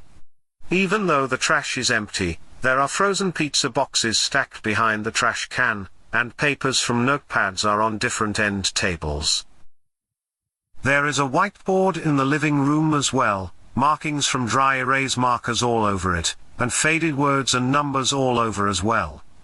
It is difficult to be able to tell what might have recently been written and what has been recently removed. The floor has pieces of paper all over it as well, with smudges of shoe footprints and dirt. Bedrooms are checked. A bed and small TV were in the rooms. One room is messy, like the rest of the place, but the other is at least partially organized.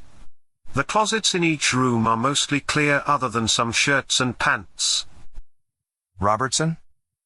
Zook calls out in the apartment. She walks up behind him, while he is still checking on the bedroom. Did you ever come to their place here? She shakes her head. No, they didn't let anyone come around here to my knowledge, and I can see why. This place is gross, and it smells bad too. Smells bad? Like what do you mean? Does it smell like rotten eggs? She answers, shaking her head.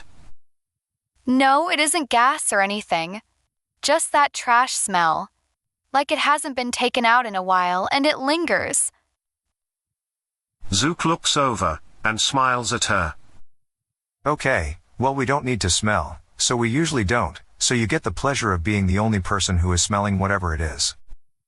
Paul asks something else of Robertson, adding in perhaps a little persuasion of his blood power. Can you please pick up all of this paper so we can go through it? It might have something important. With little reason to deny a powerful vampire the request, she obliges and picks up all of the paper around, tossing it in a trash basket to eventually go through it. He then looks over at Zook. Hey, can you come with me to the living room? I can try to pick up some of the last few things they wrote on the board, which might help us figure something out. Zook nods and grabs a miscellaneous notepad and pencil. Paul flips the standing portable whiteboard around to the back to see if there is anything else on it, and there were some pushpins on one side, but no papers on it. The writing side is the only side with info on it.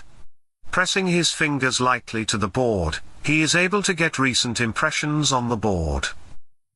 Zook is well versed in this process, and has done this sort of thing many times. They could feel the last markings on the board, the intent of the people writing it, and recent activity on it. It is difficult to separate a lot of the writing, but after a couple of minutes, he starts listing off some information. Initially, one of the most recent things he sees is the flight information and time. Zook compares it to the other night when Tina left on the flight, and it is true, if not close. Addresses come through as well. Zook writes down what Paul pulls from the mystery writings, and lots of erasings. On a whiteboard, if something is written and kept on the board for some time, it also leaves an imprint, which is also written down. Robertson took some time to pick up the papers around the place and brought them into the living room. She sorts through them, and most of it is trash, and doodles, but a few of the pages have some addresses on them. Between those pages and a decent amount of addresses, they are able to get as many places to check. Comparing many locations, there are 2 near the city that were last marked by Mossberg on his wall map of the country. Another decent possible place to continue this hunt. After checking around the beds, mystery places in the bathroom, and all sorts of other possible hiding places, there were no other clues or evidence for them with which they could work. Could your driver get us to that city during the day today, and we could continue the investigation there? It is 5, maybe 6 hours away. Can your car accommodate us both during the day? Sure, he does that sort of thing for me sometimes. He might need a nap, but he can drive us there. We can rest for the day in my car. Zant will probably need to get some word out to the boss of that city to expect us, and see what she can do about smoothing out some information. Paul nods in agreement. Zook sent a text to Zant. We have a city we'll need to get to in order to continue the trail, need you to make contact ahead of time so that we don't surprise anyone, and where we can meet the boss of that city for some info. Possibly a recent location for them. My driver will drive, it would take a bunch of time, and it could be sensitive taking a flight. We'll drive when we can. He notes the city so that she can make contact, and she sends a thumbs up emoji in return. He asks Robertson where they can drop her off, they have a trail to follow, and she said she can't go on some adventure. She has to stay in town. He asks if he could take her back to Zant's place, her car is there, and her shift is done for the night. Bud drives her back, Paul leaves his car at Zant's place, and gets into Zook's car to get ready to rest. Paul has a bug-out bag ready, and puts it in Zook's car. Zook isn't nearly as prepared for a possible trip. They go back to his place just before sunrise, in enough time for him to grab a small bag, adding a few extra shirts and pants. While Zook packs, Paul is surprisingly social with the animals. Bite and Fluffers run around the yard, chasing the tennis ball Paul keeps on throwing. Paul never did speak with them using the blood power. When Zook is done packing and sees them playing around for a few minutes, he asks why, and Paul answers back. Never thought of the need to, but these two are fun. The smile on Paul's face looks genuine, but makes Zook uneasy, like it doesn't really belong there. After a few more minutes of letting them play around, and getting the critters tired out, the vampires are cutting it too close to sunrise.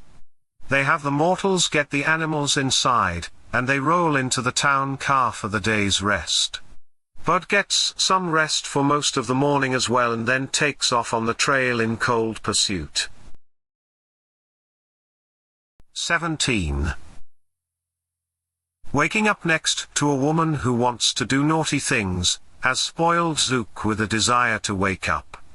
Waking up with a thick plastic guard right in front of your face, truly ruins the mood. He wakes up on the wrong side of the internal compartment of his town car, not in a fun mood. He listens carefully to try to hear anyone else in the car. Waiting nearly a minute, he didn't hear Bud in the front listening to an audiobook, talking on the phone, or smoking a cigarette outside. Zook feels around for the unlock keypad. Pressing a button on the keypad makes it light up so that it can be seen in the dark.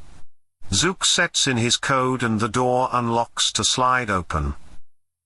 Hey Z, how do I get this one open? The question from Paul is from the compartment across the car floor. Zook looks out of the windows to see if anyone is looking in, and where they are, he sees a diner parking lot. Pressing in the code, he slides open Paul's side of the compartment. How do we open these things? I was too tired to ask this morning. Zook tells him how as they both sit in the back seats. Paul nods, and asks where they are. Zook answers. I don't know, some diner. Bud stops for dinner as we go sometimes. We can go check in on him and get out of here. They both slide out of the car, stretch a bit, and walk into the diner. It is in old style, a long bar, a dozen small tables, and sitting at the bar is Bud chatting up a stranger. Bud notices the two walking in, and his face turns ashen grey. He sets the coffee cup down, halfway up to his mouth. Sorry, Baw. Sorry, I just got caught up talking to this guy here, we aren't far. Bud is trying to defend himself to his boss, and who he'd consider a decent friend. Zook smiles. Everything is fine, we are fine, and everyone's gotta eat, right? The stranger, sitting with Bud, is a little thick around the midsection, but his arms are bulky. He has a leather jacket still on, and a motorcycle helmet sitting in the booth next to him. His heavy beard flickers when he speaks in a deep voice. Well, if everyone's got to eat, why don't you guys grab another table and sit for a bite?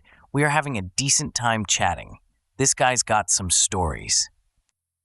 Zook answers by giving the facial gesture of, it is time to go, over the stranger's head, to Bud.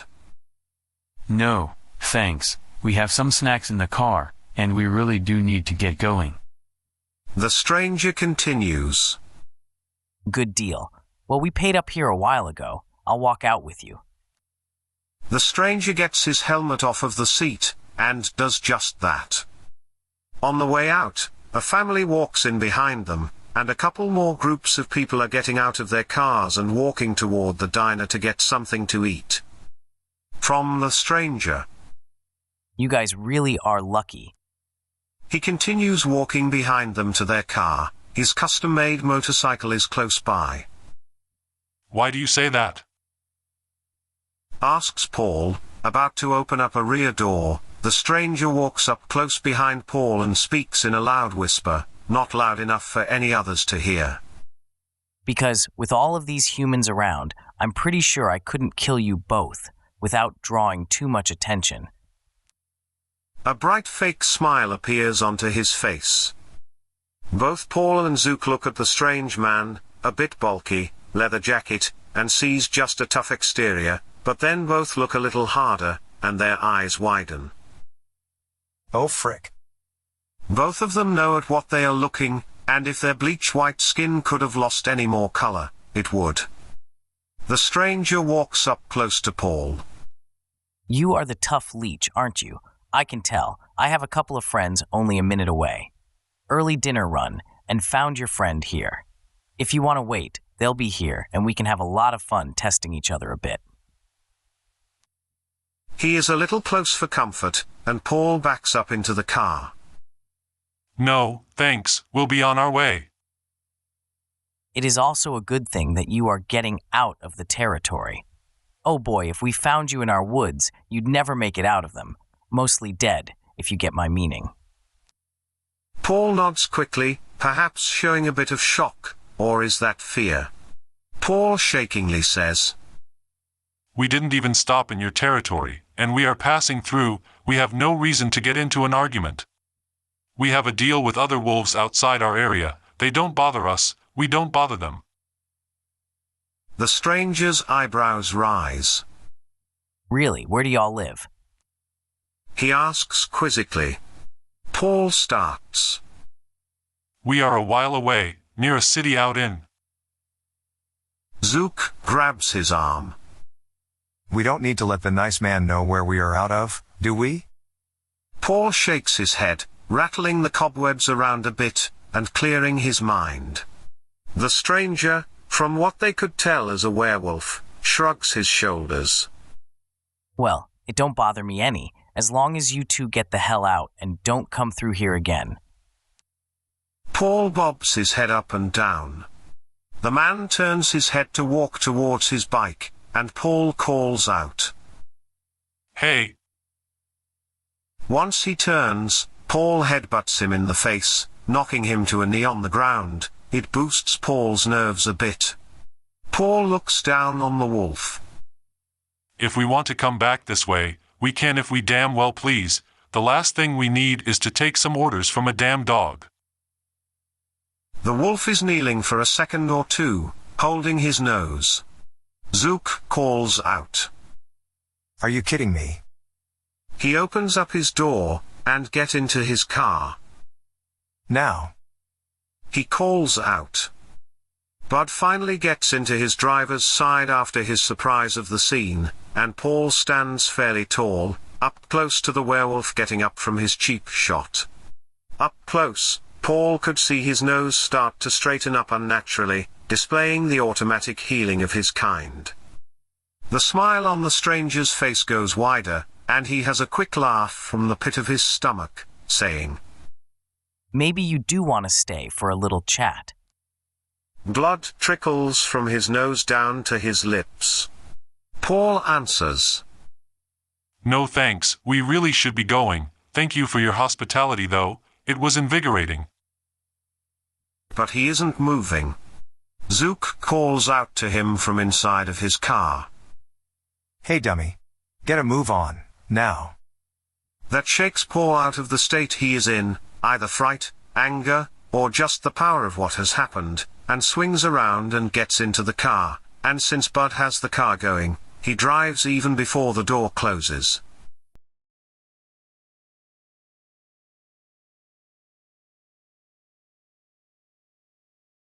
"18.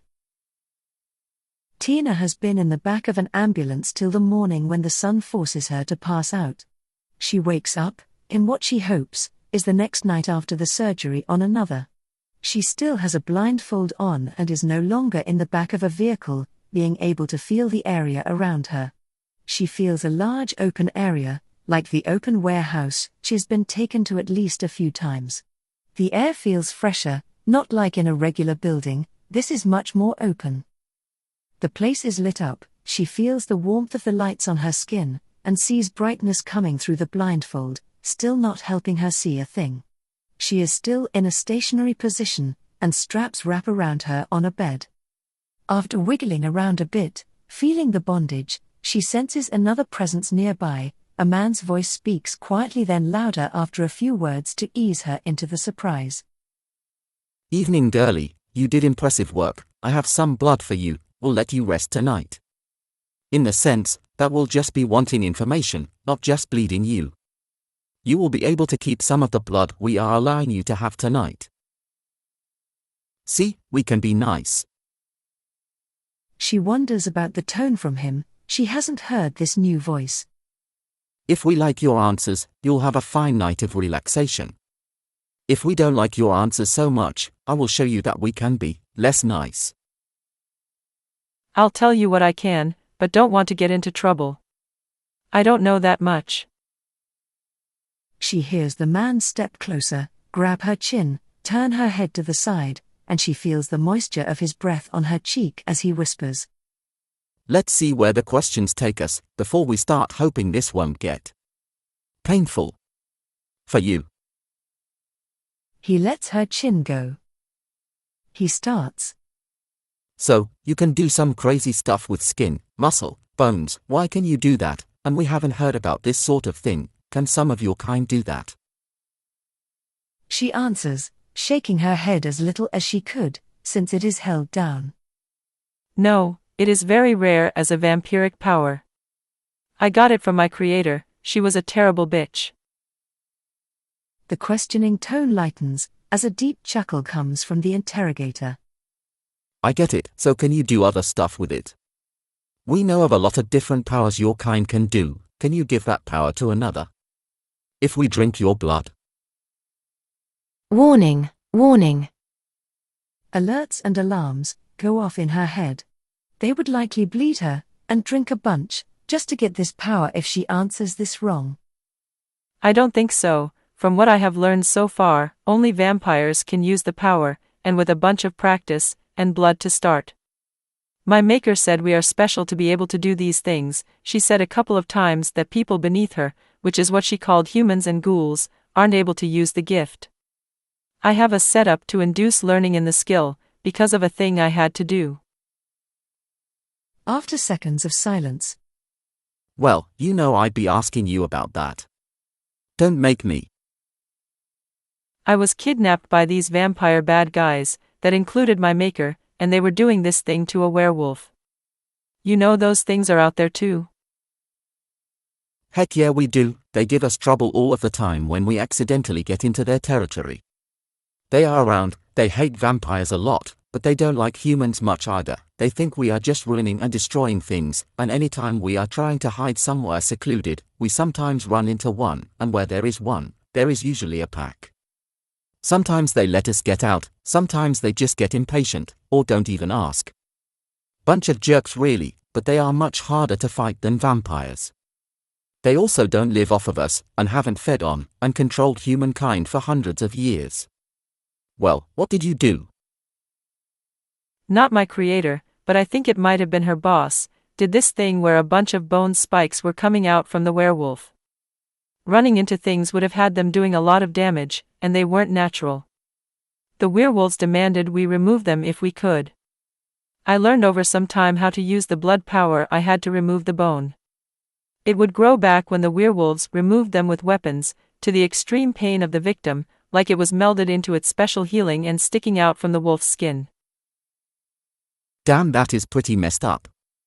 Your kind really can piss people off. I mean, sure, they hunt and manipulate humans, but irritating the wolves is plain dumb. Tina senses some blatant animosity and hopes for answers. It wasn't on me, it was them. Why do you hate vampires? 'Cause your kind are pieces of dog shit. Here is the deal with you monsters. Can you please stop saying, my kind? I just became one a year ago, and I couldn't help it. He stands up and gets up closer to her, making her flinch, expecting a slap. None of your kind wanted to be one, but that is how it always happens. It doesn't stop them all from becoming terrible. Vampires are a scourge on the planet. They manipulate, hunt, drink blood, and kill. We can defend ourselves against them. Other super beings out there aren't terrible to humans, but vampires are the worst. They force people to protect them, give them blood, give them money just by forcing them to, with their damn charms, or just kill them and pawn all of the stuff breaking into people's homes. They are a menace. Your kind is a menace. The same things can be said about humans. We have taken over the planet, and claimed most of the resources for ourselves. The rich do it to the poor all the time, claiming lives and money. Humans just do it blatantly. I used to be poor working at a donut place where the owner of the chain made millions, and I barely scraped by on paying student loans. Now, I have done surgery to pull the bullet out of someone who was shot quite some time ago, and I am riding around in the private jet owned by a woman who runs companies. I might be drinking blood, but it has changed my life. This situation hasn't been the best advocate for your so-called defense of human life. Yes, but vampires drink blood, manipulate humans with their powers. Some do disgusting things to humans playing their sick games. They hoard money and pay off the media and politicians to keep things quiet. They get caught so often these days but pay people to cover it up. Mass shootings on the innocent happen so often because of them, buying people's loyalty with their blood for powers or to charm humans. Bad things happen because of vampires. Oh please, humans do the same thing, but usually it is more to cover up crimes they commit like fraud. The rich rarely go to jail, and if they do it is because they messed up, really bad, and then get a bad lawyer. Vampires don't corner the market on sex dungeons, mass murderings, assassinations, theft, and manipulation. Humans don't need prodding for all of that. The man growls a bit and changes the subject. Here. Shut up and drink some more blood. He puts a tube in her mouth and she sucks on the tube. She has gotten used to being fed like this. She gets a bunch of air at first, but then slowly she starts to taste some blood. It is cold. Again, it doesn't taste the same that she has been drinking while with them. It has a taste to it that she couldn't describe, like it was healthy. Sort of. She has tasted a lot of people's blood, at first with some liquor at a party, then often from Zant's employees who were paid more to allow her to drink from them. This blood is tangy and has something different to it each time. It is warm and comes out easily if right from a human. This is different, and a lot of the same stuff. She moves the small tube to the side of her mouth a bit so that she could talk. What is this blood you have been feeding me? It is animal blood, from a butcher that we know. It might be a bit old by the time you get it. He accepts some meat from some hunters and cuts it up, others buy the meat, and we take the blood. We are getting off topic. We aren't here to debate this being a vampire stuff. Your boss, Sant, we know she owns companies, we don't know which ones. Tell us which ones. I won't tell you something that will get my boss killed, or those who I have gotten to know. Tisk, tisk. We have started to get along a bit here. Let me put your mind at ease. We aren't strong enough to go after well-protected vampires like her, but we do want to ruin their businesses so it is harder for them to make so much money. We don't want to hurt any of the people working for her, we just want to make her lose money. How could I trust you with that? I don't know if you'll just kill them all. That really isn't your problem right now, is it, Tina? Would they care this much about you? You should be worried about not answering my questions. That is one of the answers I am hoping for. Are you going to tell me no again? The man is either standing or sitting near her legs. She expects him to stand up and walk up to her shortly. She answers, I can't tell. The next few words planned in her sentence leave her lips in a mumble, as her head is knocked to the side with a massive force, what feels like a sledgehammer against her face, rocking her prone head to the side. She has felt the sort of pain before, though. Her mind is bringing back a prolonged pain she has felt. A time that is fuzzy in her head is so much worse than this. This sharp hit shocks her brain, waking up her nerves all over, not just her face, but that side of her body feels like it is metaphorically on fire. Reflexively she tries to press her hand up against the strike, but since they were strapped down, she wasn't able to move. She hears a woman closer to her. Some of the skin broke off. Maybe the brass knuckles were a bit much. Looks like that hurt. Maybe she is as dainty as she acts. Brass knuckles? These people are not being cordial at all. Tina feels another sharp pain at her chin. She hopes she didn't hear a crack as her bottom jaw shot up to her upper jaw. The woman's voice near her head again. Maybe that will prevent her from feeding on another human in the near future. Your kind have done far, far worse to humans over the centuries. You might not have been around, and it sucks this happened to you, but you were human recently. You would defend them, those that made you, as you are. The man at her legs shoots a barb at the other. We need her to be able to talk, and if she needs to spend blood to heal, it is sort of a waste, isn't it? Tina moans a bit from the strike, trying to relieve a little pain, but her face is throbbing. Her hearing has been getting a bit better. She tries to tune out the pain, needing to try to concentrate more since she hasn't been able to see, not like some supernatural sonar, just that it is needed. The woman who has punched her shrugs, with a non-committal, probably. She rips out. Don't know, but it makes me feel better. She has been getting this feeling as she is listening, like something has become a little clearer when she concentrates. When it is a necessity, she is able to hear things a bit further away than usual. Not having the privilege of seeing anything makes this difference. The question comes out again. You see what might happen if we aren't thrilled with your answers. We have been pretty polite with you till now, and helping us out with that surgery is more than most vampires would do, but killing a few more humans wouldn't do us any good. We have supernatural jerks to hurt, and if we can't hurt them directly, we can hit their bank account. Tell us about her company, and we'll be less difficult on you. Tina isn't sure if she has much of a choice.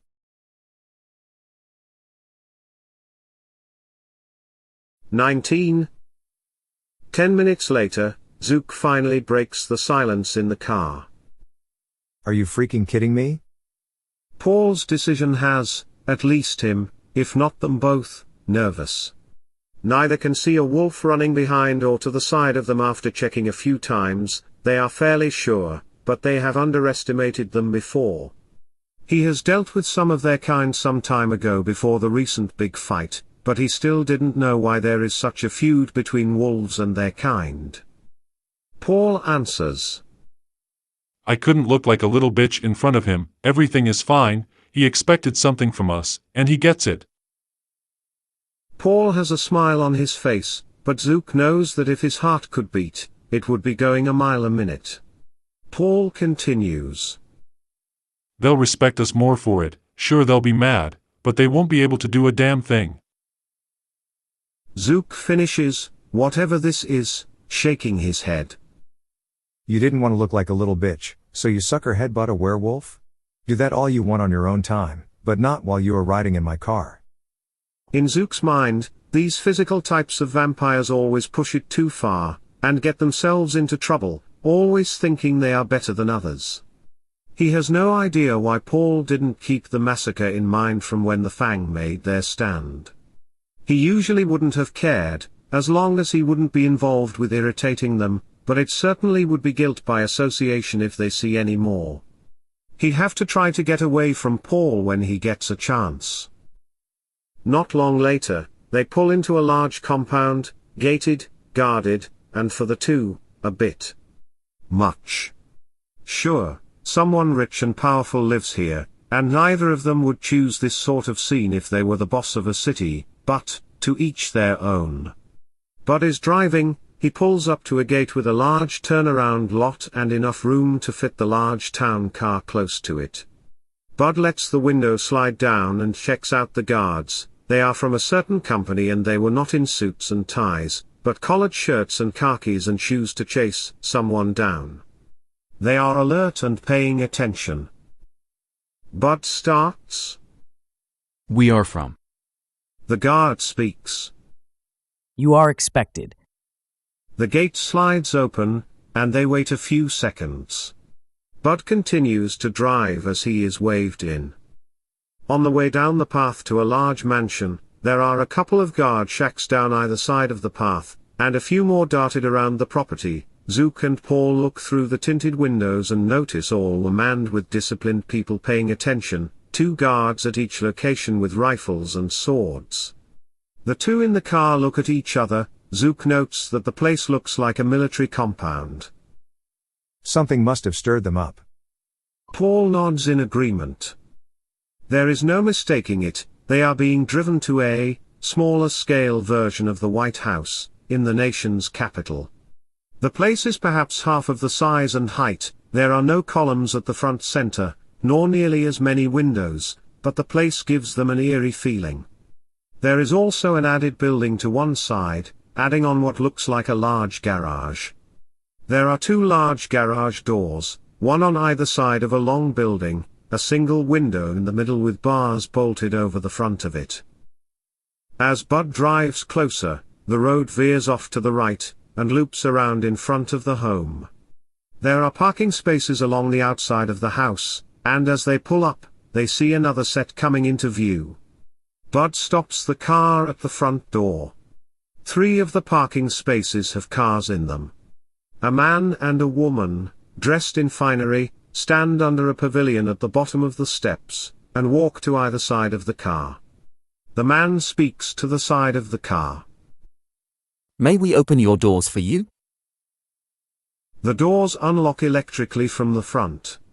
Before the woman attendant can open the side door farthest from the extravagant building, Paul opens his door on the opposite side of the car, while Zook waits, allowing the man to open his side. Both the man and woman bow, keeping their eyes averted as Zook and Paul step out of the car. Neither attendant looks directly at their faces. The man says, You are expected. Please enter and follow signs to the Grand Hall. As they walk up the stairs, someone opens the front door for them. Entering the opulent building, they find the interior is equally lavish, with gold-plated moldings and surfaces. Paintings line the walls, and a polished plaque hangs next to a coat check room. Inside, a guard sits attentively, watching the new guests and waiting to assist. The plaque next to the coat room is a basic map. The metal looks like a shiny copper, and the etchings are of a map and letters around the map are another grey metal. Paul asks, So, what do you do if the map needs to change, or if the room purposes change, per the boss's decision? In response, the guard says, It is melted down and reworked. Management spares no expense. May I take your coats? Both shake their heads, glancing at the plaque, which lists rooms like the game room, grand hall, pool, kitchen, library, bedroom number 1, and 2 bathrooms. They proceed to another area marked as security on the map.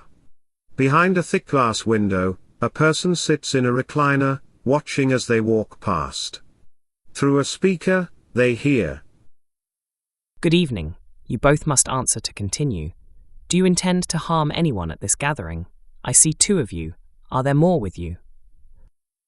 Zook replies, I intend no harm here, and it's just the 2 of us. Paul pauses, looking at the person in the recliner. Do you intend us any harm? The voice responds. That isn't how this works, sir. Please answer the questions. I want to know if you intend us any harm. It doesn't exactly seem fair if you get your answers and I don't. Zook nudges him, and whispers. Just answer. We're guests. Even if this one doesn't intend to harm us, others could. Paul nods at Zook's reasoning, and answers. I have no bad intentions toward anyone here, and it's just the two of us and the driver outside. The watcher presses a button, and an automatic door slides open, allowing them into another hall with rooms on either side and stairs to a second floor, roped off at the base. They walk through the large hall, noting small plaques on each door. Passing other rooms, they finally find the grand hall and, for the first time, open the door themselves. Inside, the room is stunning, perhaps ostentatious or extravagant. Golden trimming and lavish fixtures adorn the walls. Zook notices the white paint looks special, possibly eggshell or alabaster. Between the windows, paintings hang in frames intricately handcrafted without machine work. Zook can tell each is unique, the handiwork obvious even at a glance. The artwork itself is intriguing, but he doesn't have time to dwell on each piece. Paul, however, scans the room carefully, and spots a painting that transfixes him. He wanders to it and gets within feet of it, even removes his rose-colored sunglasses, a rare gesture Zook has only seen once. Paul stretches his hand as if to touch it, either drawn to the painting's essence, or doubting his own perception of the skill of the artist.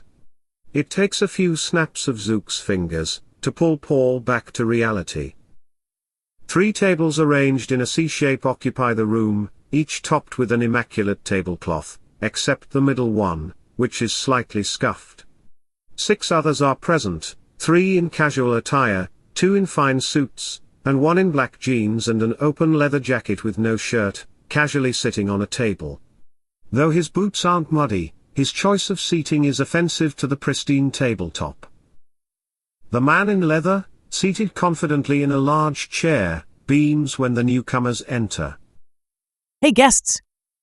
He shouts, waving off those around him to approach, Zook, and Paul. He extends a hand to Zook, who recoils slightly and raises an arm, questioning. Whoa. Whoa. What are you doing? The man drops his arm, turning serious. Just coming to shake your hand. You can gauge a man's intentions from a handshake. Sure, you could, back when we were alive. Now you and I both know our intentions. You haven't killed us yet, and your people have been cautious. I don't know if you intend to crush my hand or draw my blood. Let's keep our distance. The man turns to Paul, who stoically keeps his arms crossed. Zook asks. We're here from out of town for a reason. How much info did you get? A suited man introduces himself as Jensen, the record keeper. He then gestures to the man in leather, introducing him as George Mason, the boss. We know what you likely need and can update you. Could you tell us any details? We're tracking a colleague who might have passed through here, probably with hunters. If they kill her, we are to respond accordingly. Jensen begins to reply, but George interjects. A hunter group recently attacked us. Not strong, but we tracked them to a warehouse. They escaped before we arrived. If you want to pursue hunters, we'll share what we've found. Jensen can give you the address. Red flags go up for Zook. What's the catch? We need bodies. Wolves have been encroaching. Zook and Paul raise their hands in front of them. Whoa. They say in unison. Zook continues. The wolves rarely encroach, unless provoked. If someone's pressing into their territory for development, that's not our fight. We all know it. George's expression sours, but he replies in a deep tone. You won't need to fight, just show our strength. Nope. There's no superiority over wolves. Investigating a hunter hideout is not comparable to a werewolf discussion. Anything else? If you help, I'll provide the address right after our meeting with the wolves tomorrow night. Otherwise, finding it alone and bribing those who we have on payroll will take nights. Come on, there is nothing to it. Zook signals for a moment to confer with Paul. They pull out their phones to communicate discreetly. Zook texts. What do you think? I'd rather avoid losing nights, but this boss is trouble. Paul chuckles aloud at Zook's text and replies. We're here for Zant and Tina's in danger. Let's go along, look tough, and bail if things get rough. Zook replies. These wolves are serious. You can't just run from them. Paul responds. We'll just stand there, won't even need to speak. They rarely negotiate with us anyway. Zook looks back, and addresses the rest of them. Can anyone use blood magic to make our faces hard to recognize? We'll be there but want to remain inconspicuous. George glances at Jensen, who nods and makes arrangements. Zook texts Paul. We can look tough, scope out the warehouse, and hopefully avoid conflict. Paul agrees and texts back. Fine. It's better than sitting around in a car all night. Let's do this. Turning back to George, Zook asks. Can we hunt, or are there volunteers? We want more blood if we're near werewolves. Of course, you can drink here. The pool area and game room have guests who might volunteer. Respect any who decline, and no overfeeding. Thank you. And my driver? Can he come in for the day? Naturally. We'll set him up with swimwear, food, and rest in the basement quarters. It's still early. Feel free to explore while we plan for tomorrow. 20. Zook tells Bud he can partake in the posh amenities inside. During the day, since he no longer feels like the boss is watching over his shoulder, he cozies up to some of the ladies by the pool who seem to like his look. No one ever says he can't play around with others living in the mansion.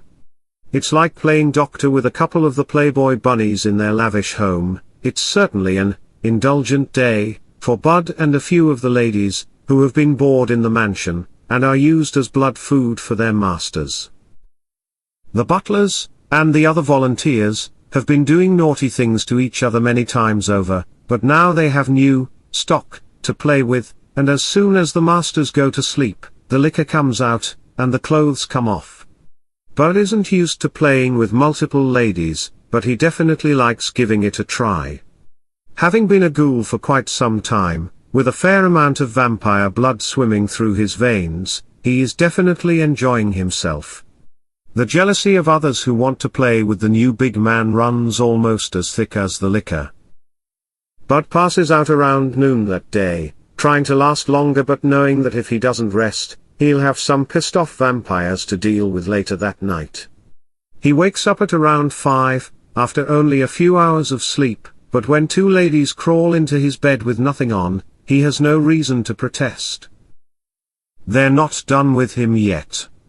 After another round of fun, he finally pushes them off, saying he needs to get cleaned up for the job. They lead him to a spacious shower built for at least 2, if not 3, people.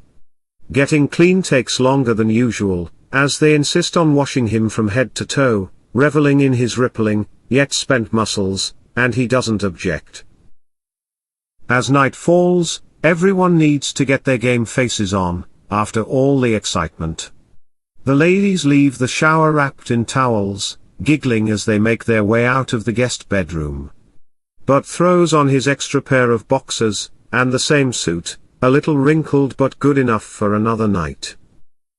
Bud waits as Zook comes up. From the basement area he disappeared into the night before. Walking up to Bud, Zook notices the subtle changes in his appearance, sensing he's been having fun. A smile creeps onto Zook's face as he looks around the area, noticing a bit more color in some of the other humans' faces, and he knows it isn't makeup. Coolly, his smile fades.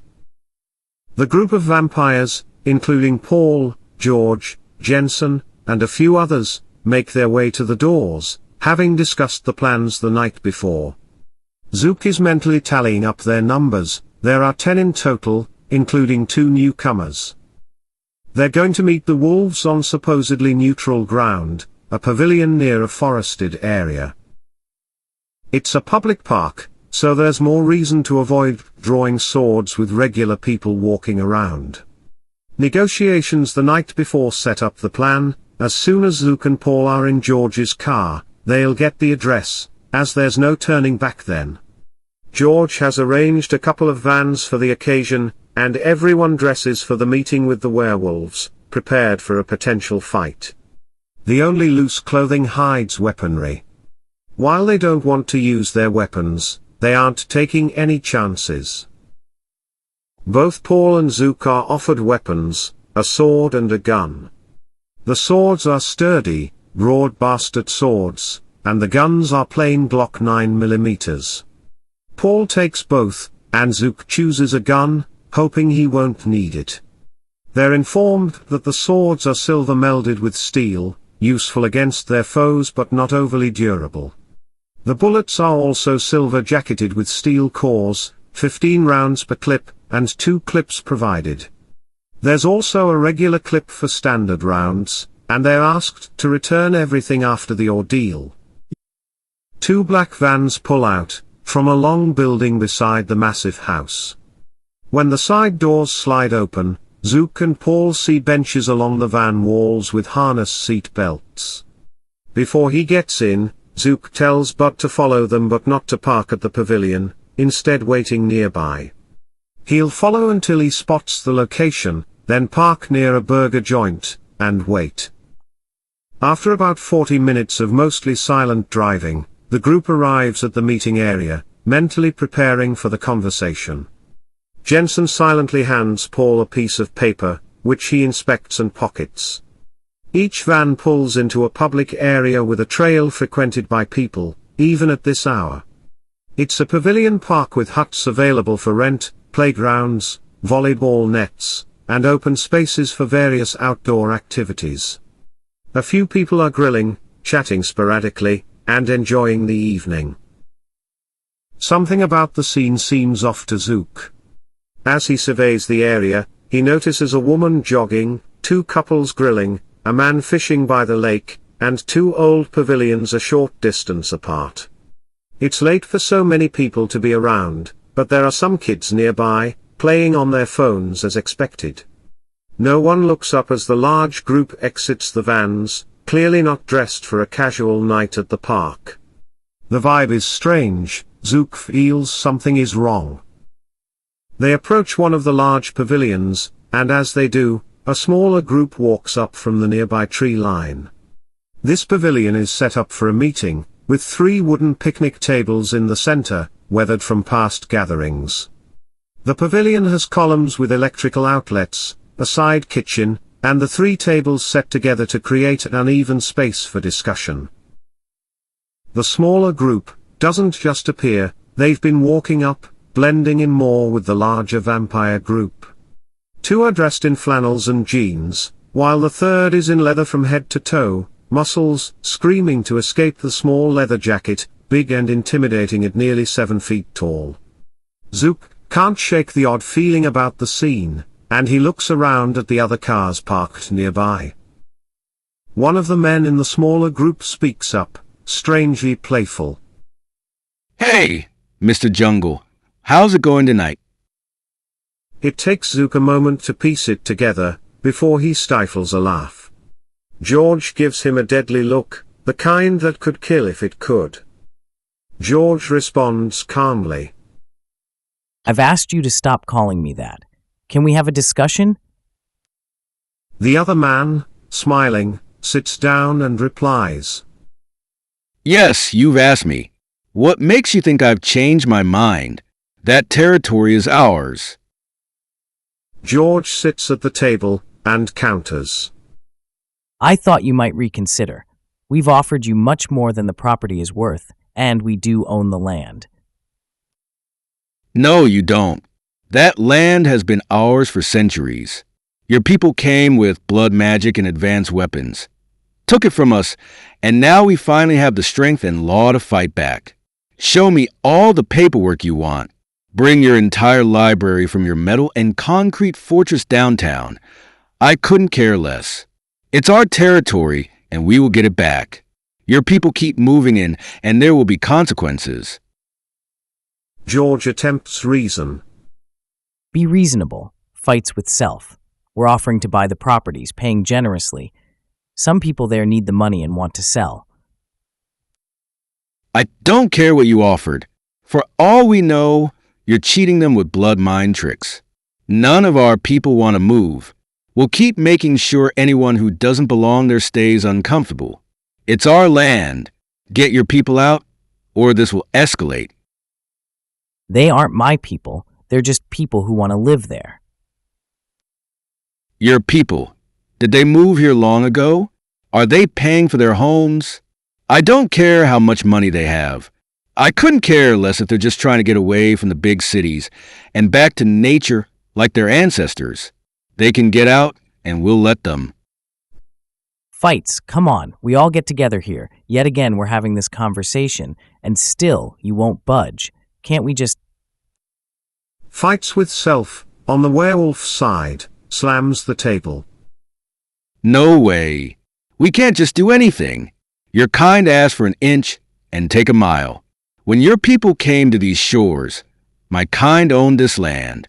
You developed it with your ways, and now you've let it go to crap, not knowing how to treat it, through treaties and manipulation. Your people took it by your laws. You drain the earth's blood to fuel your machines and air conditioning. We can't stop that, but we can keep what's ours, and it's ours again. Leave those who live here alone and get out.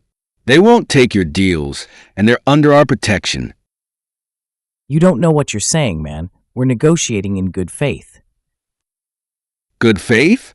My ass, you're negotiating because you can't meet us in a fair fight. You're negotiating because we're watching your people try to force ours into selling, and we're helping them. I know how your kind negotiates. George says, a bit louder. Very well, we tried. Duke blurts out. Damn it, Jungle, what are you? A short sword appears in George's hand, swinging fast through the air, narrowly missing the wolf representative's neck across the table. It takes a second for everyone to catch up. Fights smiles, leaning back on the bench. Ha! At least that guy has a sense of humor. Rolling to his feet, the man who nearly lost a pound of neck flesh, moves between his flanking guards. Those who aren't expecting it hear noises around the park. Kids in coats get up and run toward the parking lot. The group nearby draws guns from under their jackets, and the couple on the trail nearby pull out rifles. It's a bit of an ambush. George grins. Now, we make a new deal, one where I let you live. Bitch, you think we came alone? You made a mistake. Another man in a tracksuit draws a gun, and looks around, while a guy on a bike hops off, pulling out a gun as well. A van drives through the parking lot, sliding open to reveal 6 masked men in all black with rifles at the ready. Fights calls out. Bullets haven't flown yet. You sure you want this? You're almost making it a fair fight. We have more coming. Obviously we know. Another van drives through the lot, and jumps the curb, but stops suddenly as a massive werewolf in its muscled warrior form drops its weight onto the hood, claws tearing into the engine block. The back wheels lift off the ground, unbalancing the car. The wolf, a massive figure with tree trunk arms and an angry maw, stops the driver cold. It rips the door off and yanks the driver out, claws tearing through his chest. 6 more in body armor jump out to join the fight. Fights calls. Well, boys and girls, this negotiation is over. He and the others at the table flip it on its side as bullets start to fly. Vampires from the city draw swords and dash toward the wolf representatives, who begin to transform, growing larger and more muscular. George draws his sword and leads the strike. Zook shouts, "Damn it. George." But George just grins back at him. Zook glances at Paul, who's eager for the fight. Zook grabs him. "This isn't our fight, we need to get out of here." Paul starts to protest but stops when he sees wolves appear behind a nearby group, and the guy in the tracksuit freezes, spotting another wolf, emerging angrily from the trees near him. "Yep, not our fight." Paul agrees, and they rush toward a forested area to avoid the rest of the fighting. Only about 100 yards from the parking lot, they are stopped by a low growl blocking their way. Paul raises his gun, but Zook places a hand on his arm. Zook calls out to the growling figure, "We don't mean to be in the fight. You can go after the others, we just want to go." A deep-throated laugh comes from behind a large tree, and the maw of a wolf appears, laughing in a way they recognize. "Oh, what luck. A rematch." The voice is feral, and has a growl in the back of it, a bestial tone that a human can't mimic. Zook's eyes widen. "Rematch? Oh no. You're..." An 8-foot-tall werewolf in riot gear that fits it, steps out, armored with a faceplate that leaves its maw free, and gloves that keep its claws exposed. Zook tries to lighten the mood. "Look, I know we may have had a disagreement, but your people need you out there." He slowly reaches for his gun. The wolf chuckles. "Oh, I know they do, but they need me here just as much." Paul, with a flash of speed, whips out his 2 weapons and fires the gun, but the bullets barely faze the armored beast. It digs into the ground with huge claws, leaping forward and shoulder-checking Paul, clawing him seconds after he hits the ground in one motion. Zook aims and fires at the wolf's armor, but the bullets only graze off. The wolf digs his claws into Paul's shoulder and chest, forcing a shout of pain from him. Paul swings his given sword with his other hand, and the wolf's huge paw grabs the sword in the gauntlet and tosses it into a nearby tree. Zook shoots the wolf again, but it makes no difference. He shoots a few times at the points in the armor that might be weak, joint points, melded points, but all of it seems seamless, like it was melded together. The bestial-formed werewolf headbutts Paul into the ground with his huge maw and sculpted wolf skull. Paul would never admit that it hurt quite a bit, but he also didn't want to admit the huge maw biting down on his shoulder, that also hurt a heck of a lot more. The wolf bites down a couple of times to reiterate the many sharp points of his situation. Paul whips his other arm around to get his gun to use in his useful hand. In the meantime, Zook stops wasting bullets, and looks around. Paul's in trouble, and as the wolf pins the gun down next. In the back of his mind, of course he should have taken a sword, just in case. Zook quickly rushes over to climb the tree to retrieve the borrowed sword and rushes back, hoping to catch the wolf by surprise. When he's close enough, he spends a good bit of his borrowed blood into his strength. Paul's eyes bulge in their sockets, at first warning of the eventual move, but they soon plea for help, and the wolf is ruining his shoulders. It will take forever to heal if he survives it. For seconds, Zook dumps borrowed blood into his strength, and prepares a swing. Aiming at a place where a joint should be, but isn't, he manages to wedge the blade into the wolf's armor joint at its shoulder.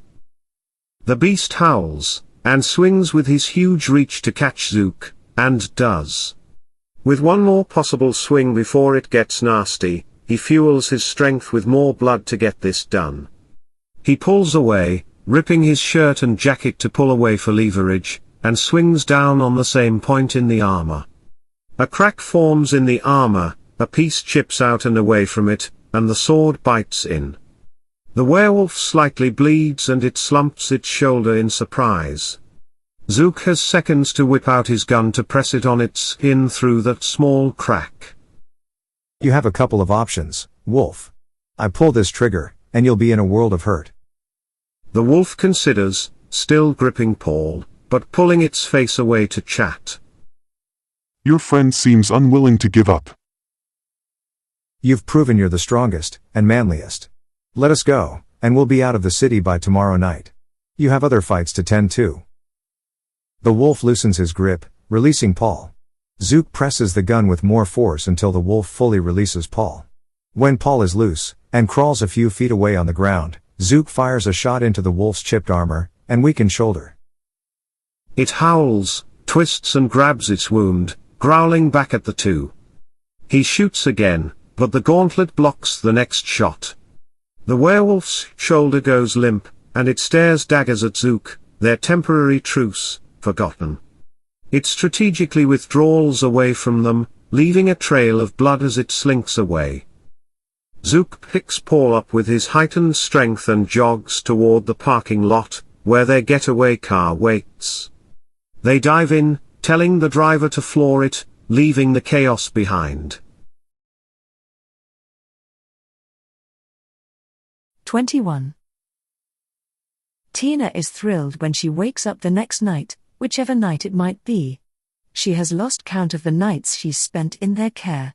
She's still blindfolded, wearing the hospital gown from a couple of nights ago, or maybe it's been a few nights. She's terrified of what they're doing, sensing that her captors are up to no good. You did real good for us, girlie. Full recovery. A quiet man's voice says, from a few steps away from the hospital bed she's still on, handcuffed to the rails. The voice grows louder as he steps closer, his footsteps echoing on the concrete floor of the mysterious building. We need more blood, so you'll feel the prick. She feels the cold hand grasp her leg, and the prick of the needle in each leg as they draw more blood from her. She asks quietly, I'm glad they ended up okay. Are you going to let me go now? She feels a chuckle more than hears it, and she knows it's basically not happening. She saves one stranger's life by taking out a bullet a little bit ago, but knows it is hopeful thinking that they'll let her go. She tries to flinch as a hand grabs her chin, but she can't pull away, the deep voice says.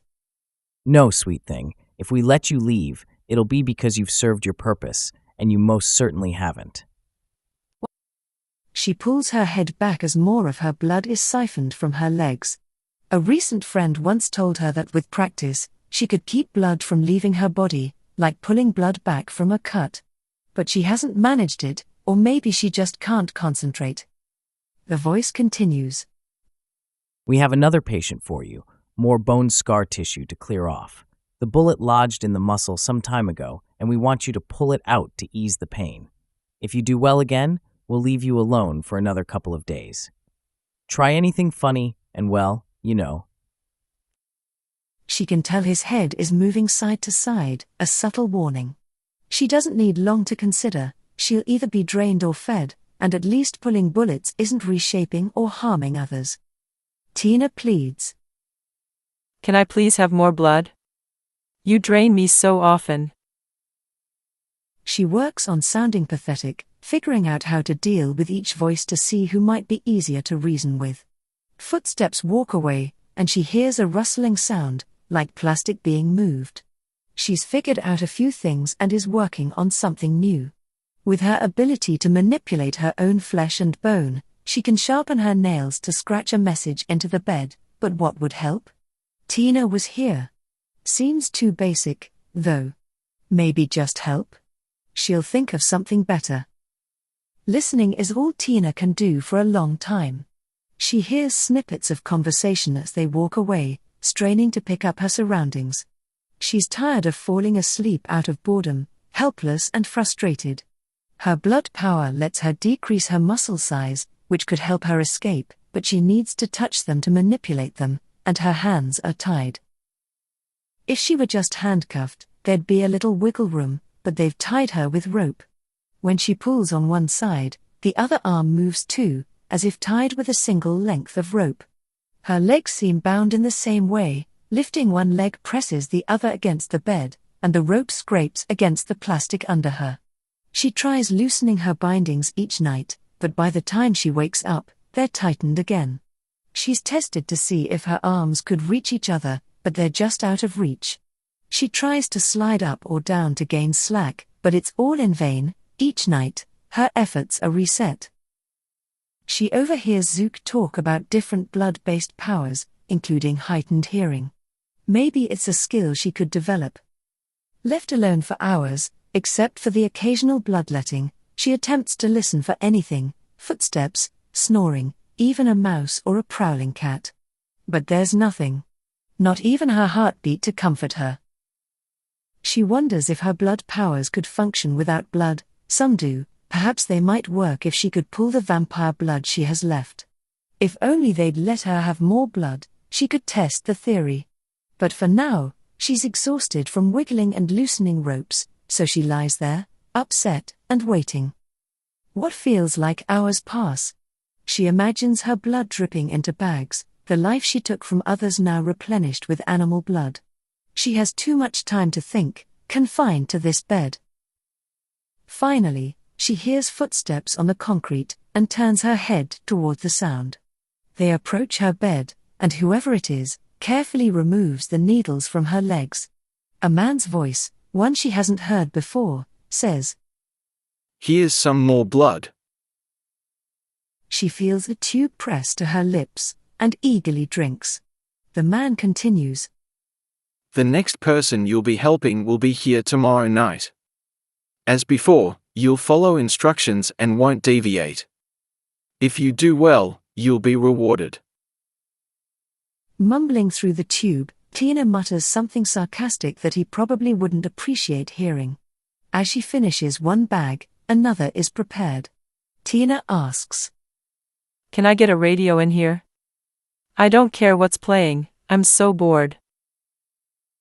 "Do well, and we'll get you a radio." "Fair enough." Another blood bag is placed at her lips, and she drinks it greedily. Tina wakes up on a rolling bed, her head swimming. The texture under her hand suggests a hospital, though she's blindfolded, as usual. "Oh good, you're awake," says one of the miscellaneous voices she's learned to recognize. "We can't move you yet. This place is too crowded right now, but soon. Start screaming and—" Yeah. I get it, the usual. Where are we? Doesn't matter to you. We're in a clinic. You'll be working on another. Silence stretches for nearly half a minute. Tina focuses, trying to pull blood to her head and fuel her hearing. She catches someone speaking faintly through a phone in the distance. Doctors Windowski and Brooks are on call. Try to reach one of them. As the names reach her, it's like a wave crashing toward her head, suddenly sharpening her sense of every sound. She hears the beeps of dozens of machines, the distant shouts of elderly patients, and a wailing, desperate voice pleading over and over. Heavy breathing echoes close to her ear, almost overwhelming her senses. She lets go, pushes the blood away from her head, and keeps those names tucked away. Windowski and Brooks. Windows, like something she hasn't seen in days, and Brooks, like a character from an old movie, a serial killer maybe. Who are you having me help here? They aren't just random old people, are they? Heavy footsteps quickly approach, full of irritation. She flinches away from them. Wait. Not that I need to know, just filling the silence. A quiet warning comes as someone moves away from her side. A captive doesn't get to ask questions. Captive? Look, I'm starting to like y'all, and you are starting to grow on me. Maybe after this we can all go get some drinks, maybe go bowling, and... The footsteps grow louder, and closer again. Just as she's about to be reprimanded, another voice breaks in. Don't make her waste blood tonight. She's obviously kidding. You shouldn't be upsetting anyone here. Who shouldn't I upset? I don't even know who you all are, you haven't let me see anyone. And I don't have any blood powers to mess with people by looking at them, anyway. She senses she's struck a nerve. The voice falls silent, leaving her alone with her thoughts. Feeling drained from her previous attempt to boost her hearing, she asks, I'll need some blood if you want me to work tonight. Can I please have a little more? Aren't you fine as is? Well, I'm not close to full, no. You all took so much yesterday and it takes blood to do this. I'm going to be digging around in someone's hip, and I'd rather not feel tempted to lick the blood off my hands mid-surgery. It's fine, give her one of the bags. The earlier whisperer rummages around, brushing a plastic tube against her lips. Tina latches onto it, slowly drawing in the strange, metallic taste of the blood she's surviving on.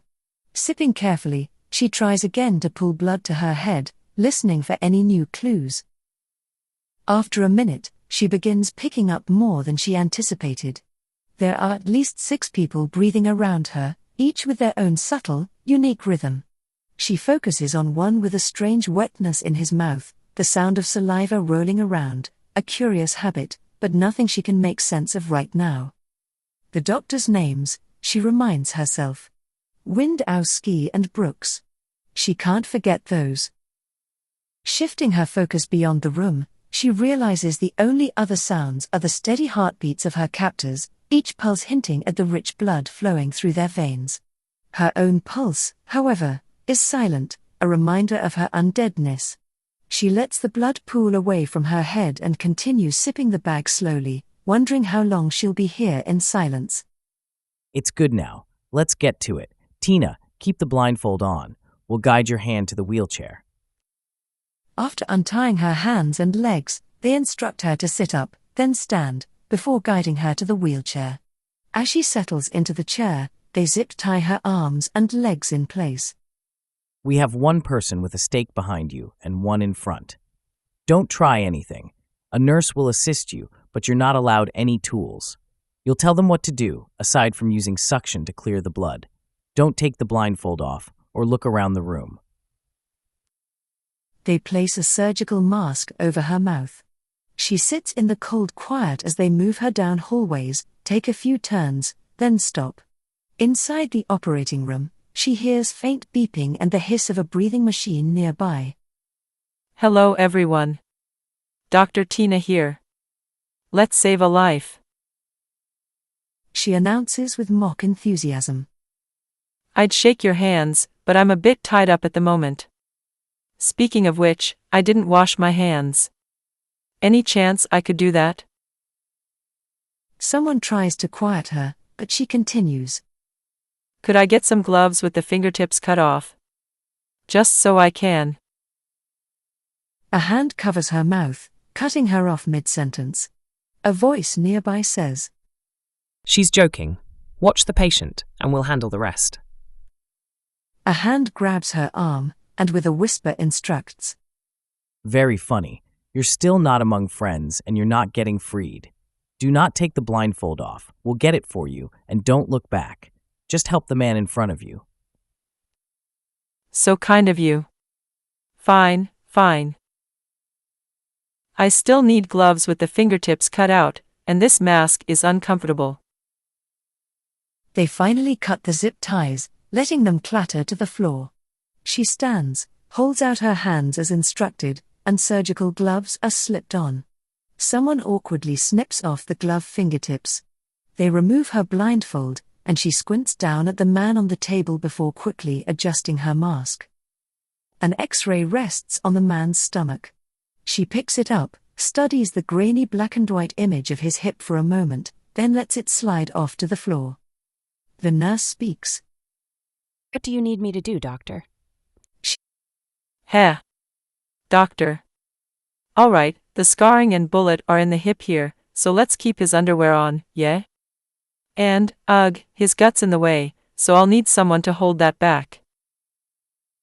Surprisingly, the nurse obliges without hesitation, hoisting up the man's belly without complaint.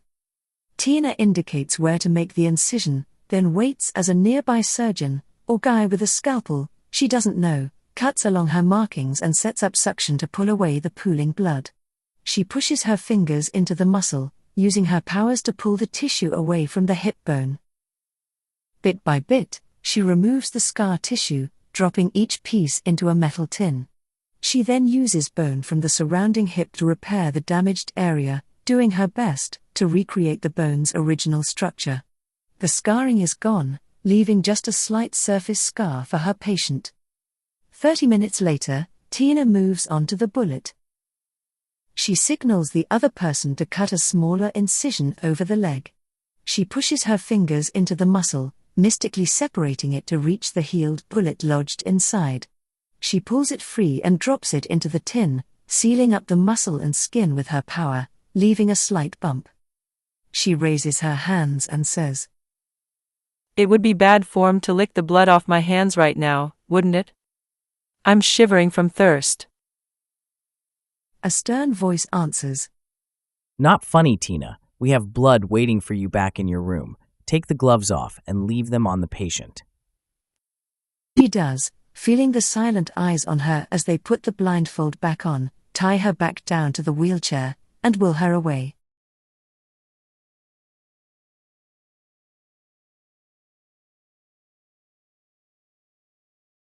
"22.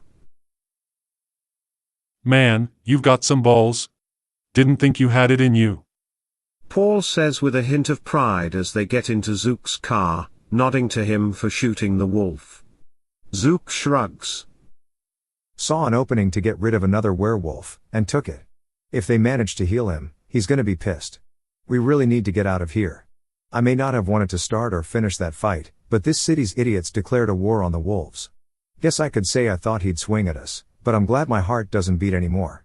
It'd probably have burst by now. I thought you wanted to stay out of it. I did. Tried to just pass him by, but he wasn't letting us be, and he might have come after us anyway. If I hadn't done anything, he'd probably be at our backs by now. Hopefully, it'll take them some time to dig out the bullet, and by then, we'll be long gone. Bud glances back when they hit a main road. "Where to, boss?" Zook pulls out a slip of paper and reads off the warehouse address. Bud inputs it into the GPS, and they're off. After about 10 minutes, they arrive at their destination, and pull up in the dark, deserted parking lot. Bud tunes into his audiobook, while Paul and Zook get out. The warehouse looms ahead, dark, gloomy, with rusted bars over broken windows and a questionable fire escape clinging to one side. As they approach, two guards straighten up, alert to their arrival. One calls out, "Private property, fellas. Can't let you in." Hey, George or Jensen should have let you know we're coming. We're supposed to check out the place. Looking for a guy in a trench coat and another in strange sunglasses. Sounds like you two. What's the visit about? Paul glares, lowering his sunglasses and pointing at the guard. None of your damn business. You gonna say no? The guard shakes his head quickly. No, sir. Just wondering why we've been standing out here all night. Your job is to stay out here and look dumb, not to ruin our business. I'm in no mood for chatter. He strides inside as the guard opens the door. Zook gives the guard a quick smile. He's just kidding. He was just, sort of, in some big fight with a werewolf or something. Paul hears this, turns around, and jabs his glasses into Zook's chest. You know damn well I was. Let's see you handle the inside of a werewolf's mouth, and keep joking. Paul walks into the warehouse, Zook trailing behind. Once the door closes, they share a quiet laugh. They scan the warehouse interior, surprisingly clean for a rundown place. No rats scurrying, no trash littered around, just a vast, empty space with a single clinic bed on wheels sitting in the center. Both of them use their blood powers to investigate the bed, which carries an eerie mix of fear and boredom. There's a faint vibe left behind from a small occupant, likely Tina, though they can't be sure. Moving into a side office, they find a dusty table, chairs, and a desk. They pick up vague impressions, card games, calm conversations, but nothing heated or revealing. They hoped for stronger traces, but all they can sense is calm routine. Then, at the desk, they feel a different energy, planning, deliberation. 2 points on the desktop seem to be the focus. Clearing the table, they use their powers to sense what's imprinted there. It's a cycle of caution and action, repeatedly debated. 2 locations are marked, like a choice was made. Zook pulls out a list of places from an earlier job. With a quick check on their phones, they identify 2 cities that match. Neither city is a known haven for vampires, but they'd need to ask Zant, who knows more about other groups. Both watch as the imprint on the desk finally settles on one of the marked points, a decision made. They exchange a look, knowing where they likely need to go next. Satisfied, they head back outside, thanking the guards, and advising them. Let your boss know, we're keeping the weapons we used. They'll understand why. Yes, sir. Guard mumbles in reply as they walk back to the car. Zook turns to Bud and tells him the new destination. By now, it's getting early, and they have a couple 100 miles ahead of them. Bud suggests starting a new audiobook for the trip, and Paul asks about one that ties in with a popular new TV show. Bud chuckles. Yeah, but you're gonna miss the gritty TV adaptation. The book's got tons of side plots, some characters just don't matter. As they settle in, the first chapter begins, kicking off another long road trip, punctuated only by the voices of the audiobook.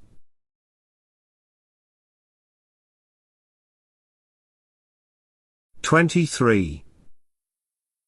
As the audiobook plays, Zook sends a quick text to Zant to check on the location they're headed. He asks if there are any of their kind in the area, whether a large group or small, anyone local could offer useful information. Zant replies within 5 minutes, saying she'll look up what she can. She also asks for an update, and Zook sends her the latest, letting her know they're still tracking their target, and that things are moving fast tonight. She replies with a thumbs up. Paul and Zook lose themselves in the audiobook for hours, until they realize they need to hide from the encroaching sun. Zook asks if Bud's good to keep driving, and he calls back that he's fine but might need a short break to rest. He reassures them he'll have them parked somewhere safe before nightfall. All right, we'll cut it here and pick up later. Paul nods, chuckling. Now I see why you two do this. You can keep up with the story at the same time. Exactly. Just as they start getting uncomfortable in the car's hidden compartments, Zook's phone vibrates. He checks it and finds a text from Zant. No groups, just 3 of our kind listed around there. One's close by, could have some insights. Address is attached. That night, after waking up, Zook and Paul open their compartments and stretch. They step out, joining Bud, who's already outside the car, eating a chicken salad and watching semi-trucks leave the parking lot. How far are we from town? Less than 10 miles, found this nice stop close by and got a shower. Anything new? Yeah, we've got an address. We're hoping to get some information from this contact. It's about 20 minutes away. Bud glances at the truck stop, then asks, gesturing with his fork towards the building. Either of you need to. You know? I'm good for now. Actually, I could eat. Give me 20 minutes. Paul says, heading into the truck stop. With a smile, Bud suggests to Zook. Back to Hitchhiker's Guide while we wait. We were on book 4. Zook grins, hopping into the car and settling in. They listen for about 15 minutes until Paul returns, grinning. Truck stop blood. Right? Oh. Yeah, it's always a gamble. But you good? Paul nods, satisfied. Bud stops the audiobook, starts the car, and switches back to the shared book. They drive along, the time passing quickly until they reach the address Ant provided. They pull up to a sprawling yard at the base of a mountain. Bud opens the divider, looking over at Zook. Was? Ahead, there's a rugged, circular door built directly into the mountain, with a cage-like structure in front of it. A large green patch of astroturf covers the ground within the enclosure. A mailbox stands just outside, with a slot accessible from both sides. Suddenly, 3 dogs burst through a doggy door built into the circle, an eager beagle, a large German shepherd, and a massive Irish wolfhound, all barking excitedly. Moments later, the door swings open, revealing a woman in flannel and jeans. She calls out, instantly quieting the dogs, who lower their heads and whimper apologetically. Sorry about that. They get excited seeing new people. They're either curious or itching for a hunt. I can't always tell. Don't worry, they won't bite. At least, they better not. She barks a few commands at the dogs, and they slink back towards the door. Opening the gate, she introduces herself. I'm Sheila. I love the solitude out here. The mutts keep me company, and I don't have to worry about flooding, or zombie apocalypses for that matter. This place is practically impenetrable. So, just animals to hunt out here? Yep, it's the thrill of the chase. Sure, I miss the mind games, but there's nothing like a good run after a deer. Keeps the dead blood pumping. My driver's been dreaming of a hobbit hole for ages. Mind if he looks around? With a laugh, Sheila waves Bud inside, who beams like a kid in a candy store. They step through the heavy circular door, revealing a surprisingly spacious, hand-carved interior. The walls are a smooth blend of blue-grey stone, interspersed with various paintings and furnishings tucked into carved pockets. There's an office nook to the left, with a small hall leading to stairs straight ahead. To the right, a large room is outfitted as a dog obstacle course. Every space is thoughtfully carved into the rock, with small lights illuminating the darker corners. Did you do all this yourself? You look like the kind of woman that would. Zook asks, admiring the smooth walls. Sheila nods proudly. Took years, but it's worth it. We hunt for game, and whatever we catch is split between us and sold locally. Folks don't ask too many questions. I think they assume I'm just really good at bleeding the animals. You want, I can ensure the butcher never gets nosy. Maybe. Anyway, I heard you two might need some help. I got a warning last night someone would be dropping by. Right. It's rare to see a setup this isolated. You even have power out here? Only when I need it, mostly for the dog's meat storage. I hunt regularly, so it doesn't go bad. I've got a generator, but it mostly stays unplugged. Paul and Zook exchange glances, but Paul walks over to the dogs and they play together. Zook says, You don't get out much, huh? The payphones are disappearing, you know. Not that it matters to me. If I need to make a call, I head into town.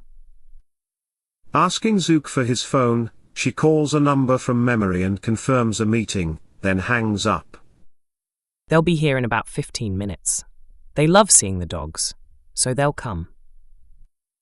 So, what makes you so sure we're not going to cause trouble? Oh, I don't know if you will or won't, but I think I can take you on if you try. Besides, I'm more worried about the man in the hat than you. No offense. Zook chuckles in mock offense, while Bud, in the distance, plays with the dogs, all 3 of them piled atop him as he laughs. Seeing this, Zook relents. All right, fine, no offense taken. Those 3 haven't played with anyone new in a while. And besides, I've got traps set everywhere. Messing with me would be a mistake.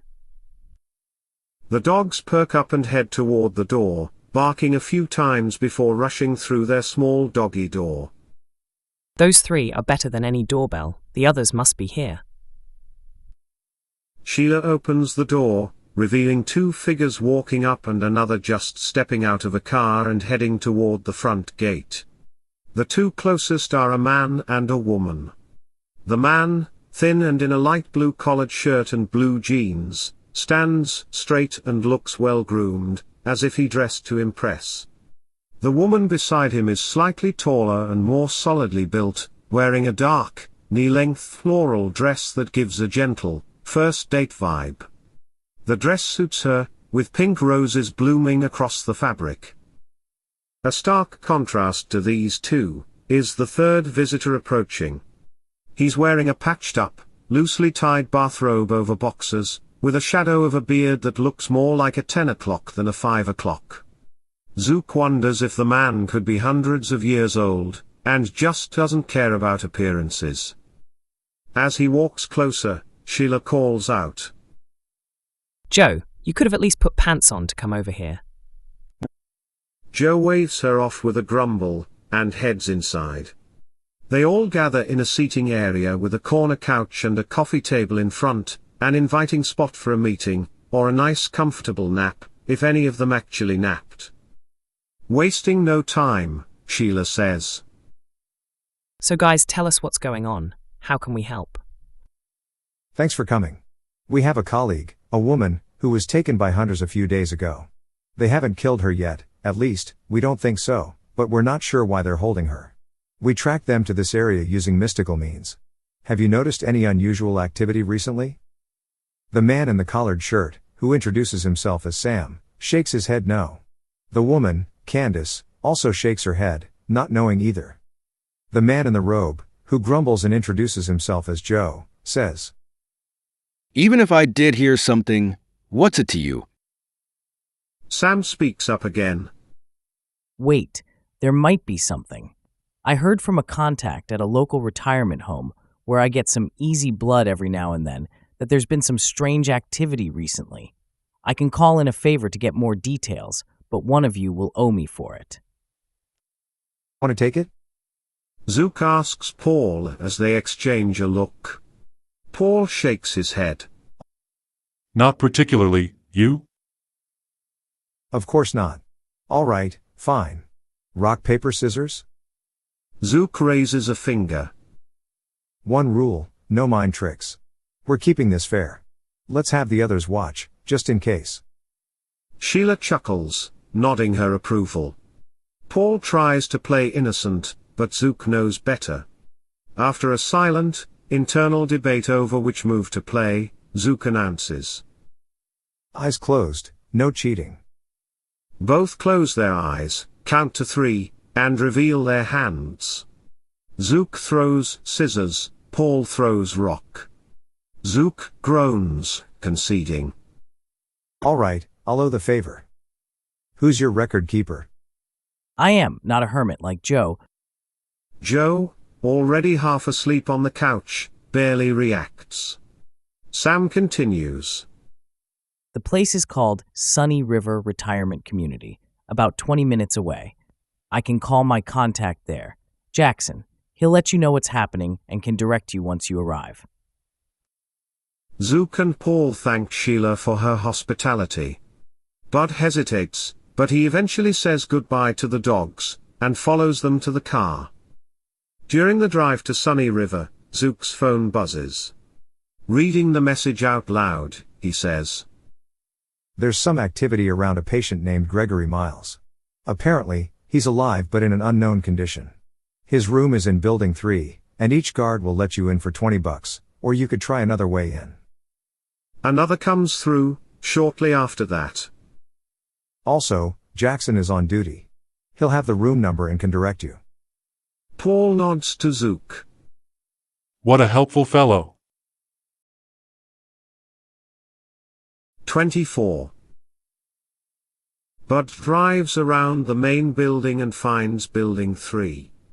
Zook and Paul walk into a sterile yet gloomy space, void of any real energy.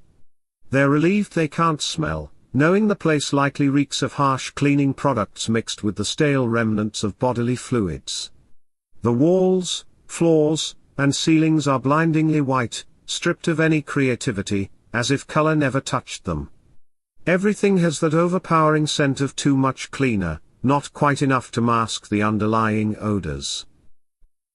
Inside the entrance to Building 3, they spot a man with a name tag of Jackson. As the two approach, one, in a beige trench coat, the other in tinted sunglasses. Unnecessary as they are, Jackson stands and acknowledges them. You two must be the ones I'm expecting. Come on over. They lean on the counter conspiratorially, and Paul asks, So, do you have anything more for us? Do you know who we're looking for?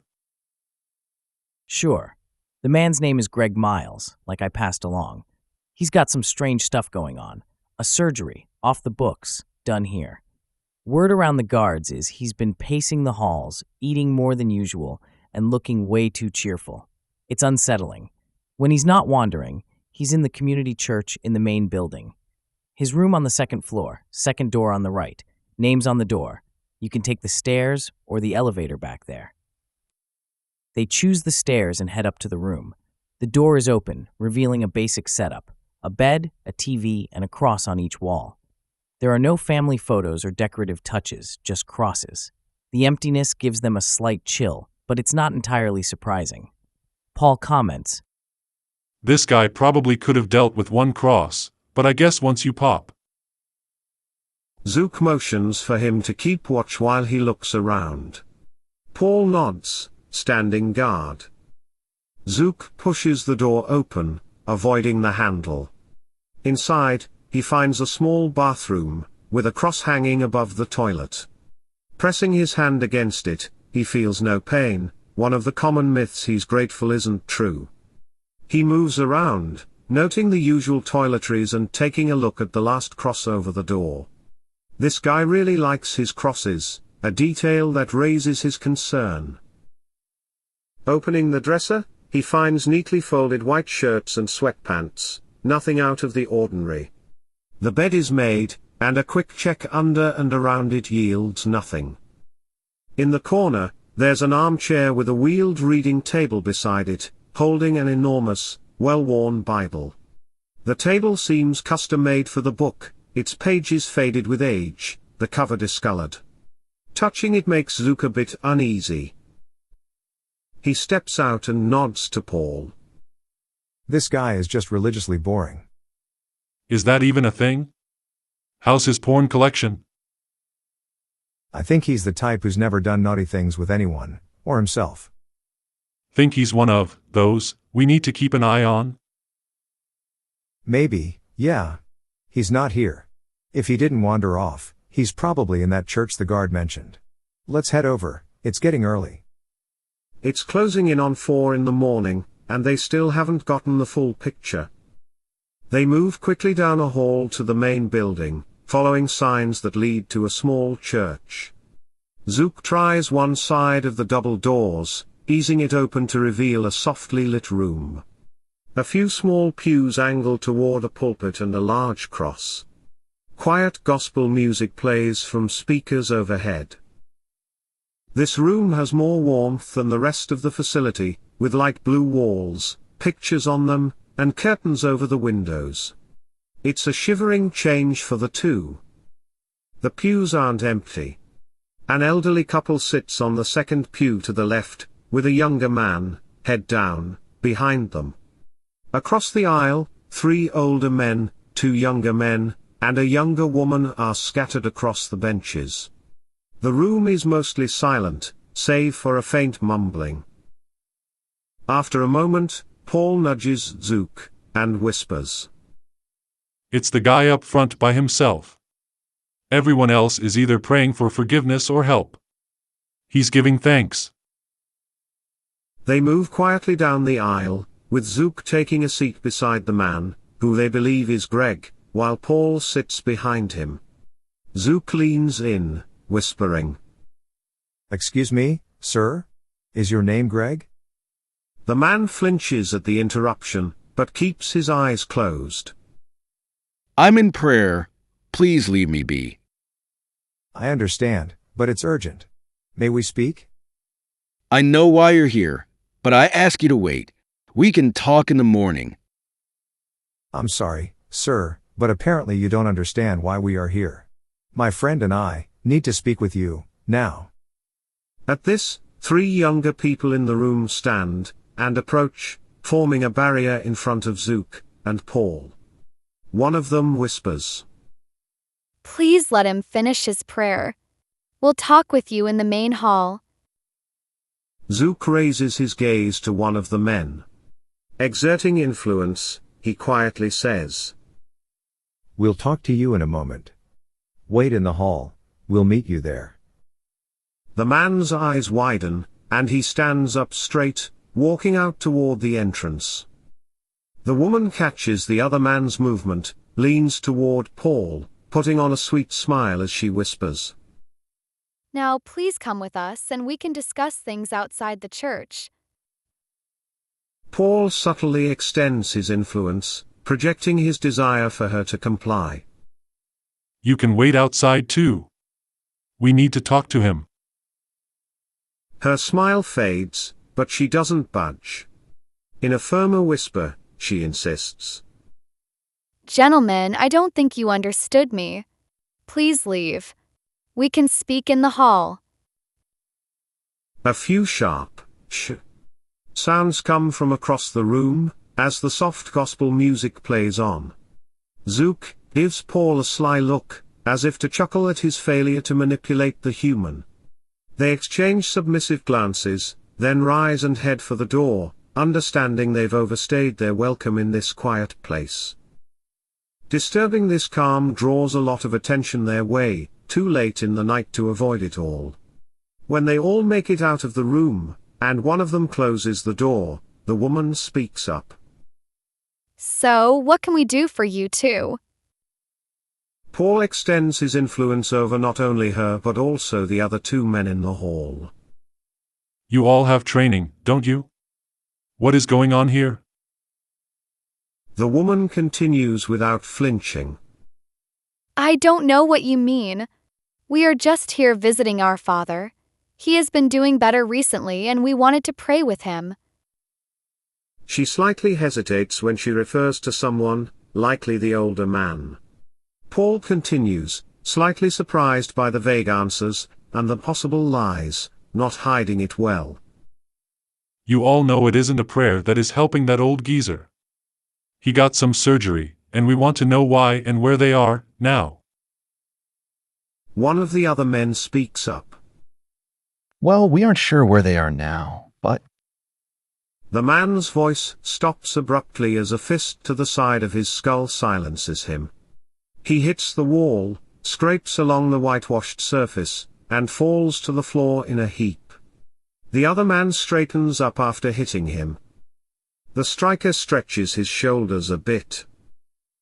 We won't tell you anything. You should probably go. We realize how close it is till. His sentence abruptly ends as Paul, quicker than expected, elbows the man in the head, knocking him on his butt, and the woman starts to run down the hall. Zook darts after her for a few steps and grabs the back of her shirt, pulling it back. When she feels the tug, she screams, and Zook lets her go. Paul calls out, Let her go. And he opens the church door back up. The older man, likely Greg, is no longer in the room, and neither is the other younger man. A glance shows another exit partially hidden to one side. With a nod from Paul, they both dash down another hall. Far down, they catch someone walking quickly. After going a few steps, Paul uses blood to fuel his power, increasing his speed as he rushes down the hall at breakneck pace. Zook fuels his blood power too but isn't nearly as fast. Paul looks down the hallway quickly. It has a closed store, a barber and hairstylist, and a bank. It's a hall of commerce in the complex. Looking down the hall, Paul sees a door and hears it close as the younger man watches through a small window in that door. It's a secure door, unlike many of the others in the place. It's a metal door with a number pad to the side. Looking over, the last younger man stands his ground, and calls down the hall. Let's go, guys. I've been waiting years for a chance like this. He takes off his jacket and lets it fall to the floor. His arm muscles are chiseled, just like the rest of his body. Unbuttoning his collared shirt, he shows off his muscled neck and bulging arms from his short-sleeved shirt. They can't tell about his pants, but they figure he could leg press both of them. Zook finally catches up after a few seconds and takes in the scene. He asks, "What do you think?" He looks ready. The old guy is getting away, and we don't have time for this. It's too close to morning. They knew we'd be here. Let's get out of here. Zook nods in agreement, taking in what has happened. They both dash back down the hall toward the church, and hear the other man call out. "Aw, come on, you're giving me fight blue balls." By the time they get to the church hallway, they look back, and the man isn't able to keep up with them. He finally makes it to the hall just as they dart toward the church. The two men are still there, one is getting up, the weaker-minded one, and as he stands his ground, two upset vampires look at him. The other man is still on the ground from the smashing. Paul exerts his influence over the man who can stand. Get moving, you are coming with us. The man nods in compliance, and follows them outside to their car. It's getting dangerously close to sunrise. As they all get into the car, the man's shoulders jerk a few times. He is being shot by someone. Zook and Paul look around. The woman darts around a corner, an obvious gun disappearing with her. With a quick look, they find 3 holes in the stranger. Blood drips from the wounds as he sits in one of the seats of the town car. The two can't chase her quickly enough to catch her, and get back before they start getting woozy. It's already getting too close to sunrise. They leave her alone and try to get information from the man who is hanging on. Bud drives them off, and they all sit in the car, the 2 vampires smelling the blood of the dying man, who will likely be dead within a couple of hours. Paul continues his influence over the weaker-willed man. We'll take you to a hospital so you can make it, but we need info from you. What do you know? You should tell us. Well, my name is Hank. I was born in Austin, and my parents were nice people. None of that, smartass. Start from where this stuff matters. You want to live, don't you? Oh yes, but all of this matters. You see, I joined this group because of what happened to my... Paul cuts him off again. He yawns, getting drowsy. I don't care why you joined the group. Do you know where they took the woman after the surgery? Hank turns his head to the side. Man, I'm getting lightheaded, you guys. You taking me to a hospital? Paul answers in a lightheaded state himself. Yes, we'll take you somewhere safe. Okay. Last I heard they were going to take her to another hideout outside of Nashville, Tennessee. Not sure what they are getting her to do, but they said she is repairing. His voice and mind start to drift, and his head slumps down to his chest. Zook pushes his face and head straight, but even Zook is weakening. Hank's head droops to the other side as he moans. Zook can barely keep it together as he rolls to the floor of the town car and opens his and Paul's compartments to rest for the day. He barely gets out. Bud, his directions are back through Mason's territory.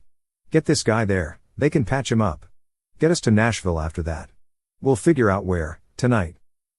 He trails off in his instructions as the sun peaks over the horizon. Zook rolls into one compartment and pulls the covering over it for protection. Paul flops to the floor and rolls to the safe compartment before enclosing himself in darkness as well. Bud pulls into a gas station after a bit, and makes sure the sun isn't hitting the car. He gets out and looks into the back. The compartments are secure, but the dying guy isn't. He punches in a code and lifts up one of the seats that holds some miscellaneous tools, including bolt cutters, a baseball bat, and zip ties. He puts Hank's hands in zip ties behind his back. Bud slaps his face a couple of times lightly, and Hank blinks a few times before asking, "Who or what is Mason?" Hey, I'm their driver. Hush, I'll get you somewhere to get patched up. They'll want to talk more. Hank, with weakened strength, grabs Bud's shirt and tries to pull him close but can't. So he says as loud as he can, barely getting it out in a whisper, "Please let me die. They'll torture me to get everything I know, but I told them everything.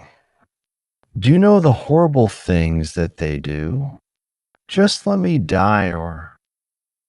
He finishes by whispering something more into Bud's ear.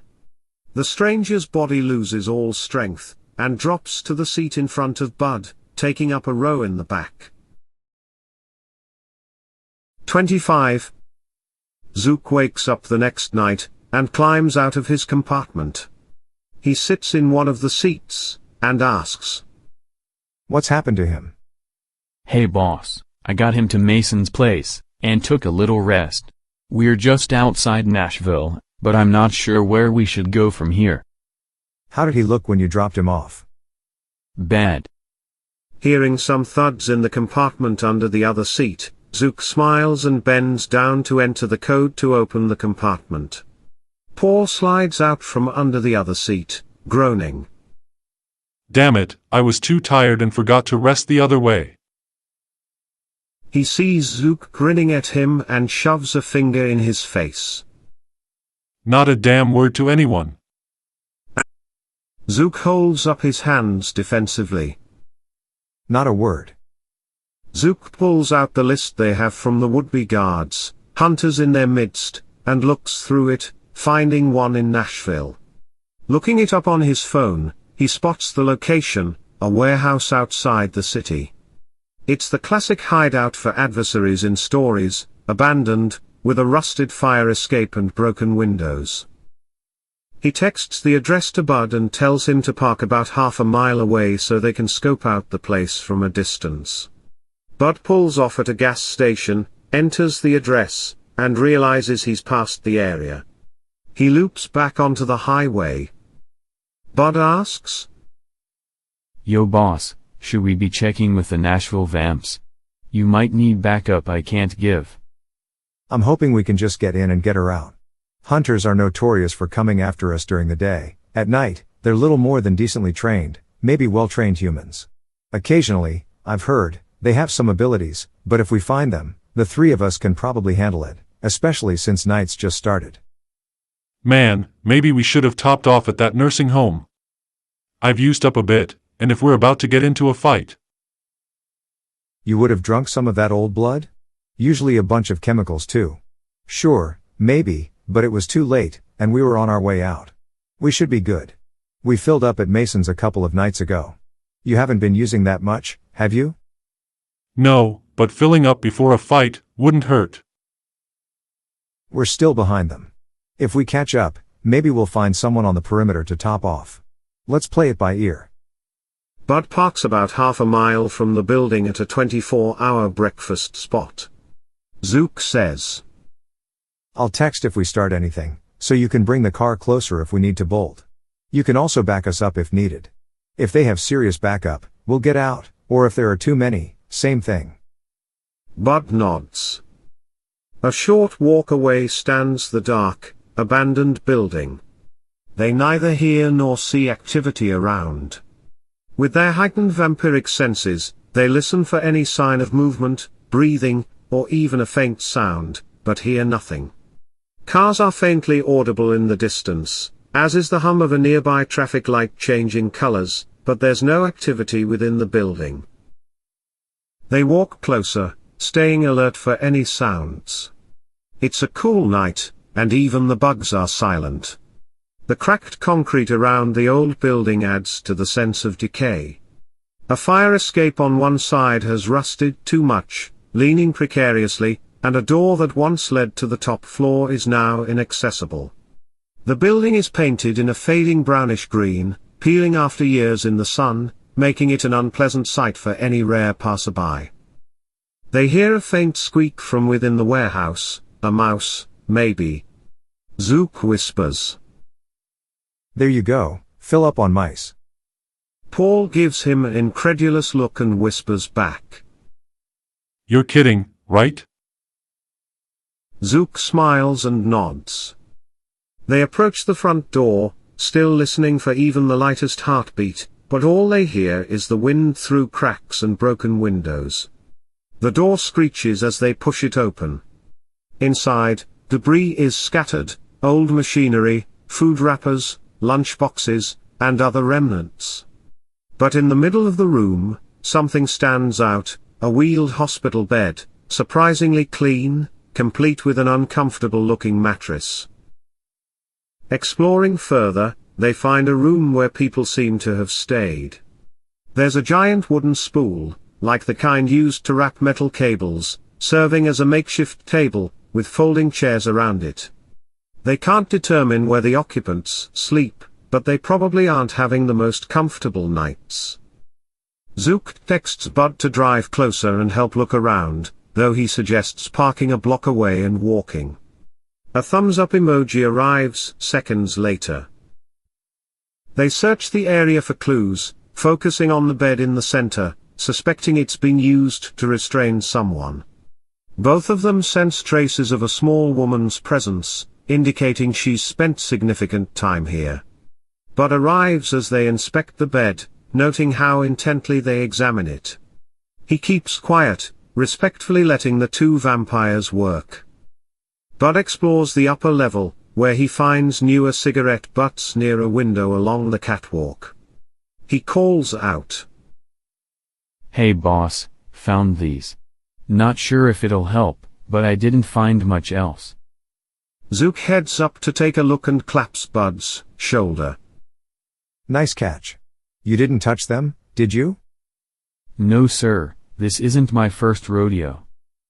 Zook reaches down to touch the cigarette butts, hoping for a psychic projection of the smoker. He feels impatience, animosity, not outward, but inward. A woman's intense desire to finish her current mission, driven by the feeling that no one else, not even lovers, would understand. She's willing to take extreme risks to see this through. Zook can't quite interpret everything he feels, but the emotions are unsettling. Paul sees something else looking around the hospital bed.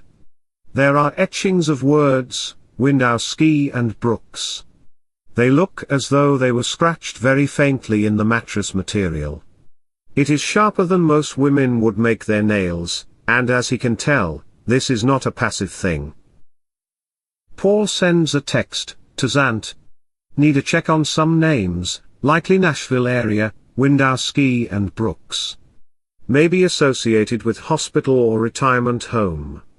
A reply back shortly after the message from her notes that she is having someone check.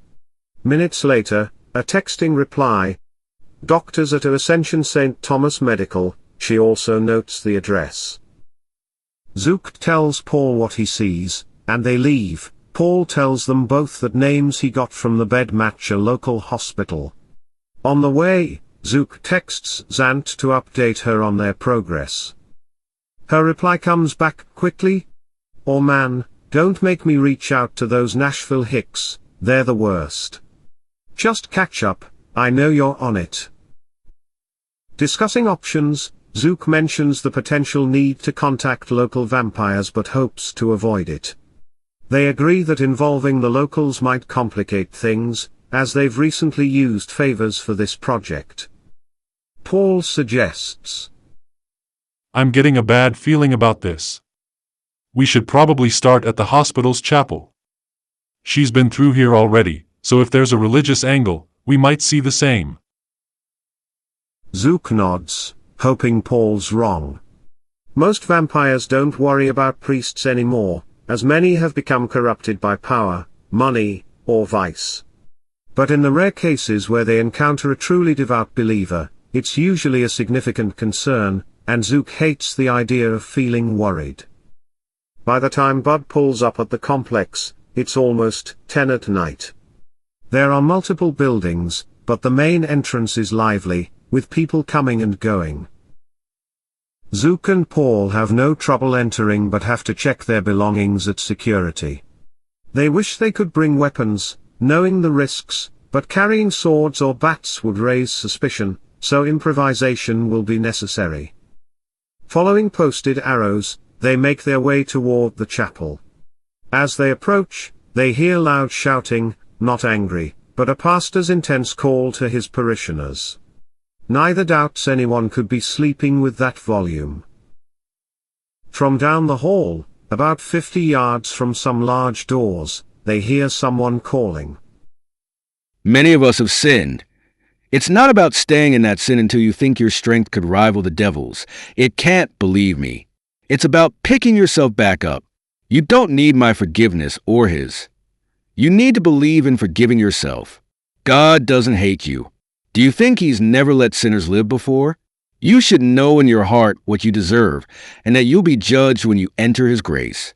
You don't need to know if the scale will balance in a way that lets you into heaven or casts you down to hell.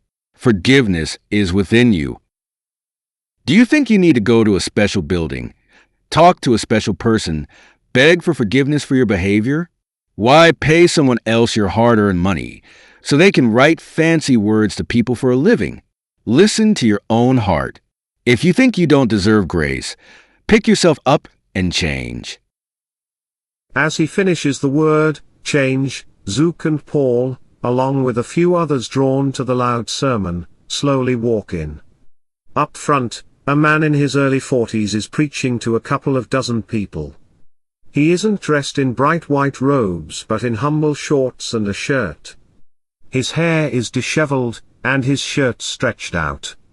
One of his legs ends in a blade leg prosthetic. He commands the pulpit as if it's his stage, charisma flowing from him, capturing the crowd's undivided attention. As his words continue, Zook and Paul take in the room, noticing that while most are focused on the speaker, a few people are preoccupied. They settle in the last pew for a good vantage point, pretending to pay attention to the sermon. Meanwhile, they observe the room. 3 people have their heads lowered, one is recording with a cell phone, and a woman stands off to one side, possibly listening but scanning the room. Every time Zook and Paul try to catch a look at her, she seems to be looking away. Paul starts to read the surface thoughts of the crowd.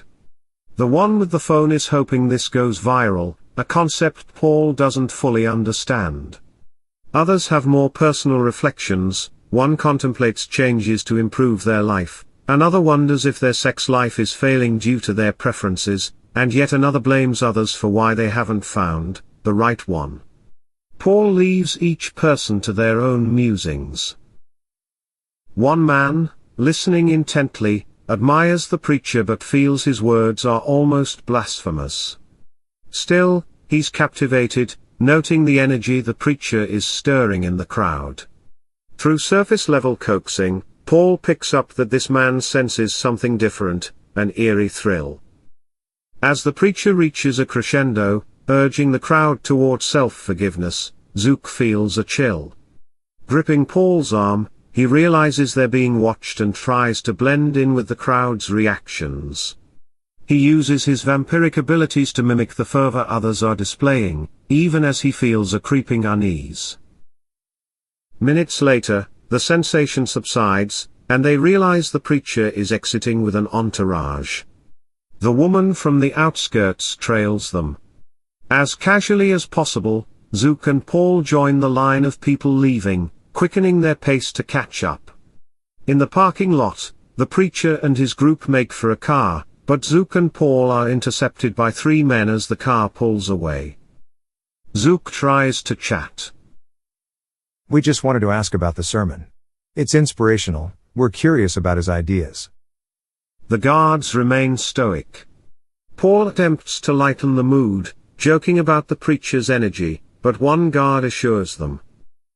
No drugs involved, that's all him. Please move along. Using his charm, Paul persuades the guards to loosen up slightly, but before he gets far, the woman guard steps forward. Most of the crowd has dispersed by now, but not everyone. A knife in hand, the woman swings at Paul, nicking his arm, and she snarls at him. Good, so you can bleed. Paul, unfazed, taunts her by dodging her quick strikes, manipulating her reaction, as she struggles to keep up with his vampiric speed. A car then screeches into the lot, its tires smoking, and an all too familiar face steps out. 26. Aw, hell. I hoped it was you two. You aren't running away from me this time. The man from the retirement community stops the car in the middle of the lot, blocking a couple of other cars long ways, jumps out, and skips the fanfare to get right into things. Zook calls out to Paul to draw his attention to the newcomer. The new fighter pulls out two short swords from the car and starts swinging them around, stretching out for a few seconds. Zook calls. Hey, I'll deal with the crowd, you get this guy. The others in the group are mostly tamed already, but Zook is worried about this new fighter, who seems eager and is flexing his muscles. He can tell there's something about this one that signals they should be on edge. Paul walks up in front of the guy, spinning once to stretch his shoulders and flailing his arms with precision and skill. Paul holds out both hands for a pause. Hey guy, hold on. And in the blink of an eye, he rushes away in a blur. Seconds pass, and the other fighter cries out. Come back here, you monster. Paul zips out to Zook's town car, nearly half a mile away, opens a door, waves to Bud, grabs one of their swords, and runs back. All of this happens within 16 seconds. Running speed is one thing, but fighting isn't so simple to gauge between fighters. Paul appears as a blur and stops on a dime like the Roadrunner. He continues. I'm just getting a weapon. What makes you think I can block swords with my arms? I mean, I probably could if I had something like metal rods along my arms. Hey, that's a decent idea for regular protection. Thanks for inspiring a new protection for me. I'll have to keep it in mind. He pulls back the sword, puts it under an arm, and scratches his chin in thought. Maybe I can figure out a way to do it without metal, so it won't set off detectors. Maybe hardened leather like we did in the old days. It'd have to be, like, really hard leather, though. Paul isn't acting like he's taking the man seriously, continuing his self-conversation to the annoyance of the other man waiting. Paul sticks the sword back out, feigning like he's just playing around, and darts forward with a feint to see if the guy is paying attention. The man is paying attention, smacking the sword to the side. The sword slips down Paul's hand a bit, but he's quick enough to grip it again. He slightly underestimates this human. He won't make that mistake again. The man declares. The name's Taylor, and I will be stopping your reign of terror forever. You deserve everything I'm going to bring to you tonight. Do you have a present for me? I don't know, I'm not a cheap date, and I have expensive taste. I deserve only the best. He smiles, glad he can try to keep things light.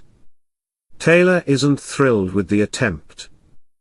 Your kind has been taking advantage of humans for centuries. Some of us have finally found ways to turn the tide and bring the fight to you. A shimmer on Taylor's arm distracts Paul for a second, and Taylor capitalizes on it, darting forward as part of his own set of feints. Paul moves his sword side to side, swatting the human's two swords as though Taylor is an amateur, but Taylor doesn't let up. He presses his dual weapons to their advantage, swinging them around with seeming abandon but experienced control. To the onlookers, Taylor appears out of control, but Paul attempts multiple times to land a fast strike, only for it to be swatted away. Paul sees it for what it is, years of practice, skill, and training. The man's defense with the two blades is pretty solid. Another shimmer from the man's other arm doesn't shock Paul as much, but it makes him think, something is up with this one. He pulls back and circles him when he can. He darts nearly 50 yards away in seconds, forcing the man's slower human speed to catch up. The man's aura isn't that of a normal human. It's mostly human, easy to tell, but he has veins of white running through his body. The stress and strain are clear on his form, but he isn't tiring as easily. Paul knows human skill and muscle, and this man isn't just at his peak, he has a little something added. The challenge interests him. A human matches his skill, if not better. Not that he'd admit it. His vampiric speed keeps him at an advantage, so he isn't too worried, but the human seems eager for this, as though he's trained fiercely just for this moment. The human's speed is also higher than normal, he crosses 50 yards in seconds. Engaging the human's speed, it's about half of Paul's vampiric speed, which makes Paul nervous. Half of his speed is faster than Zook's. It's not a huge deal in terms of superhuman speed, but the fact is, the man does have superhuman speed. Paul has a smile on his face, but it isn't genuine. You know, however you're doing this, it's really fun. He attempts to charm the human for an answer, and to disrupt his momentum. How are you doing this? Is it a power, or a skill your hunter group has? Taylor continues the assault without delay, irritating Paul. Taylor notices the irritation and smiles to himself, but his face is sweating from the exertion. Taylor's expression is stressed, but he doesn't miss a beat, calling out while concentrating. You'll get nothing from me, walking corpse. I'm protected from your blood tricks. Paul shrugs at Taylor's response like it doesn't matter. The attacker is trying to show off, though, and he's highly controlled, but angry. Paul notices something else, and he gives it some time to see if a plan will bear fruit.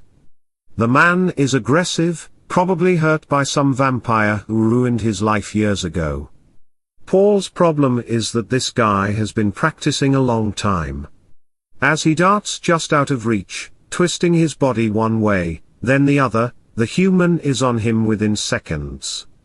Rarely does he parry an attack, but when he does, he attacks the sword to cause muscle strain. Taylor slashes, jabs, spins, and swings at Paul, trying to connect with skin or even clothing.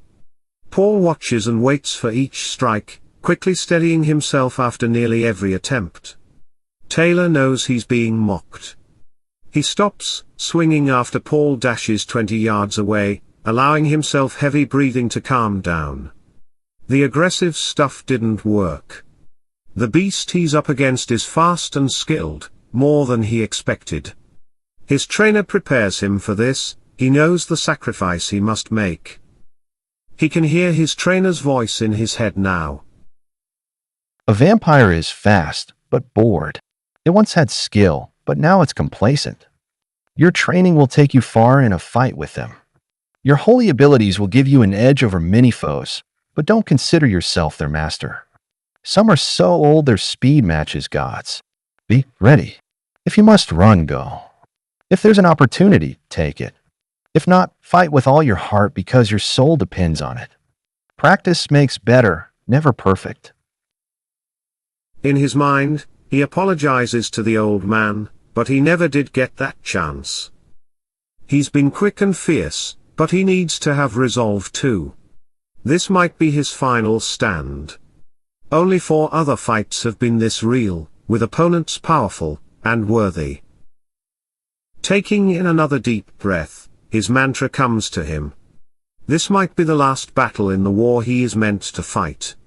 This one is too good to handle the old-fashioned way. It is finally time.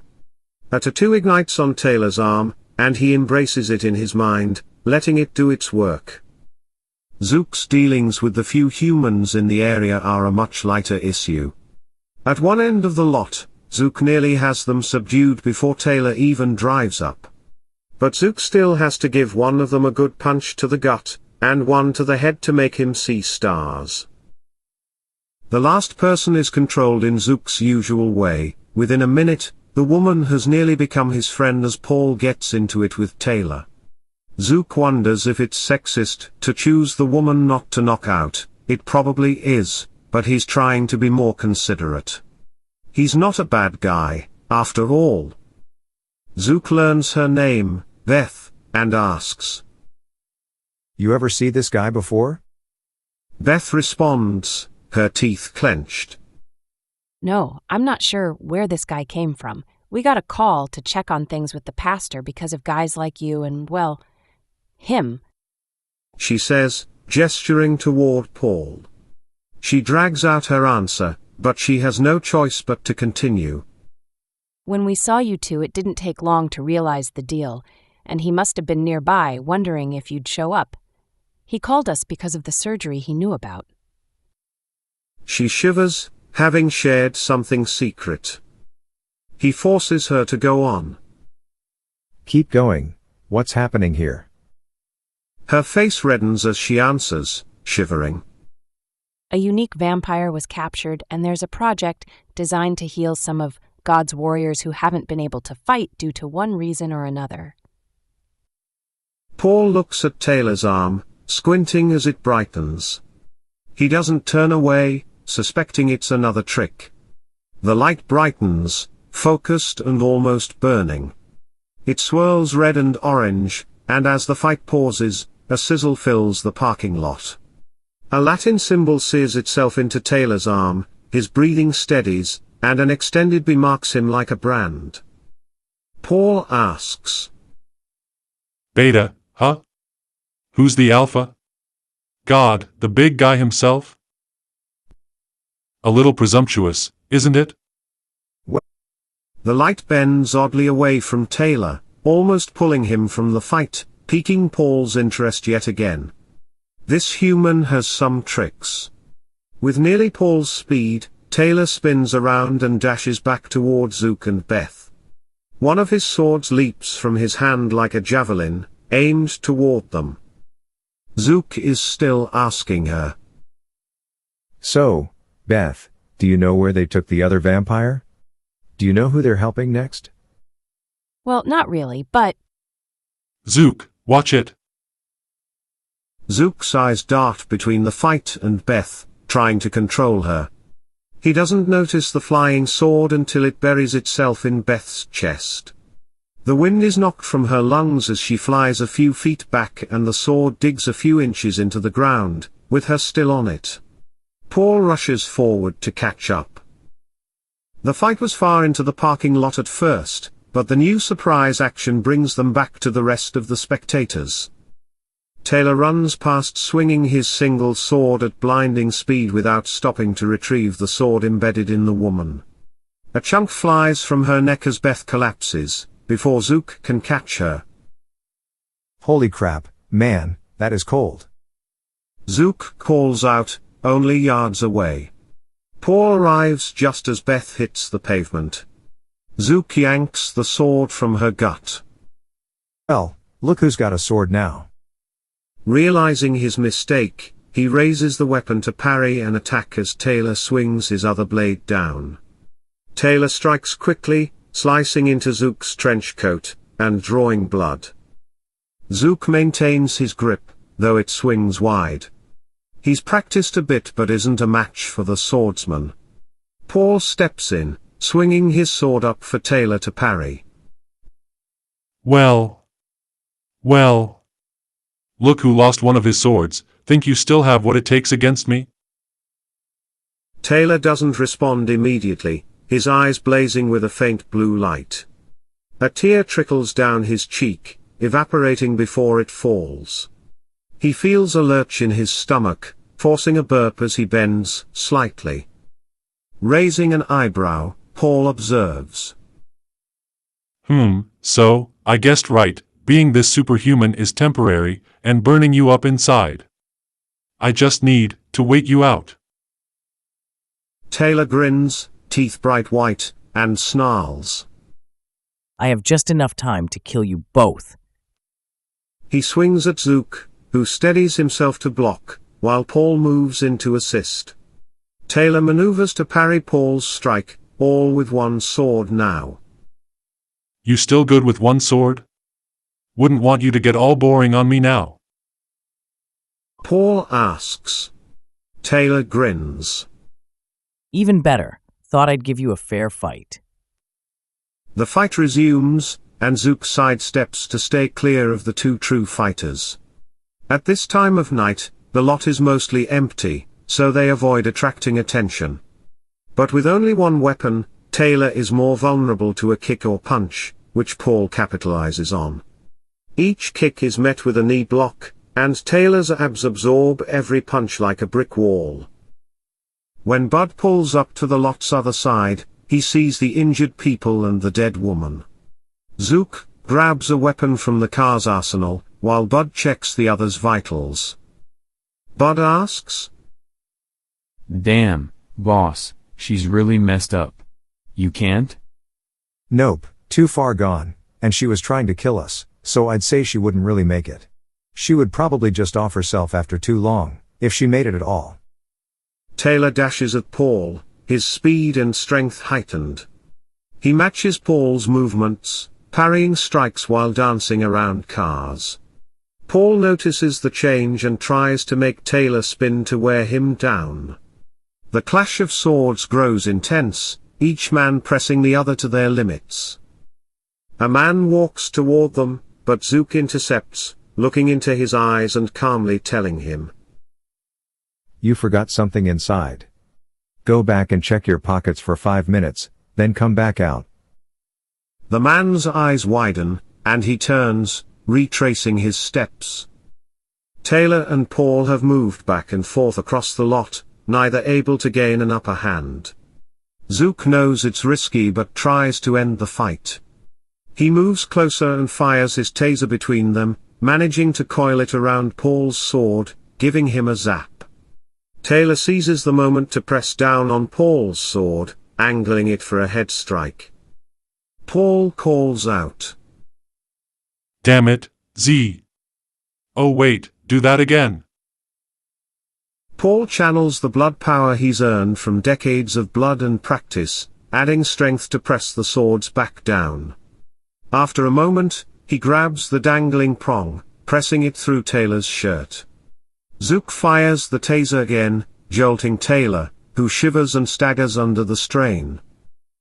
As quick as he can, with the vulnerability of the warrior in front of him, Paul pulls back, and punches Taylor in the head with the hilt of his sword, launching him from the pavement.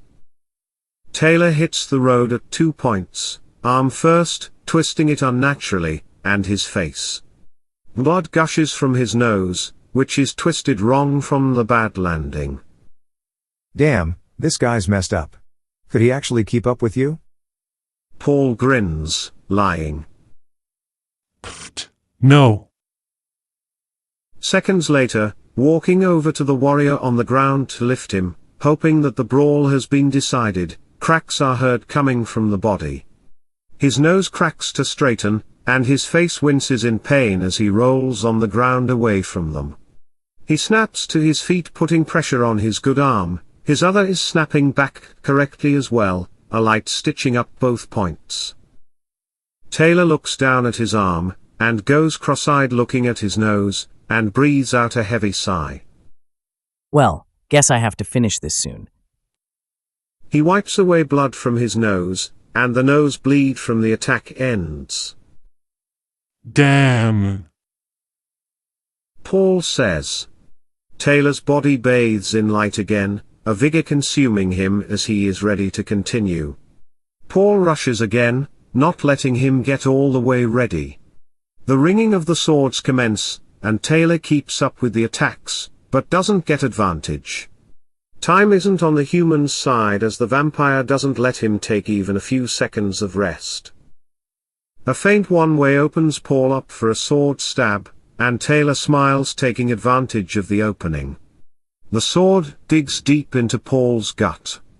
It was on purpose though. With Taylor's sword inside Paul, he grabs it so that it can't leave, and stabs his own sword into the human, digging into the same place on him, his body lurching forward.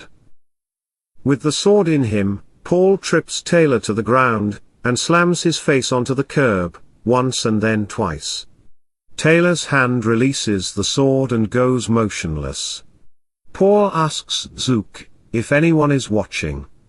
When he answers that it is only friendlies, Paul then asks him if he could please pull the sword out of him. They take Taylor inside for help. Nurses tend to him, inserting an IV and stitching his wounds. As Zook manipulates their memories, they won't bother the trio for a while. Taylor's condition worsens as he shrinks before their eyes, and it is, as inexplicable, to the nurses checking him. After a tense wait, Taylor stirs. Zook leans in, compelling him to share what he knows, but Taylor remains defiant. I told you, my training makes me immune to your charms. He coughs, refusing to answer. Zook tries again, locking eyes with him. Listen, big guy, I highly doubt all of that. People say that all of the time. We need answers. Where did they take the other vampire? Through glazed-over eyes, Taylor finally admits. You're too late. I don't know. She's with another group now, helping in ways we couldn't. Zook sighs, accepting Taylor's resistance. With too much attention on them now, he urges Paul to find the on-call room to recover. They've lost the trail, and their quarry is gone. 27. On the way in, to the nurses at the community, residual power from Taylor closes up his wound, but he still can barely resist the vampires who have him. His body weakens by the second as they still try to milk him for information. Zook gets the attention of the nurses, and one realizes they haven't checked on that patient in a while. They barely register that someone else is in that room. They walk in to check on him. Taylor is visibly thinner than when he was first brought in, and the nurse has no idea what's happening. She switches his fluids for more and goes to get the late-night doctor to examine him. Taylor tries to get the nurse's attention to keep her in the room, but he feels too drained. He realizes the burning use of his final ability hollowed him out. He isn't meant to destroy this foe. God has more plans for that monster than he does for Taylor. Disheartened, he doesn't lose his faith. Zook tries to draw more information from Taylor. He lightly smacks his face, but Taylor's fragile cheeks bruise easily. Zook attempts to gain eye contact to manipulate his mind, but Taylor keeps his eyes closed and his dry mouth shut. Frustrated, Zook leaves the hollowed-out hunter to the doctors, guessing Taylor doesn't have much time left. Zook heads to a nearby nurse's station, catching the attention of a male nurse. Using a bit of mind manipulation, he speaks with the nurse to gather information. The nurse falls into his thrall, looking around for unusual orders or extra supplies used recently that weren't accounted for, but he turns up nothing. The exact location of the surgery remains unknown, though Zook suspects it's somewhere in the building. Taking a risk, he goes to security to check for footage from the last few nights. A little more mind manipulation makes the process smooth, his PI credentials help, and the security guards don't ask many questions. They'll have no memory of him or their conversation afterward. The parking lot where the car is parked lacks camera coverage, so he won't need to wipe any fight footage, but it also doesn't show the car or license plate. Though Zook and Paul both saw it, it could be tricky getting the information from Paul, especially without backup. Zook considers hypnosis, but doubts Paul would go along with it. From what he gathers, Tina has been handed over to another hunter group, possibly under the influence of a persuasive pastor. The security team gives Zook the pastor's name, Pastor Weston, a real pastor with military ties who received permission from security to deliver his sermons. One of the guards recalls him, noting that Tina healed him to renew his drive in the hunter game. This link could be valuable, though the situation feels increasingly bleak. Back outside, Zook finds Paul and Bud waiting by the car. Zook shares what he's learned, though it's not much. He asks if Paul caught the license plate. Paul thinks he may have seen it, but adds that it likely wouldn't be helpful if this group doesn't have Tina anymore. They might not even keep the car after all this, assuming it hasn't been stolen already. The two discuss their next steps and decide to head back to their home turf. They'll need to send a wide message to members of the organization in other cities, hoping for a lead on any hunters who've recently reappeared after being out of commission. Zook asks Bud to drive them home, and they settle in for the long trip ahead. That night, it's just the right time for Zook and Paul to discuss the situation with Zant and the others who are at the dance hall. They go over things, answer quite a few questions, but don't get any new answers. Zant promises to spread the word and watch for unusual hunter attacks, warning that some hunters are getting stronger, with some even going through surgeries to heal old injuries, ready to get back into the fight or lead others who will. It's getting early in the morning by the time they finish talking to Zant and the gathered group. Both just want to return to a stable home and a proper bed. Paul and Zook part ways, glad for a bit of space from each other. The bonds of their friendship strengthened over the trip, realizing they make a decent team for investigations and might need to work together again if things heat up. Zook feels pretty satisfied as he heads home, his new place coming along nicely and still under wraps. A lady friend is waiting for him, and he's wondering if he could finally settle into the home life. It's been ages since he had another to look forward to at home. The pets have been a decent start, but Patricia has been a nice addition too. Realizing he barely messaged Patricia the whole trip, Zook assumes she's an independent woman, capable of handling things on her own. Bud drives him home, and as they pull up to the safe house, both get out, stretching and happy to be back in a stable spot. Walking in, Zook finds Patricia on the couch, hunched over her laptop. She closes it as he and Bud enter, and Fluffers the kitty dashes in from the kitchen, meowing and pawing at Zook's leg excitedly. Zook says to Fluffers, "Hey, you, how are you doing?" Fluffers meows back. Something is wrong. Before dead human, and you, smell bad. Zook chuckles briefly. Gee, thanks.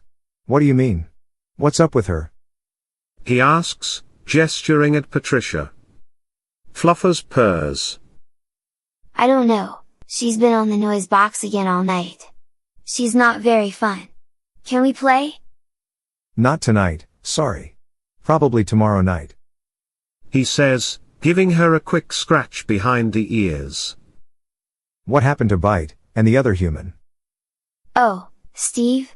He told me his name, Steve. Strange name. They went outside, a while ago, after it got dark. Zook pats Fluffers on the head, and turns to Patricia. Hey there. What's going on? Sitting there in a plain white tee, and sweatpants, she's a nicer sight than just Bud and Paul, for the past days. Her face is sullen as she replies. Well, you didn't call, or text. She shivers, slightly. Zook frowns. I was on the job, you didn't call or text either. It's a two-way street. True enough. I've just been working and getting used to things. Haven't gone out hunting yet, it makes me nervous. But I know it'll come eventually. I've got a friend who hosts parties with people who don't mind being fed on. It could help you ease into it. You'll need to get used to it if you want to survive. Patricia avoids his gaze, and Zook tilts his head, noticing her unease. What is it? You'll adjust in time. She mumbles something too soft for him to catch. When he asks her to repeat it, she whispers. It isn't that. I'm sorry. Sorry? Sorry for what? A voice booms from behind him. Hola, Romeo. The sound sends a chill down Zook's spine. It's the vampire from Patricia's hotel room, the one who snapped her neck. He doesn't even look, he just ducks, expecting a hit. Heavy footsteps approach, and Bud's large frame is hurled across the room, landing on the kitchen tiles far away. Patricia scurries behind the couch, peeking her head above the back. She mutters quietly. Max, please.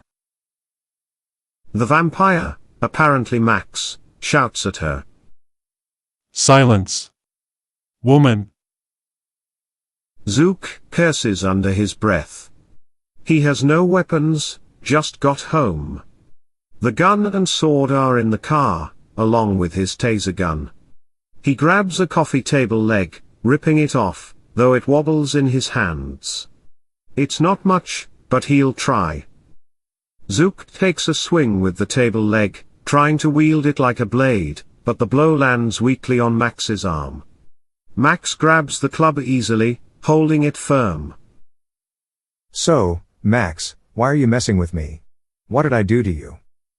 Max wrenches the club away, casually swatting Zook's shoulder with it. Pain explodes in his shoulder, dislocating it. Max smirks. Took what's mine, is all. She's a good worker, you know. You drew my attention. Zook funnels some blood into healing his shoulder, and strengthening himself, then takes a swing with his fist. Max doesn't even flinch as Zook's punch lands on his chest, as if hitting a brick wall. How the hell is everyone I try to punch so rock hard?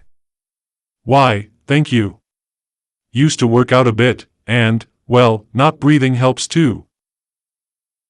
Max mimics Zook's punch, sending a fist into his gut. Zook doubles over, as if breathless, though he knows better. He needs more blood to keep his strength up. Max grabs Zook and hurls him into the wall shelving, which collapses under the weight. The aggressor strides over, swinging the club down at Zook. As Zook blocks with his arms, taking the brunt on his forearms, Bud suddenly appears, surprise, stabbing a butcher knife into Max's back. Max growls. Wait your turn, ghoul. He pulls the knife out, tossing it aside. Patricia whispers again. Max, please. Stay out of this, child. Max scowls, dismissing her. He lifts Zook's head with the broken club, a cruel smile spreading. I turned her, you know. Bet that must sting, thinking you turn your lover, then sleeping with her, just after she's back from the dead. Is that weird? Zook glances at Patricia, and sees the truth in her downcast eyes. Max gloats. Yeah, you took her. Real smooth, lover boy. He turns to Bud, throwing the butcher knife and pinning Bud's hand to the floor. Bud yells out in pain. No, you can't be in on this yet. Max sneers, looking back at Zook. Max casually walks to Zook on the ground, recovering from the throw. Pulling Zook to his feet with one arm, he pulls out a stake with the other, and swipes it slowly towards Zook. He grabs it out of the air as it slowly plunges towards his chest. Positioning it above Zook's heart, Max presses it down slowly, overpowering Zook. He feels every agonizing inch as it sinks into his skin before Max pulls it out for fun. The thick butcher knife comes down on Max's arm, slicing through his jacket, and digging an inch into his skin. Patricia, holding the knife, pulls it away, and swings down again to try to sever the arm. Max elbows her with that same arm, she bends backwards incorrectly and collapses on the floor. Max turns back to Zook. Kids, am I right? Oh well, there is a little monster inside all of us. Just as he's about to plunge the stake in again, a woman's voice interrupts. I told you, I don't approve of this. Max's arms are suddenly flung outward, his ass hits the floor, and head slams back against the coffee table.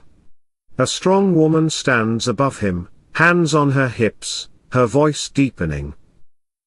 Being a monster is pretty subjective, don't you think? She says.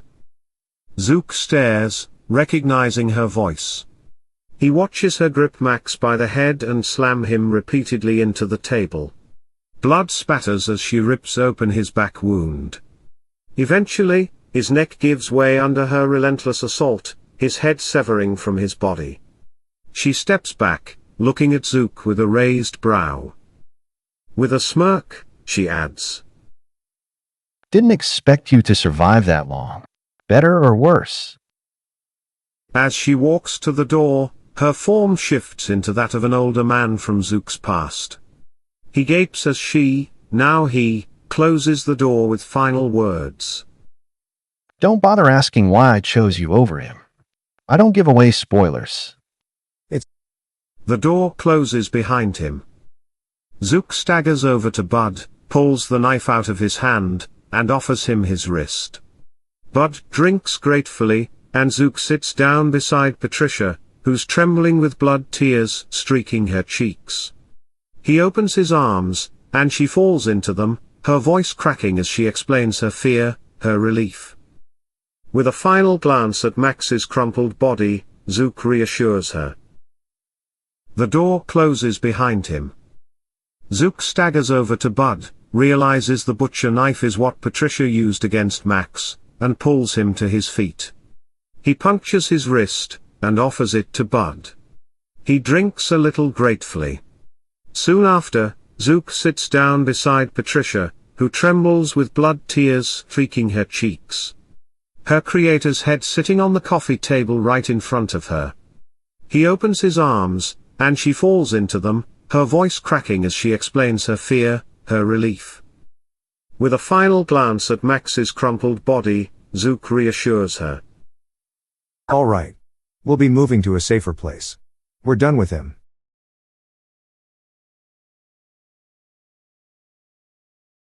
Epilogue. Xant's irritation flares since Zook's attacking one of her safe houses, mostly because it means she'll have to pay others to clean up. The delay for Tina is also seething, she paces some time after the news. Everything in the house is more expensive than necessary, but these places are for visiting vampires. Vampire blood stains the living room, and they also take the body, for a thorough examination. They have only a name to go on, Max. His fingerprints bring up nothing, and he has no wallet, keys, or other identifiable items. They know he's strong and tough, but they're unsure about his speed. Not that it matters, his body wrinkles quickly after death. They couldn't gauge his full power or determine much about him. He has no mortal scars, all body parts are intact, no missing fingers or toes to aid in identification. Steve apologizes profusely for missing the showdown, and Bite whines as he rests his head on Zook's lap.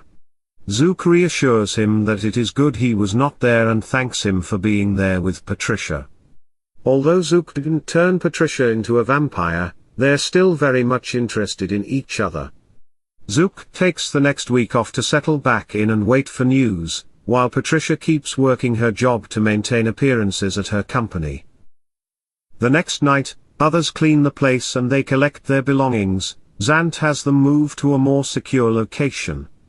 They sleep in Zook's town car that day, and drive to another building when no vampires can watch or follow. The new house makes the previous place look like a pauper's hovel by comparison. There's a single above-ground floor and a sprawling, secure basement. The house includes a workout room, office space, a large pool, a small movie theater, multiple rooms on both floors, and various discreet exits from most of them. There's also a walkway from the ground floor to a garage without windows, and another entrance from the basement. 2 more security guards now walk shifts, much to the dog's delight. Steve enjoys the added security too, as he's often nervous about daytime. Zook asks Ant if he can test the guard's loyalty, and she asks how he plans to do it. He offers to use his mind manipulation to ensure they're loyal to her and have no issues with working for vampires. She agrees, and Zook spends hours grilling each guard, probing for hidden secrets. They're only security guards and have no other intentions. As long as they can live comfortably, maybe enjoy a drink now and then, they're satisfied with the job. It isn't opulent, but it's close enough for them to feel like they could pretend to be wealthy for a while. Over the next few nights, Zook falls asleep wrapped in Patricia's arms in one of the secure rooms. Both of them content with each other and loving the new place to relax. Next thing to practice. Why, hunting for blood, of course. Tina wakes up in a dark room, lying on a concrete floor with a blindfold, zip ties, and handcuffs around her wrists and legs. She calls out, Guys, I thought we were done with this. I'm not a threat, I just want to help, and prove that I won't start anything. If you let me go, I swear to.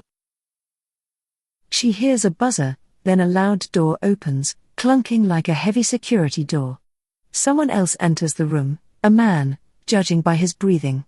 At first, he just stands there. Then, a voice he doesn't recognize says, You're not in the same cell. Vampire. He spits the last word with contempt. The voice continues, You'll get blood as needed, but you'll do as we say, or you'll be staked. No second chances. She isn't thrilled with his tone. If you want me to do what the other group had me do, that's fine, but I still need blood to do it. Starve me, and I can't help. I don't mind animal blood, I've been drinking it for a while. I made a deal with the others, if I did what they wanted, they'd let me go. I will swear off human blood if you'll just.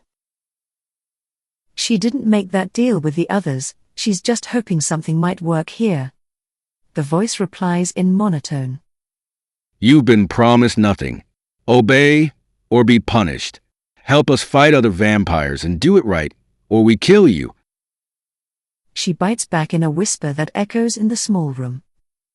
I'm new at this. I can't cure cancer, I can try to repair injuries, but I'm no doctor. Not long ago, I was just selling donuts. Please, I don't. The voice cuts her off angrily. Your words mean nothing. Do as we say, or die. You're living on borrowed time. Footsteps slowly walk away, and the door slams shut. Left alone, Tina strains her hearing, picking up faint footsteps leaving the area. Rolling onto her side, she wiggles over to feel for a wall, which is also concrete. She's not thrilled with her apparent captors but takes comfort in the fact that they're keeping her alive. She holds onto her hope in Zook, knowing they're looking for her. Well, probably. Detective Cooper opens his apartment door after hearing a knock. A man and a woman stand there. He thinks he recognizes them, but he's not sure. They look at him with as much curiosity as he looks at them. Cooper asks, Can I help you two? The man says, Heh, can you help? Wait, do you not know us? No, should I? Cooper responds, Sheesh, they got to him. We have to help him remember. The man says. The woman adds, We're friends. You trust us. You told us about your ex, Shelley, and your daughter, Lizzie. We need to talk inside so no one can see. Hold on. Are you two officials? Let me see some credentials. We're not officials. Do you ever forget things? Like a couple of days pass and you realize you don't remember what you did? Sure, everyone does. He pauses, clearly trying to remember something. The woman presses on.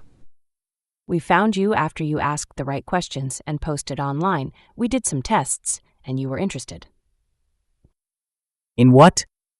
He asks. The woman rolls her eyes, and asks back. Damn it, I hate when this happens. But I'm glad they left you alive, though. We'll get someone down here to talk. Just please don't let anyone else in. We'll get him to come here within a couple of hours. When is your shift? None of your damn business. Look, man, just wait. Someone will come by soon from the station. We need to talk. About what? Vampires, you fool. The end.